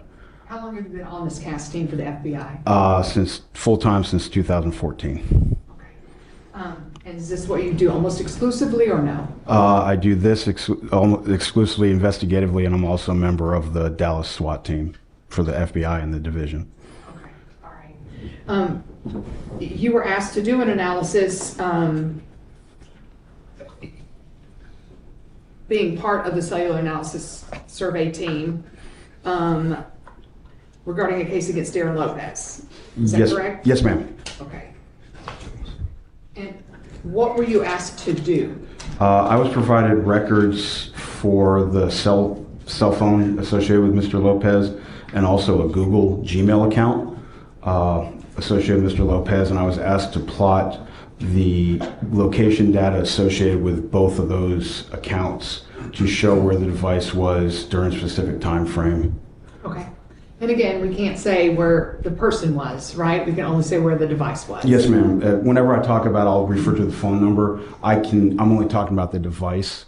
I can't say who was in possession of the device at any time. Okay. There's usually some corroborating evidence that shows that a human was actually with the device. Is that correct? Yes, ma'am, usually. Okay. And do you remember who asked you to create this report using the records, the Google records and the CDR records? Originally, it was Assistant U.S. United States Attorney, and I am blanking on who it was at this time. Okay. All right, and then what information are you given for you to create this report that you do? In this case, I'm provided with, from the prosecution or the investigators, I'll be provided specific date and times and locations that are of importance, like a crime scene, any other locations and a time frame. But then I'll receive the records that were received through legal process from, in this case, Verizon Wireless and Google. That gives me my call detail records or CDRs, and then my Google data in this case. All right. And did you make a report? Yes, ma'am. Okay, Mayor. I'm going to show you what's been marked as State's Exhibit 97. Take a look at that and make sure it's the same report that you have.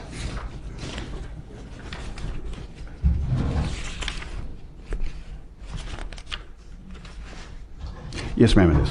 All right.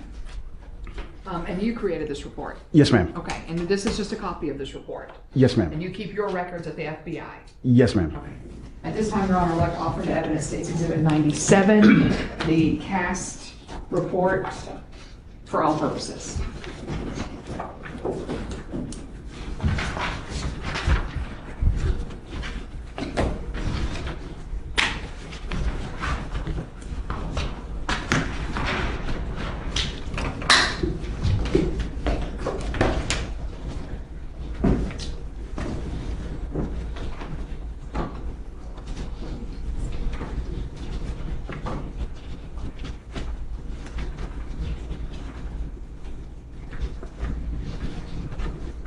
No objection, Your Honor. The minutes you may publish. Thank you.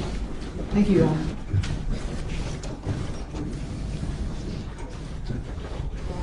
Okay, and Agent Sedgwick, we'll just kind of start at the beginning so they can see. This is the report that you send out, correct? Yes, ma'am. Okay, and that you're the special agent that's doing it, and then the telephone number of the provider's Verizon and the telephone number for Darrin Lopez. The number I was told associated with Mr. Lopez, and then the date that the report was finalized. Okay. Now, on page 2, what is the point of page 2? This is the written report, and basically I was asked to look at this for this time frame of October 8th and 9th because of a homicide that occurred. The methodology is I take the call detail records, which is your phone bill. It has the date and time a call was made, the 2 numbers involved, but it also has the tower and sector of that the device used for that call. And based on that, I can determine the approximate location the device had to be by knowing where that tower is in the world and then the other towers around it. I can determine the approximate location that device had to be. I also, in this case, had Google location data, which is if you have an Android device or a Gmail account associated with your device, your phone is constantly giving up its location to Google, and that can be based on Wi-Fi or GPS. It can also be based on cell tower, but we don't use the cell tower because it can be historical. It cannot be, the timestamp can be off on that. So we will use the GPS or Wi-Fi data collected by Google that the phone sends back to Google, and that is given a report that gives you a latitude and longitude, the time that occurred, and then a level of uncertainty in meters. So basically I can put a pinpoint and then a circle, and the device was somewhere within that circle. Okay. And so, and I'm certainly not very good at this, but even if the phone is on, let's say, in airplane mode, is it your testimony that Google can still extract data? Yes, if you put your phone in in airplane mode, as long as the phone is on. You can put it in airplane mode, you can turn your Wi-Fi off. Your device is actually still looking for those Wi-Fi signals and everything. So what'll happen is it'll store all that location data, and as soon as you connect your device back to the network or to a Wi-Fi and turn it back on, basically, not turn it back on, but re-establish either Wi-Fi or cellular connectivity, it'll dump all that data it has back to Google. And that is one of the things I used for location in this case was those records provided by Google. And when we're talking about the call detail records from the provider like Verizon, yes, ma'am. Those are records that cannot be manipulated by the person who owns the phone. Is that correct? No, ma'am. The Google records, the end user can delete that data. They can't modify it, but they can go in and actually delete their Google history from Google. But the CDR, the owner of the device, has no control over those records. Those are the business records of, in this case, Verizon. And then conclusions. What did you? That's basically my conclusions will be in the following slides, what my analysis showed. All right, let's start with page number 3. Can you explain to the jury just quickly what we're looking at here and what you're trying to show? Yes, this is basically the state cell tower of the United States. Each cell tower, I think everyone's seen them on the side of the highway, but they're broken up into 3 sectors or pieces of pie that cover approximately 120 degrees. They're 360 degrees in a circle, so they cover that full circle. In the records, I'll be given the azimuth or orientation of that tower, and what that is what direction the center of that tower is pointed. So the coverage area will be 60 degrees to either side of that azimuth. And in this case, if I'm given an azimuth of 60 degrees, the tower will cover, that sector will approximately cover from 0 to 120 degrees, or on a clock face, 12 o'clock to 4 o'clock, because every 30 degrees is equal to an hour on a clock face. All right, and then on page 4. This is just how I'll show the CDR, the cell tower usage. What you see is the point, the bottom of the apex, that's the cell tower. In this case, this tower is pointed north. You have the 2 sector arms going out that 60 degrees to either side. And then you have that shaded area. And that is just to show how the energy is going out, kind of in an upside down funnel shape. That is not indicative of the entire coverage area of that tower. That's just to show how kind of the energy is going out. I can't say exactly where the coverage of a tower ends, but just based on my training and the other towers in the area, I can determine the approximate coverage area of that cell tower.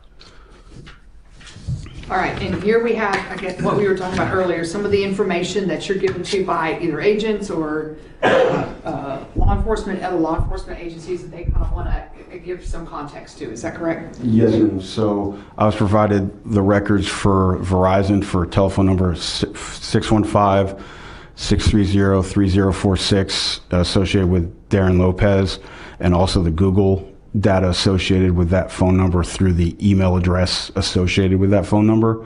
I was also given the phone number for Jennifer Faith ending in 4240. And then I was also provided 4 addresses of interest. The victim's residence, 926 South Waverly Drive in Dallas. Mr. Lopez's residence, 1285 Sweet Home Road in Cumberland Furnace, Tennessee. And then 2 truck stops, a Pilot Travel Center, 2320 Highway 46 South in Dixon, Tennessee. And then Flying J Truck Stop, 3400 Service Loop Road, West Memphis, Arkansas. Okay. All right, and do we start the analysis here?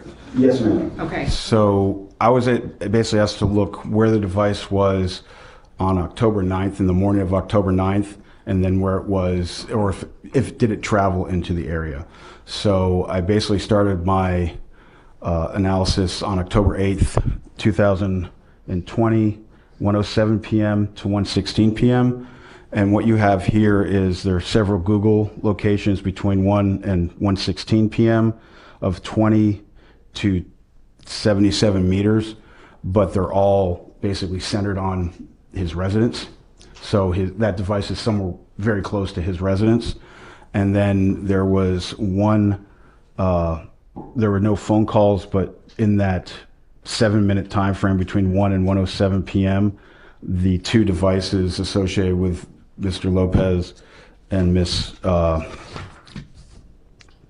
Faith, they exchanged 27 text messages in that 7 minutes.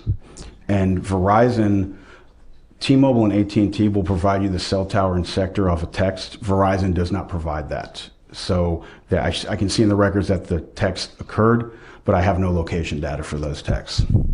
Okay, thank you. All right, and then what are we showing here? You kind of zoomed out now, and now we have a larger view of... Yes, so what we have now is the device has started to move. This is from 1:26 to 1:51 p.m., and each of the red flags is a Google hit, and I didn't label all of them, but at 1:26 it's south of his residence, and then at 1:51 p.m. it is now near the Pilot Travel Center south of his residence. So it's just showing the phone has started to leave the area of the residence and is traveling south. Okay, so we can see you have Cumberland Furnace, and you have Darrin Lopez's residence, and then you have the movement going south. What you said, south? Yes, ma'am. Okay. And then what are you showing here? This is from 1:53 to 2:19 p.m. The device is, the Google data is showing the device in the area of the Pilot truck stop. And then I was also told that at 1:57 p.m. There was a receipt from the Pilot Travel Center from Mr. Lopez, I'm assuming getting gas.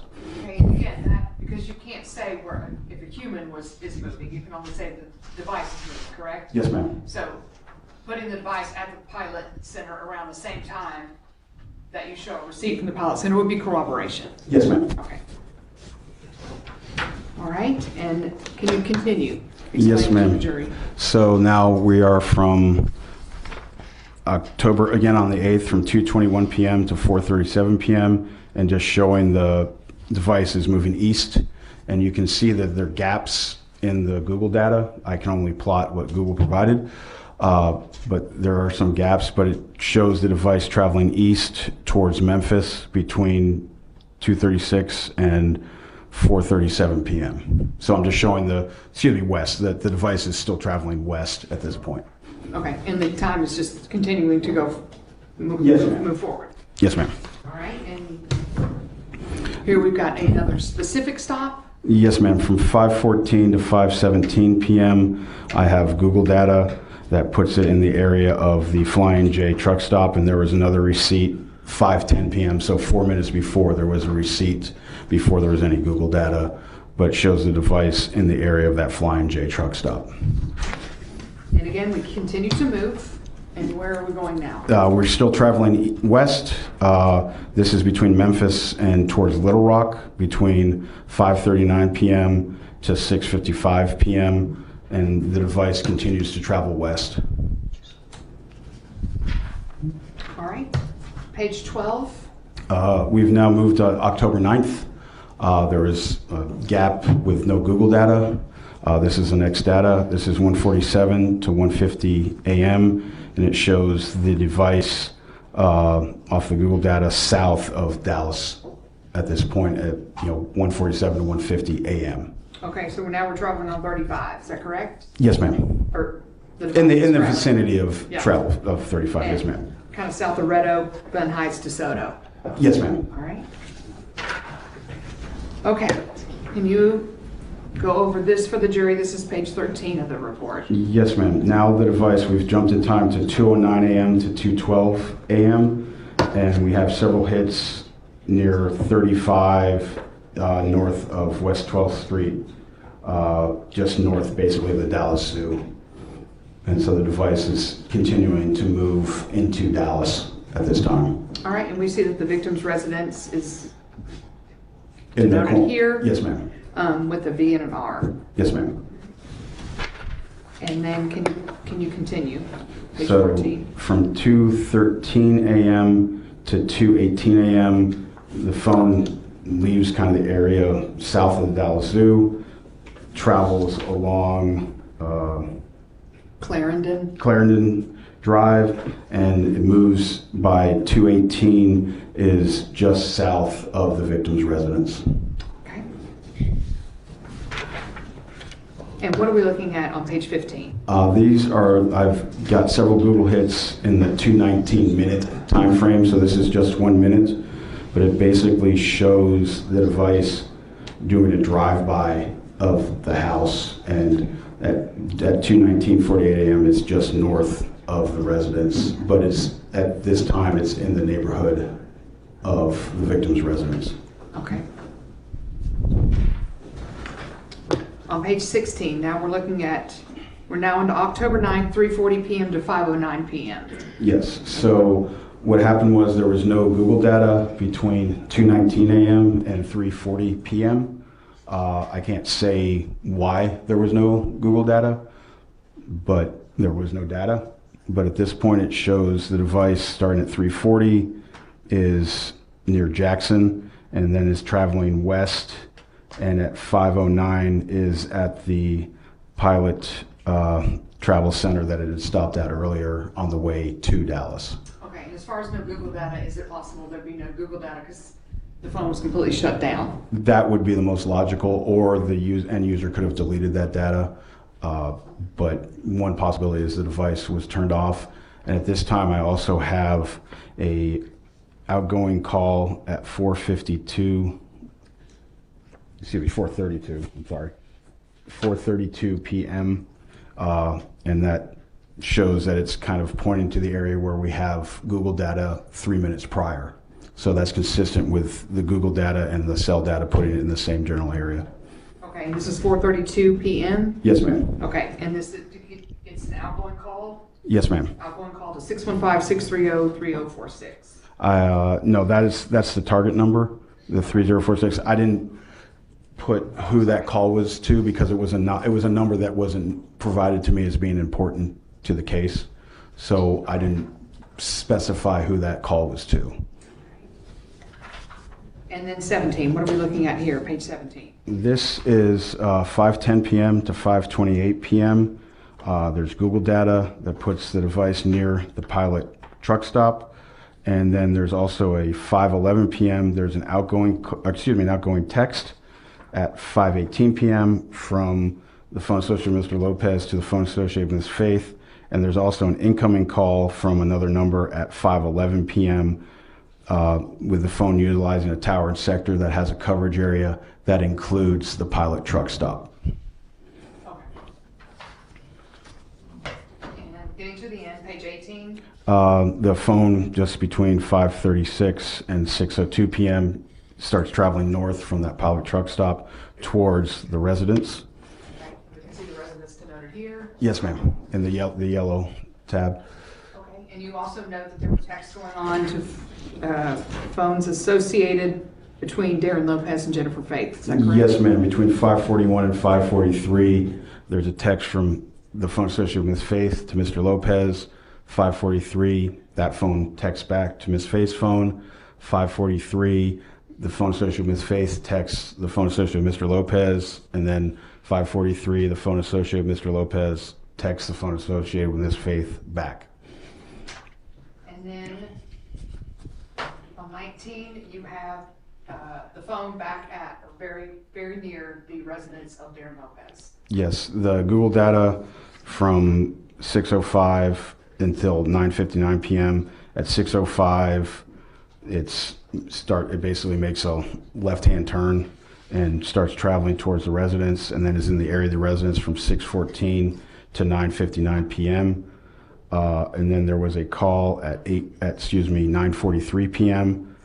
from Miss Faith to Mr. Lopez that lasts 1,528 seconds. And during that time, that device is using a tower that has a coverage area that includes his residence. Okay. Did you say 5,000 or 1,000? 1,528. Okay. And then 16 texts. Did you? Yes, ma'am. And I was about to say, and then there also in that time frame, there were 16 text messages between the two devices between 6:21 and 9:16 p.m.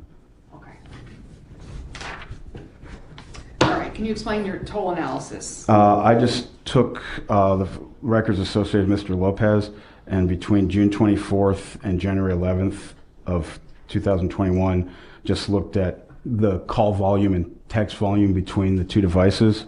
And so what I showed is, in that time frame, there were 2,344 total calls. 261 of them were with the phone associated with Ms. Lopez, so a little over 11% of his call volume was with Ms. Lopez. There were 268,844 total SMS or just text messages, with 116,171 with the phone associated with Ms. Lopez, just over 43% of the text messages. There were 10,808 MMS, which is a multimedia session, which is either a very long text or you attached a picture or a short video or something like that. And that was 39, just over 39%. And then I also looked when there was a gap of greater than 10 hours where the two phones did not communicate at all.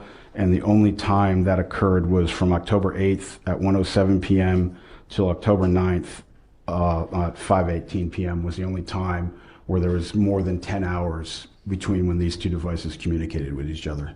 Okay, I think this is important just to reiterate. So you're saying between June 24th of 2020 and January 11th of 2021? Yes, in ma'am. that time frame, the only time that they had no contact for greater than 10 hours is the time of October 8th from 1:07 to October 9th at 5:18. Yes, ma'am, and that's roughly 28 hours. Okay, so they were in contact a lot. Yes, ma'am.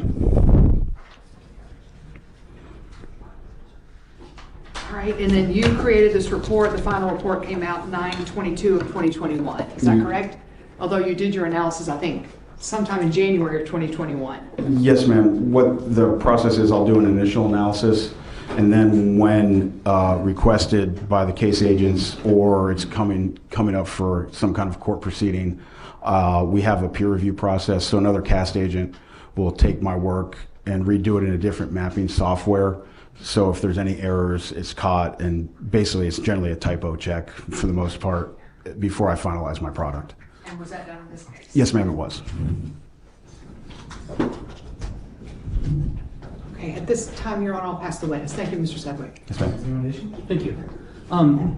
Agent Sedgwick, and I just wanted to clarify, each time that you were using the cell data information, you actually posted the tower on those maps. Is that correct? Yes, sir. So the majority of what you had was Google data from a device being on. Yes, sir. In this case, the majority of this was Google data. Okay. Yes, sir. And I know that you had some nice, pretty circles on your maps and that kind of thing. That's not what the cell phone coverage actually looks like, is it? No, sir. The circles is the Google. They give me a lat long and a level of uncertainty. So they give me a circle. So that's what I plotted. I use the sector arms with that shaded area to show the coverage of every cell tower. But no, it's not going to be that perfect. That perfect circle, because you've got different radio frequencies and different coverage areas depending on, I mean, even weather and time and that kind of thing can change. Is that fair? Weather and time has a very limited effect, but topography, the network, the other towers in the area affect what that coverage area looks like. But that's been determined to be the best showing of what the general coverage area of that device was, or that cell tower was in sector at the time of that call. Because cell phone traffic can also affect like which towers are picking up calls. Calls can get shunted at times. Is that fair? No, sir. Once you're in a call, yes. Okay. But when the phone either you press send or you receive a call, the phone itself is in charge at that time. The phone is always looking for the strongest signal with the least amount of interference, generally the closest tower. So when you press send on your phone that connects to the tower, it sees the best at that time. That is what was reflected in the call detail records. Same process for an incoming call. The network doesn't keep track of where every single phone is at every time. It knows the general area. So if I get an incoming call, it'll send a page out to all the towers in the area. I'll respond on the tower and sector the device sees the best at that time. That's what's reflected in the call detail records. But once you're in a call, the network, you might not move, but the network might shift you to another tower that still has coverage because there's an overlap in the network, so there's not dropped calls. You might not move, and the network might shift you, but the tower listed in the call detail records as the first tower is the tower and sector the device itself chose. So kind of the same thing we said, the closest tower isn't always the one. It can be up to the device, up to traffic. Traffic doesn't have an effect. The phone has no idea what traffic is on that tower. Okay. But like if I'm sitting here and there's a tower half a mile this way and 3/4 a mile that way, but there's a hill in the way, I might choose the farther tower because it's a stronger signal. When you say the phone, the device, yes, sir. So I'm saying we can have some deviation there based on a lot of those factors. Yes, sir. But it's always going to be in this tower and sector that was the strongest signal. Thank you. I want to skip over to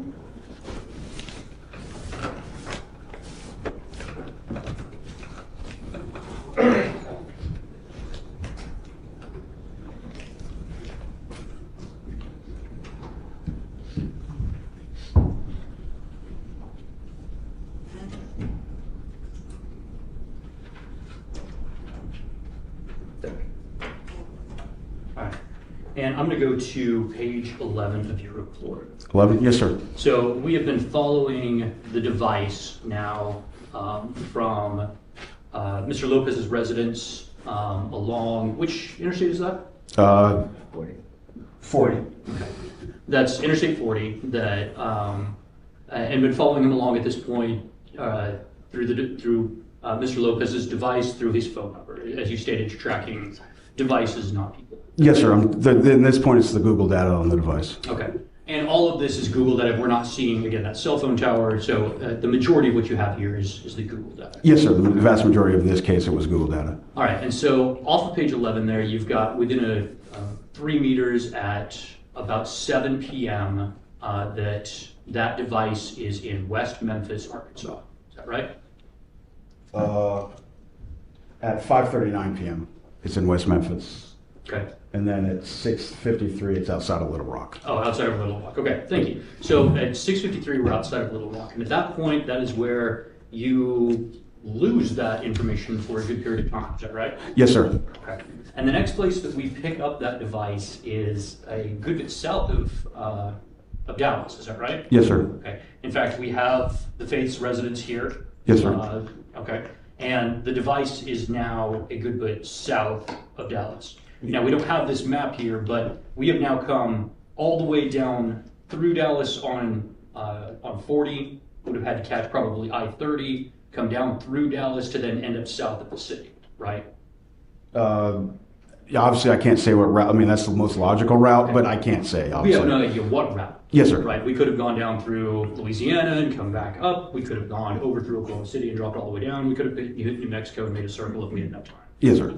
We don't know what it is, but we know that the device is dark from Little Rock until now. We are not anywhere near the victim's residence. In fact, probably past it from where we're trying to get to. It's south of the victim's residence, sir. Okay. Yes, sir. All right, but at that point, we're now at about 2 in.the morning. It turns on. There's Google data again. There is Google data again. Okay, so for about 7 hours, there is no Google data, and I created a little Google data. Would it surprise you that that's about 450 miles? I'd have to map that out, sir. I don't remember off the top of my head. All right. You approach the witness. Sure. Through my own Google data to establish my alibi for the day of where I've been. I just used Google Maps to show the Fate's address to West Memphis. Yes, sir. And how far is that? That's saying, well, where's the mileage? 449, 450 miles. About 450 miles and about. Where was that? I'm sorry, where's that from the starting point? I just want to make, because I. Yeah, not a problem. So, and I mapped it backwards. So from Waverly to. Okay, sir. Okay, sir. I just wanted to, I missaw where it was, so I wanted to make sure I was talking, we're talking the same. We agree. We got 7 hours of no data. Yes, sir. And we've got 450 miles of no data. Yes, sir. Okay. Then it turns on, or we start getting data. Yes, sir. Okay. And then we continue to have data as it takes us back up towards the victim's residence and back up towards the victim's residence. Yes, sir. We are right at the victim's residence. Yes, sir. Is that right? Yes, sir. Okay. And then what is our latest time on your report where we are right next to the victim's residence? 2:19 a.m., sir. So 2:19 a.m. And then we go dark again. Yes, sir. Correct? So from 2:19 until almost 13 and a half hours later, no data. Is that right? Yes, sir, approximately. Okay. And we are back in Oakfield, Jackson area, and I'm trying to think of where that is. Just trying to find another main point of reference. But at least the 450 miles, if not a little bit more, that we talked about there. Yes, sir. It's dark for 13 hours and travels a decent distance, obviously a good distance from that time. Okay. All right. Good. I'll pass the witness. Nothing further, Your Honor. Thank you. Finally excused. No objection. No objection. Say no excuse. Hi, Your Honor. Any further service? All right, Ms. Mitchell. I'm being unable to talk. Let's, It's just going to get funnier and funnier. next witness, please.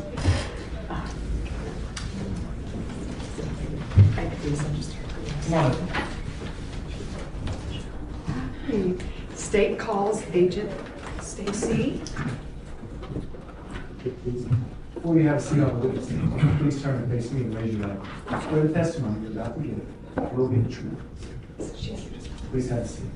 You respond to any questions from Ms. Mitchell first, Mr. Duke or Mr. Sanchez to your left. You may proceed whenever you're ready. All right, thank you, Agent Stacy Vander was taken. Yes. I just didn't want to get it wrong. Can you please introduce yourself to the jury and by all means spell your first and last name for the court reporter? My name is Stacy Vander Westhazen, Stacey Vanderwesthuizen. I'm an ATF special agent. All right, and how long have you been with the ATF? Approximately 9.5 years now. And where did you start out? My first office was Montgomery, Alabama, and then I moved to Nashville, Tennessee. All right, and you were in Nashville, Tennessee, for part of the team that Barnes put together, or all of you guys with ATF and Eric Barnes and Chris Walton put together for the arrest of Darrin Lopez. Is that correct? That's correct. All right, and your involvement in this case was January 11th of 2020? Yes. Okay, well, a few days before that, is that correct? Leading up to the arrest, yes. Okay. You're no longer in Nashville, though, is that right? That's correct. I'm in Wilmington, North Carolina now. Okay. They keep moving you? Yes, they do.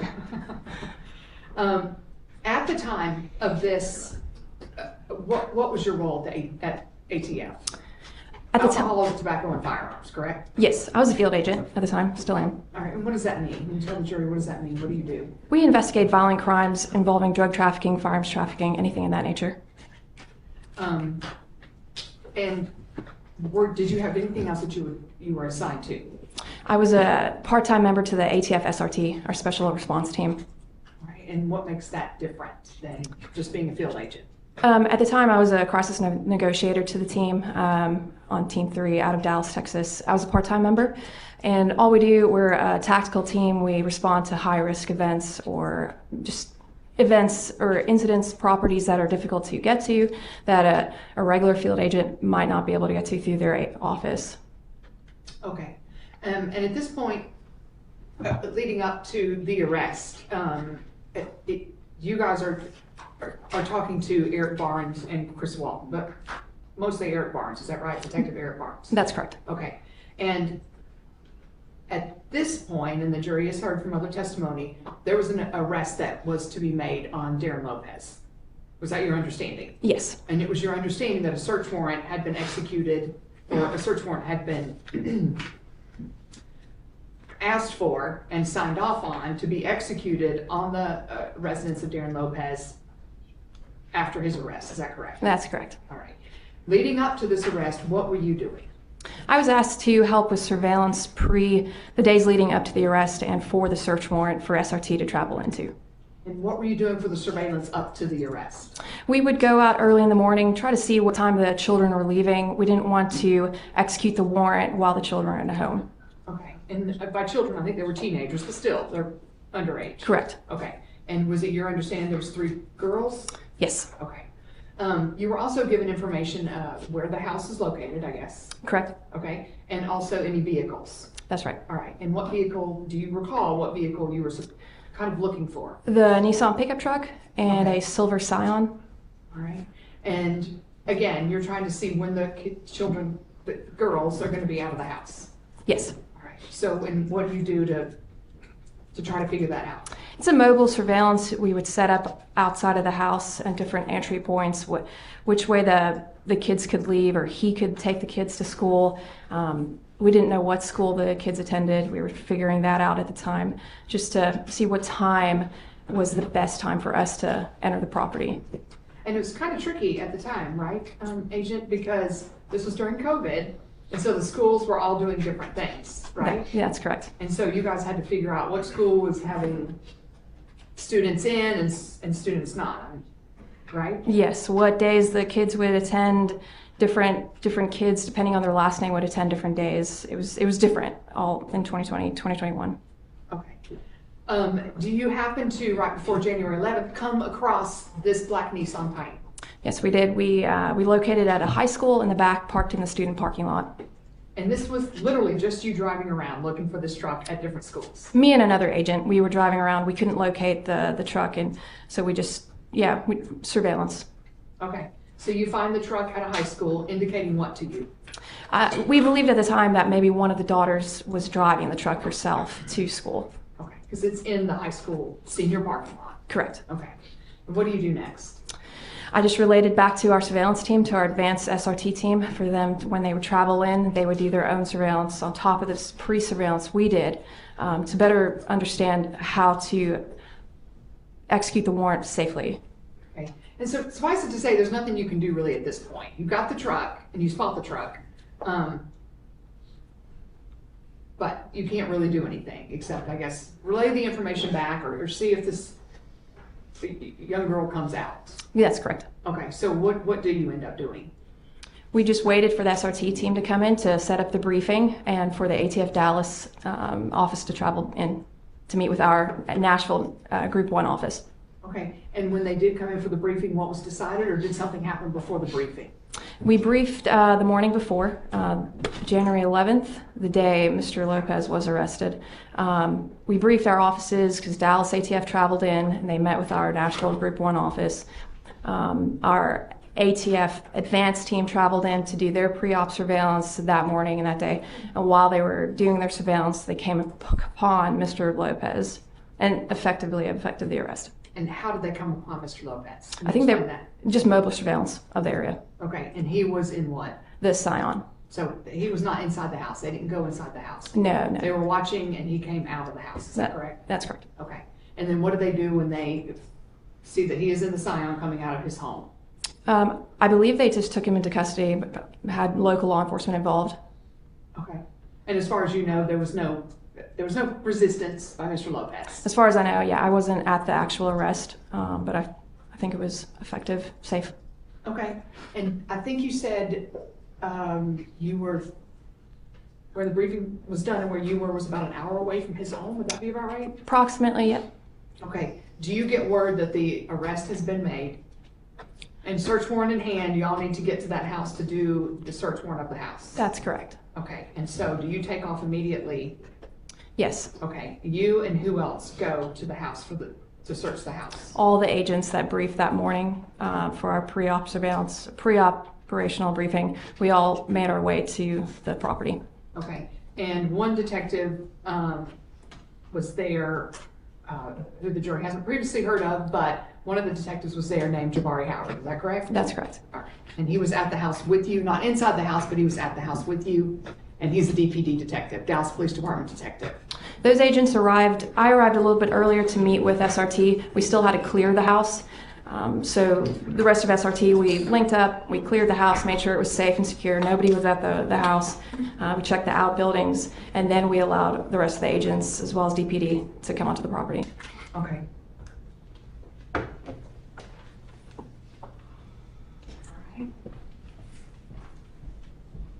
I am going to ask you to go through these, just to make sure you recognize them.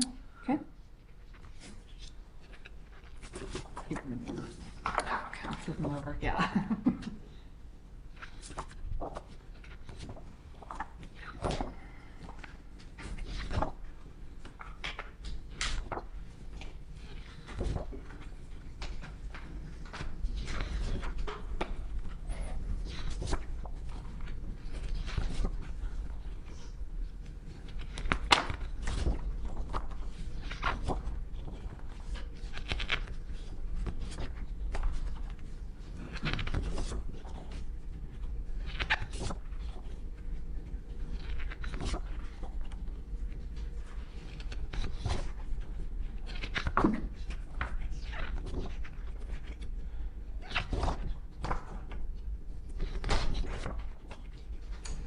Do you recognize those photos? I do. Okay. And those pictures of the house, Darrin Lopez's residence in Cumberland Furnace, Tennessee, and the inside of the house? Yes, they are. Okay.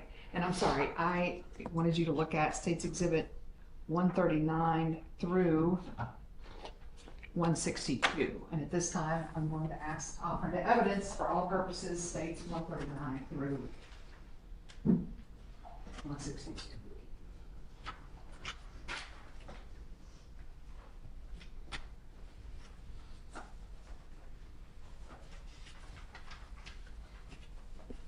Yeah, John. Sure.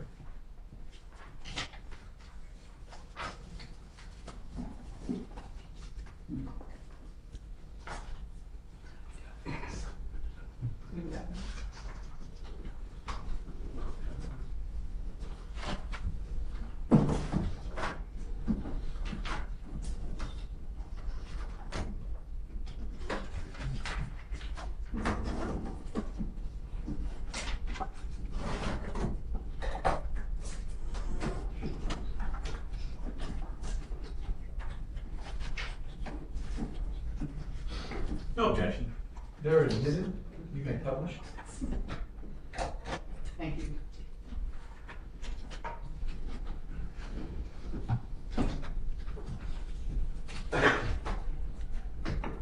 All right, Agent, I'm just going to go through these photos, okay? Yes. This is States Exhibit 139. This is the house that you came upon in Cumberland Furnace, Tennessee. This is the residence of Darrin Lopez. That's correct. You have the search warrant for him. Yes. Okay. And this is State's Exhibit 140, just another side view of the house, correct? That's correct. This would be 141, the back of the home. Correct. Okay. So it did sit on a large piece of property. Yes. All right. And there were several other what you call outbuildings around, correct? That's correct. A barn and then a shed, I believe. Were there any animals not inside the house, but any animals around the house? There was a couple of horses. There were a couple horses? Yes. Okay. I'm going to show you what's marked as State's Exhibit 142. Would you say that the house was pretty messy? Yes. Okay. So was this like a floor area? Yes. And those are your knees right there bending down? Yes. Okay. Did you guys have to go through a lot in order to find anything of value? We had to dig through quite a lot, yes. Okay. So clothes, just food wrappers. Were there animals inside the house? I think a cat maybe. I don't recall too many animals. Okay. But what we're focused on in this picture in States 142 looks like a rucksack, possibly. That's correct. Okay.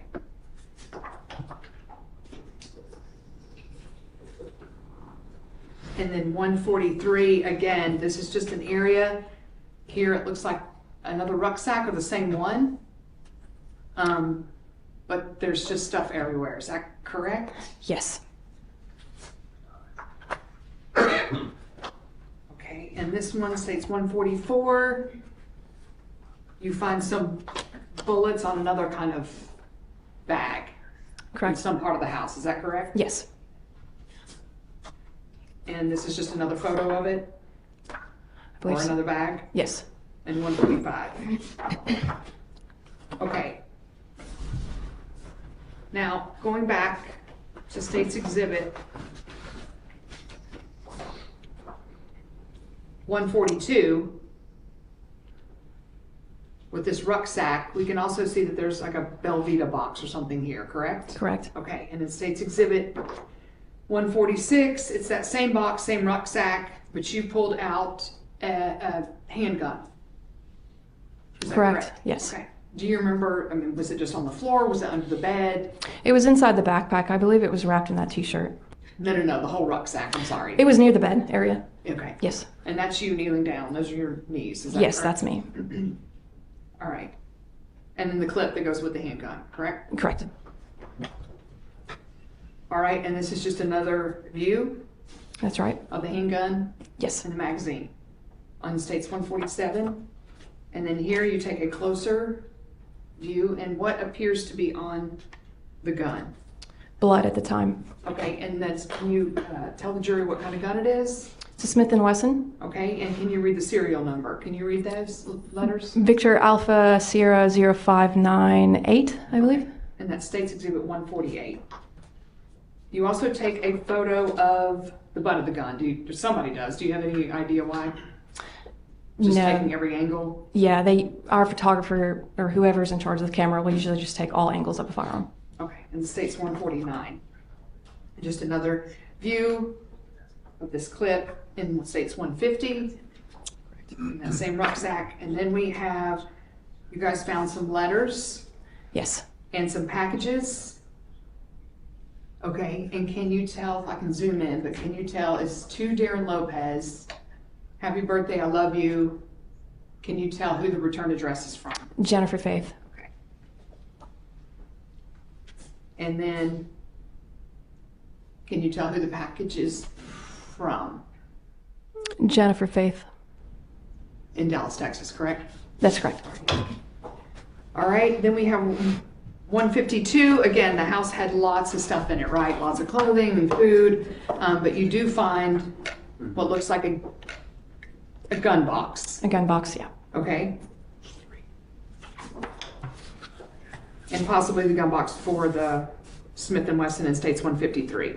Possibly, it might be for another separate firearm. 154, we're just showing that what you're collecting, More different ammo. ammunition, setting Yes. out and taking a photo of it. Same thing in 155. Yes. And then in 156, you go ahead and take a picture of the certification title, Darrin Lopez, and this is for what? The Nissan Titan. I'm sorry? The Nissan Titan. The Nissan The Titan. pickup truck. Okay, that was registered to him. that the police found That's in their correct. initial investigation. Correct. 157, is this a picture of a Scion? The Scion, yes. And then 159, 159, we have a priority mail. I think that's from the state's exhibit we saw earlier, but from Jennifer Faith to Darrin Lopez, correct? That's correct. All right. And then in 160, we see a giant FedEx box, looks like on the front or back porch of the house. That's correct. All right. In 161, if we get closer, we see, do you see a return address? From Yes. Jennifer Faith, Dallas, Texas. Yes. And then if we go to 162, this is the living room where Christmas is still happening. And we see probably what came out of that FedEx box, right? TV. The giant Samsung TV. Yes, ma'am. Okay. All right. When you collect the gun, and then what do you do with it? I walked it outside to Jabari. And you gave it to Jabari Howard, I handed it over, yes. who again is with the Dallas Police Department. Is that correct? That's correct. All right. Give us just 1 second, Your Honor. We're trying to get into Fort Knox here.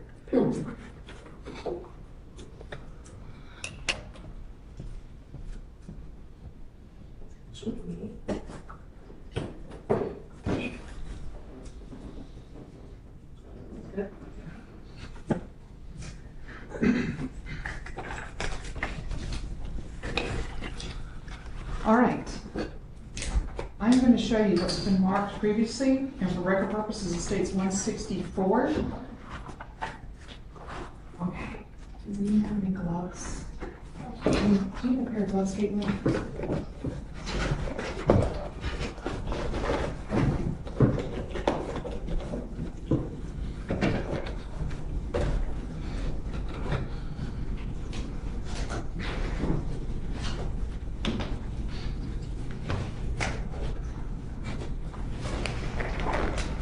Okay, this is unloaded and locked up, but does this appear to be the same gun that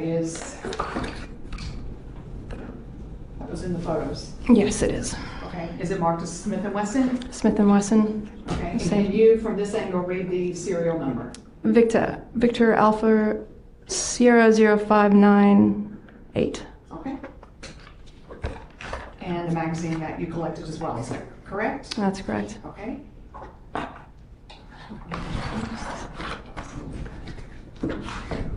right. At this time, Your Honor, I would like to offer into evidence states 164 for all purposes.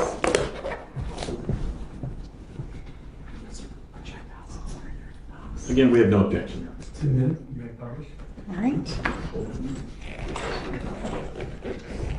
For the jury.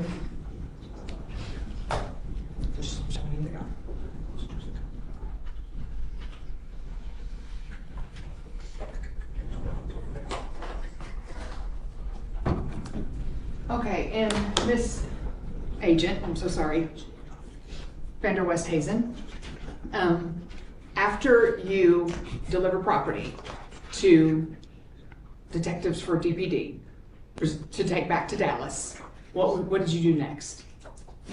We just kept searching the house All right. for more evidence. All right. Did you take a lot of stuff out of the house, or? There was many of us helping go through the house and search the house. I believe we took quite a bit of evidence out. Okay. Yeah. It was very messy, correct? Yes, it took a while. Okay. So you kind of had to sort through some stuff. Yes. All right. After the search of the house, did you have anything else to do with this particular case? No, we were ATF Nashville. Nashville 1 was pretty much finished with our side of the case. Okay. But yeah, and you personally had nothing else to do with the case? That's correct. Professionally? That's correct. Okay. I'll pass the witness, Your Honor. Thank you. Cross-examination. Thank you, Your Honor. Special Agent, this was about 3 months after the shooting, right? That's correct. So for 90 days, that gun sat in that house in a sack, correct? I assume so, yes, sir. All right. So it wasn't under a bed, correct? I don't believe it could have. I could have pulled it under a bed. The house was so dirty with all the clothes. I don't recall if it was somewhat under the bed, but it was near the bed. Oh, it wasn't in a closet somewhere in the back of No, the sir. closet. It wasn't in a wall, and it wasn't under the house. That's It correct. was that you were able to find it after you got rid of some of the stuff that was on top. You were able to find it really easy, right? Somewhat. So if someone was trying to hide a weapon like that, they weren't doing a good job, is what I'm trying to get. That's correct. All right. And so, any signs that anybody tried to destroy any evidence in this case? Not that I could tell. Were you able to retrieve computers from his house? I believe we did take electronics. Okay. I personally, I don't think I was responsible for electronics. I think I just had that section of the house. And do you remember, if you do, whether any of those electronics were hidden in any way? I don't remember. And so you come across him, and you tell people that you see him, right? When you're going to arrest him. I didn't arrest him. Oh. But when somebody arrested him, are you the first person that saw him, laid eyes on him? No, I wasn't there when the advance team arrested him. But from what you recall, it was done without incident, right? That's correct. You didn't resist, correct? Correct. You didn't run. That's correct. There was no chase. Right. You basically gave yourself up. That's correct. And was the gun loaded or not loaded? It was loaded. Do you know how many bullets were in it? I don't recall. There were other bullets that you brought with you today also? Or only the bullets that you found in the gun? I think it's only the bullets. In the pictures, was there another clip in there? I think it's just one clip, one magazine. And the extra bullets that you found, where were they? They were spread out throughout the room. Okay, somewhere in a bag, in that same bag? There were bullets in gun boxes, just loosely laid. It was everywhere. Did you find any other guns? No, I don't believe we did. That's the only gun you found? That's correct.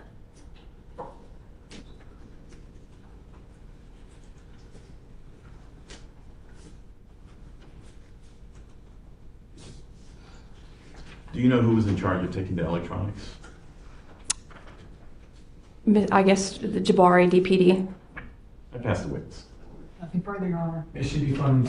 No objection. Very good. You're excused from any further service. Thank you, sir. Call your next witness, please. State House Laura Fleming.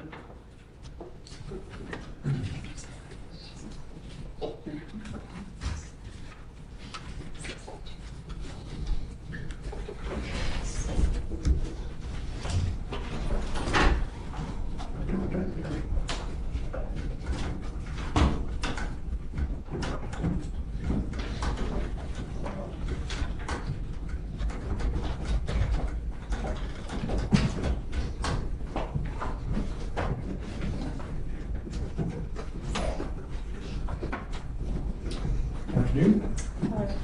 Would please come to the front of the courtroom before you have a seat. Could you face me and raise your right hand? You swear the testimony you're about to give will be the truth. Yes. Please have a seat. Thank you. Respond to any questions from Ms. Mitchell first. You can actually Mr. Duke and Mr. Sanchez to your left. All right. You may proceed whenever you're ready.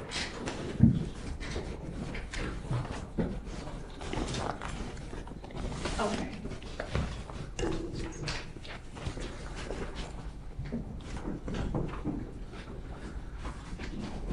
Good afternoon. Good afternoon. Can you please introduce yourself to the jury and state and spell your name for the record? Yes, my name is Laura Fleming, Fleming. I am a firearms examiner with the Dallas Police Department. All right, and how long have you been a firearms examiner with the Dallas Police Department? I've been a firearms examiner 28 years, and I've been with the Dallas Police Department about 7. Okay. And can you tell the jury what you do as a firearm in your role at DPD as a firearm analyst? A firearms examiner is a forensic scientist that focuses on the field known as firearms identification. And firearms identification is one of the many disciplines under the forensic science discipline, but its focus is to determine whether a fired bullet, a fired cartridge case, or any other ammunition component was fired from a specific firearm. All right. And were you, I guess let me back up. Also, as your role in DPD and dealing with these fire cartridge casings or your analysis as an examiner, do you also enter, or someone on your team is responsible for entering in fire cartridge casings into the NIBIN system? Yes, the Dallas Police Department participates in the NIBIN program. NIBIN is an acronym for the National Integrated Ballistics Information Network. And this system is supported by the ATF, and this system allows us to capture images of cartridge cases, both from the crime scene as well as from known firearms, known as test-fired cartridge cases, in an effort to associate unrelated cases to each other to aid the investigation. Okay, and in this case, did you have, did DPD, crime scene response, give you guys some fire cartridge casings on an incident that happened October 9th of 2020 under, it looks like case number 179-853-2020? Yes. Okay, and do you recall how many? There were 8 fired cartridge cases. Okay. Is what you did with NIBIN part of your report or no? Yes, I mean, as far as entry into the NIBIN database, if a confirmation is performed, it will be part of my report. Now, on a routine basis, as far as routine entry of cartridge cases, we do not issue reports unless a confirmation has been requested. Okay, and so we're clear, and I think this is, and we went over it a little bit with physical evidence section, Detective Gonzalez. In all cases involving a firearm, if there are fired cartridge cases collected, then they are to be entered into the NIBIN system. They are to be considered for entry into the NIBIN system. And I say that because there is a process. Specifically, like in this case, we had 8 fired cartridge cases that were collected from one crime scene. These 8 fired cartridge cases are screened. They were screened by one of our NIBIN analysts to determine class characteristics. If he finds that they were all the same class characteristics, then a representative cartridge case is entered into the database, into the NIBIN database. So basically, that means he's looking at all 8, and then if they screen in, then he or she picks one. Correct. To enter in, and then there's a process to enter it into the NIBIN system. Yes. Okay. Right. I'm going to show you, Laura, what's been marked. Is it okay if I call you Laura? Yes. Okay. I'm going to show you what's been marked as States Exhibit 165 and 166. We have 2 reports here that are the same report, but let's go ahead and explain that. Okay.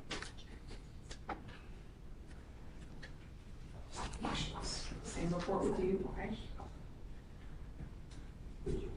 Yes, they are copies of my reports. Okay, so we have one, and can you give me the one, that one? In States Exhibit 165, it says firearm analysis report, which was completed on what date? Well, the report was issued on May 27th of 2021. Okay, and then we have States Exhibit 166, and that is titled Corrected Report. It is, and that one was issued February 24th of 2023. Okay, and before we go into the reports, I have to enter these into evidence, but just briefly, what did you have to correct on the report? Anything of substance, first of all? Well, the corrective report was issued to clarify the serial number of the firearm, the only firearm that I examined. Okay, so in the original report, you have I'll let you look at yours. Mm-hmm. On the original report, what do you have the serial number as? In the original report, I listed the serial number for a Smith & Wesson pistol as VASD 598. And you figure out that you just read it wrong, is that correct? Yes, ma'am. And it should be? The correct serial number for the same Smith & Wesson pistol is VAS 0598. And you and I have even looked at that gun and verified that that's a 0, not a D. Correct, and I have photographs, copies of photographs as well with me today. At this time, Your Honor, I'd like to offer into evidence State's Exhibit 165 for record purposes, State's Exhibit 166 for all purposes. We have no objection, Your Honor. Submitted, you may publish. Okay, thank you. Okay, so Ms. Fleming. 165 for record purposes. Yeah, let me put that up here.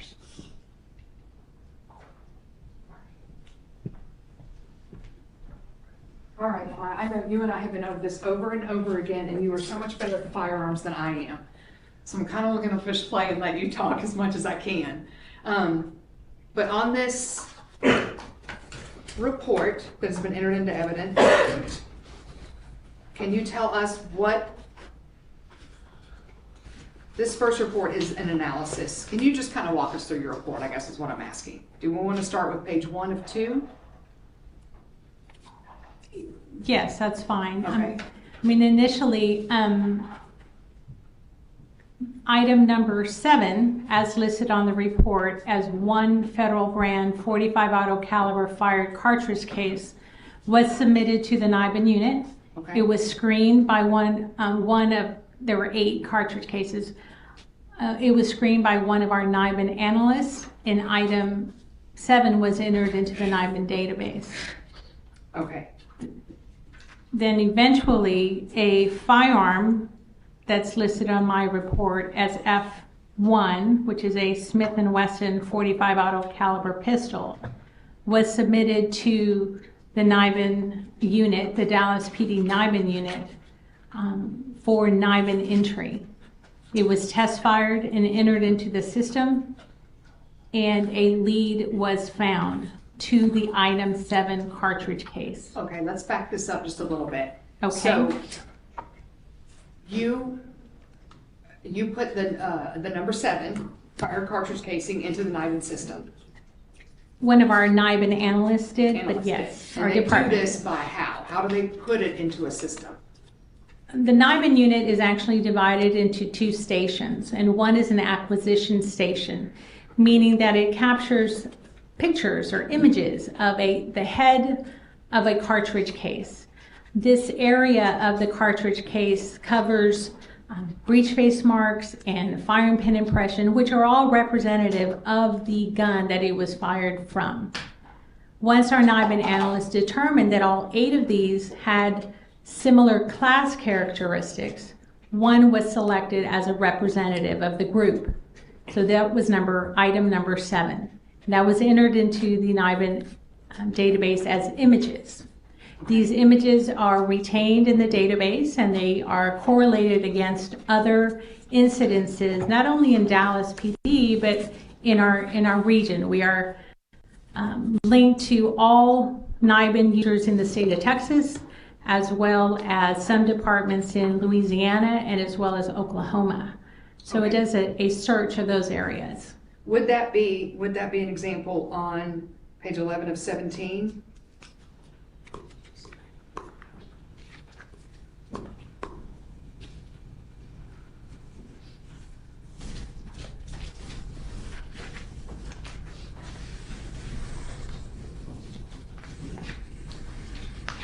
Can you show me what page you're referring to? Yeah, on the may I screen? approach the witness, Your Honor? You may.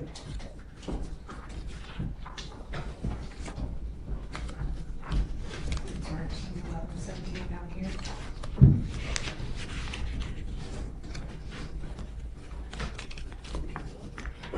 Yes, this particular page demonstrates the information regarding the firearm that was entered into the NIBIN database, specifically the Smith & Wesson pistol. Okay, and cartridge case exhibit details. Yes, but this is in reference to the test fire, not item 7, the cartridge case from the Okay. scene. Is there a photo that we can show the jury in your report regarding the images that you put into the NIBIN system?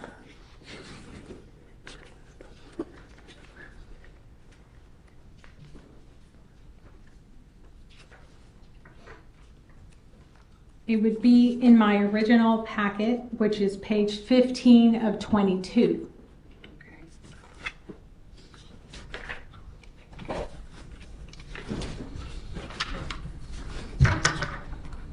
This is the original report? Yes, ma'am. Okay.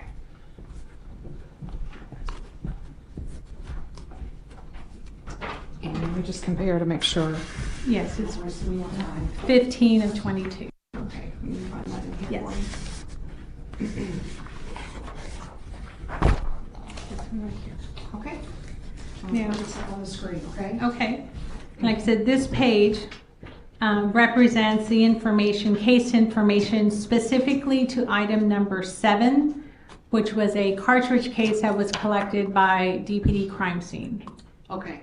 And these are the images that get sent, put into the NIBIN system. Right. These images are acquired and a correlation is performed within the database. Dallas PD is contracted with ATF to review all correlation results. They have a correlation center that reviews all the results. Okay, okay. So then sometime later, you get information from who? Or the NIBIN, people in your NIBIN get information from who regarding this cartridge case number 7? Well, when item number 7 was initially entered, there were no leads found at that particular point. I mean, keep in mind, this was entered back on October 12th of 2020. So there were no leads found at that particular point. It wasn't until later when a firearm developed within the investigation. The Smith & Wesson .45 caliber pistol was then submitted to the NIBIN unit, test fired, and entered into the NIBIN database. That particular firearm, a lead was found to item number 7 cartridge case. Okay, and pause there. I think I made a mistake and put something into evidence that I had asked for record purposes. At this time, the state would ask that the report be admitted. What number is it? 165 for all purposes.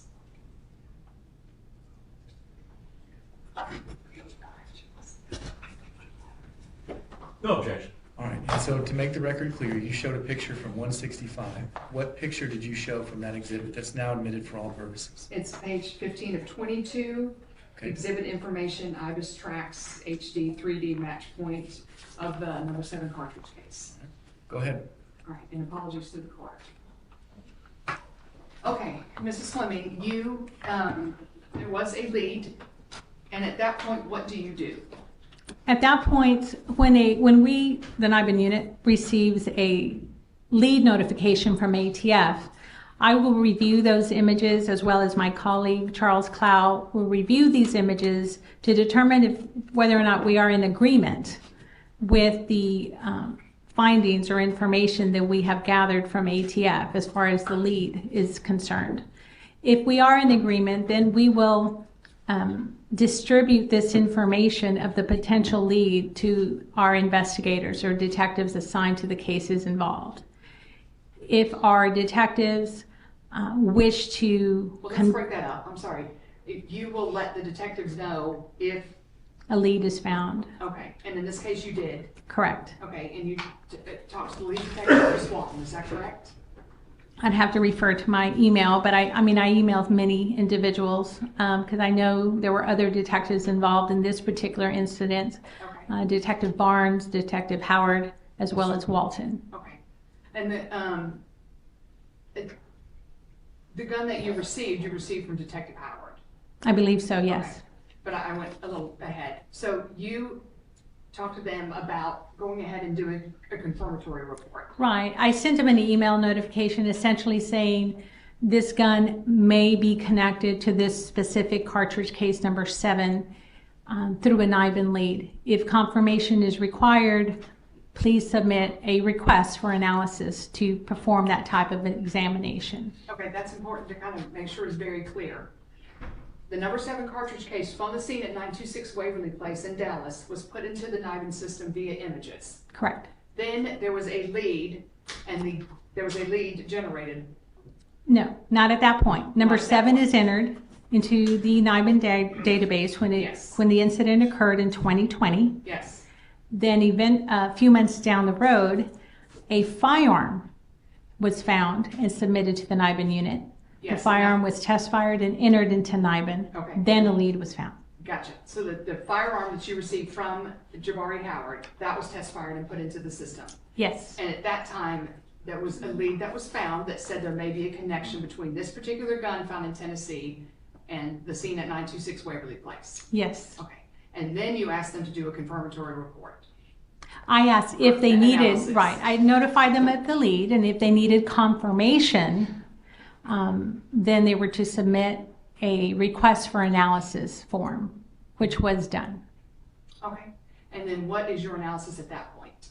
At that point, I took the firearm as well as the fired cartridge cases that I fired from that particular gun and did a microscopic comparison to the item number 7 cartridge case that was found at the scene. A microscopic comparison is the only way to confirm a NIBIN lead. It has to be done with the physical evidence through a comparison process. This type of examination utilizes a comparison microscope, and essentially this microscope is 2 compound microscopes, and they're placed side by side, and they're joined by an optical bridge. And this allows me to view 2 items under the same degree of magnification for comparison purposes.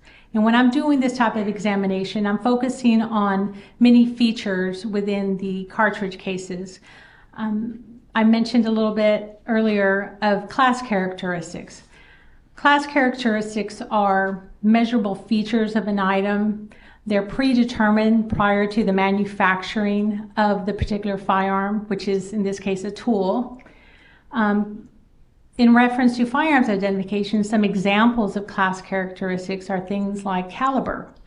They're not unique features, but they allow you to group these features into smaller ranges. For example, a 9mm caliber would be different than a .45 auto caliber. Those are class characteristics. Now, moving deeper, you get into individual characteristics. Now, these are your unique features. Let me stop you here, yes. Laura. You take these characteristics and you do the microscopic analysis, is that right? Correct. Okay. And then what do you do after you determine that it is similar? Well, in this case, like I said, we knew that there were similarities because a lead had been found. Okay. So I am moving on into a microscopic comparison. So I'm focusing on these individual characteristics. Okay. And these are imperfections or irregularities that can occur when the tool, firearm, is being manufactured or through wear and tear and use and abuse of this particular firearm. But most importantly, it is these imperfections and irregularities that can generate or create a unique, keyword, unique microscopic pattern that allows me to identify cartridge cases that have been fired from that specific firearm to that gun. Okay, thank you so much. And we're just gonna, on this one, you generated a report after doing all of this. Yes, ma'am. And at the end of this report, on this page 1 of 2 of State's Exhibit 166, the corrected report, after doing everything that we just told to the jury, what is your finding at the bottom of State's Exhibit 166? Can you read it? Based on the agreement of class characteristics item number 7 in DPD 20-3830 and a test fired cartridge case from item F1 in DPD 21-0159 were microscopically compared. The fired cartridge case was identified as having been fired by the item F1 Smith & Wesson pistol based on the sufficient agreement of individual characteristics.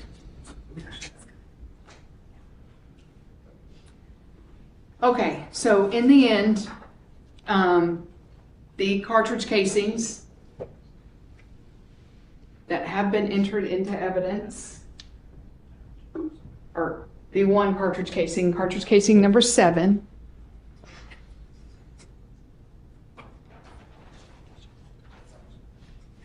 State's Exhibit number 70.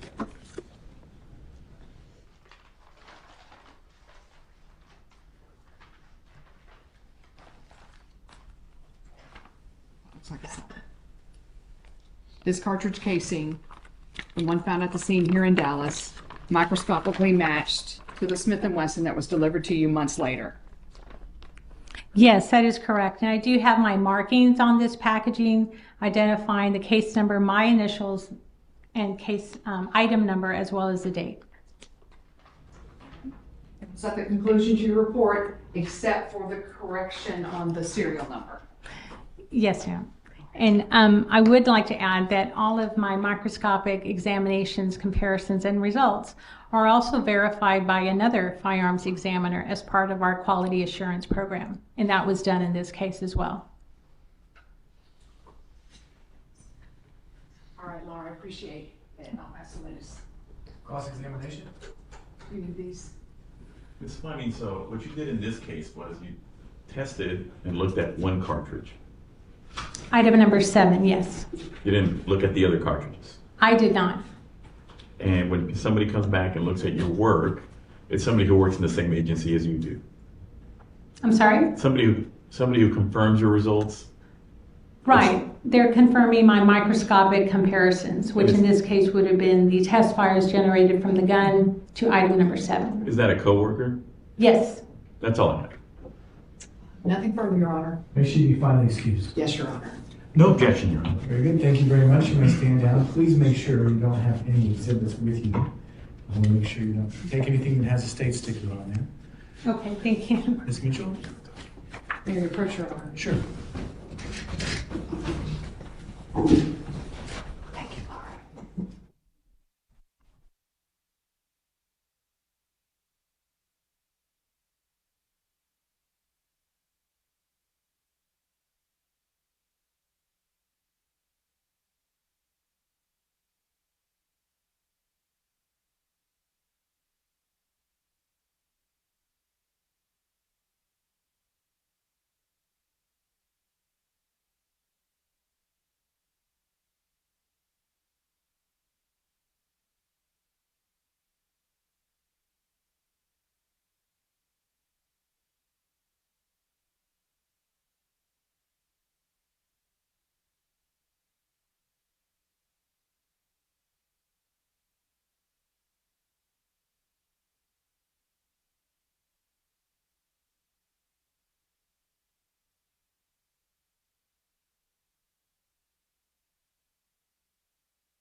Testimony, and it's close enough to the end of the day that we're going to stop for the day. We're going to continue to work on some things, but we don't need you for that. So I want to tell you thank you for paying attention today. I'm going to also let you know that you need to continue to follow the instructions that I've given you. And when you go home, people are going to be asking about this case that you go home to, and you're not allowed to talk about it, and there's really no exceptions to that rule. Please don't discuss the case even among yourselves. Please don't drive by any offense locations, or if you happen to find yourself near any of these locations, I want you to go a different way home. I'm not sure where you guys live or what you're going to be up to, but I want you to enjoy the evening. Be ready to come back tomorrow morning, and we will start testimony at 9 o'clock. We can't start testimony until everybody's here, so please be here at 8:45, and we will begin as soon as we can after that. All rise for the jury. Court's in recess.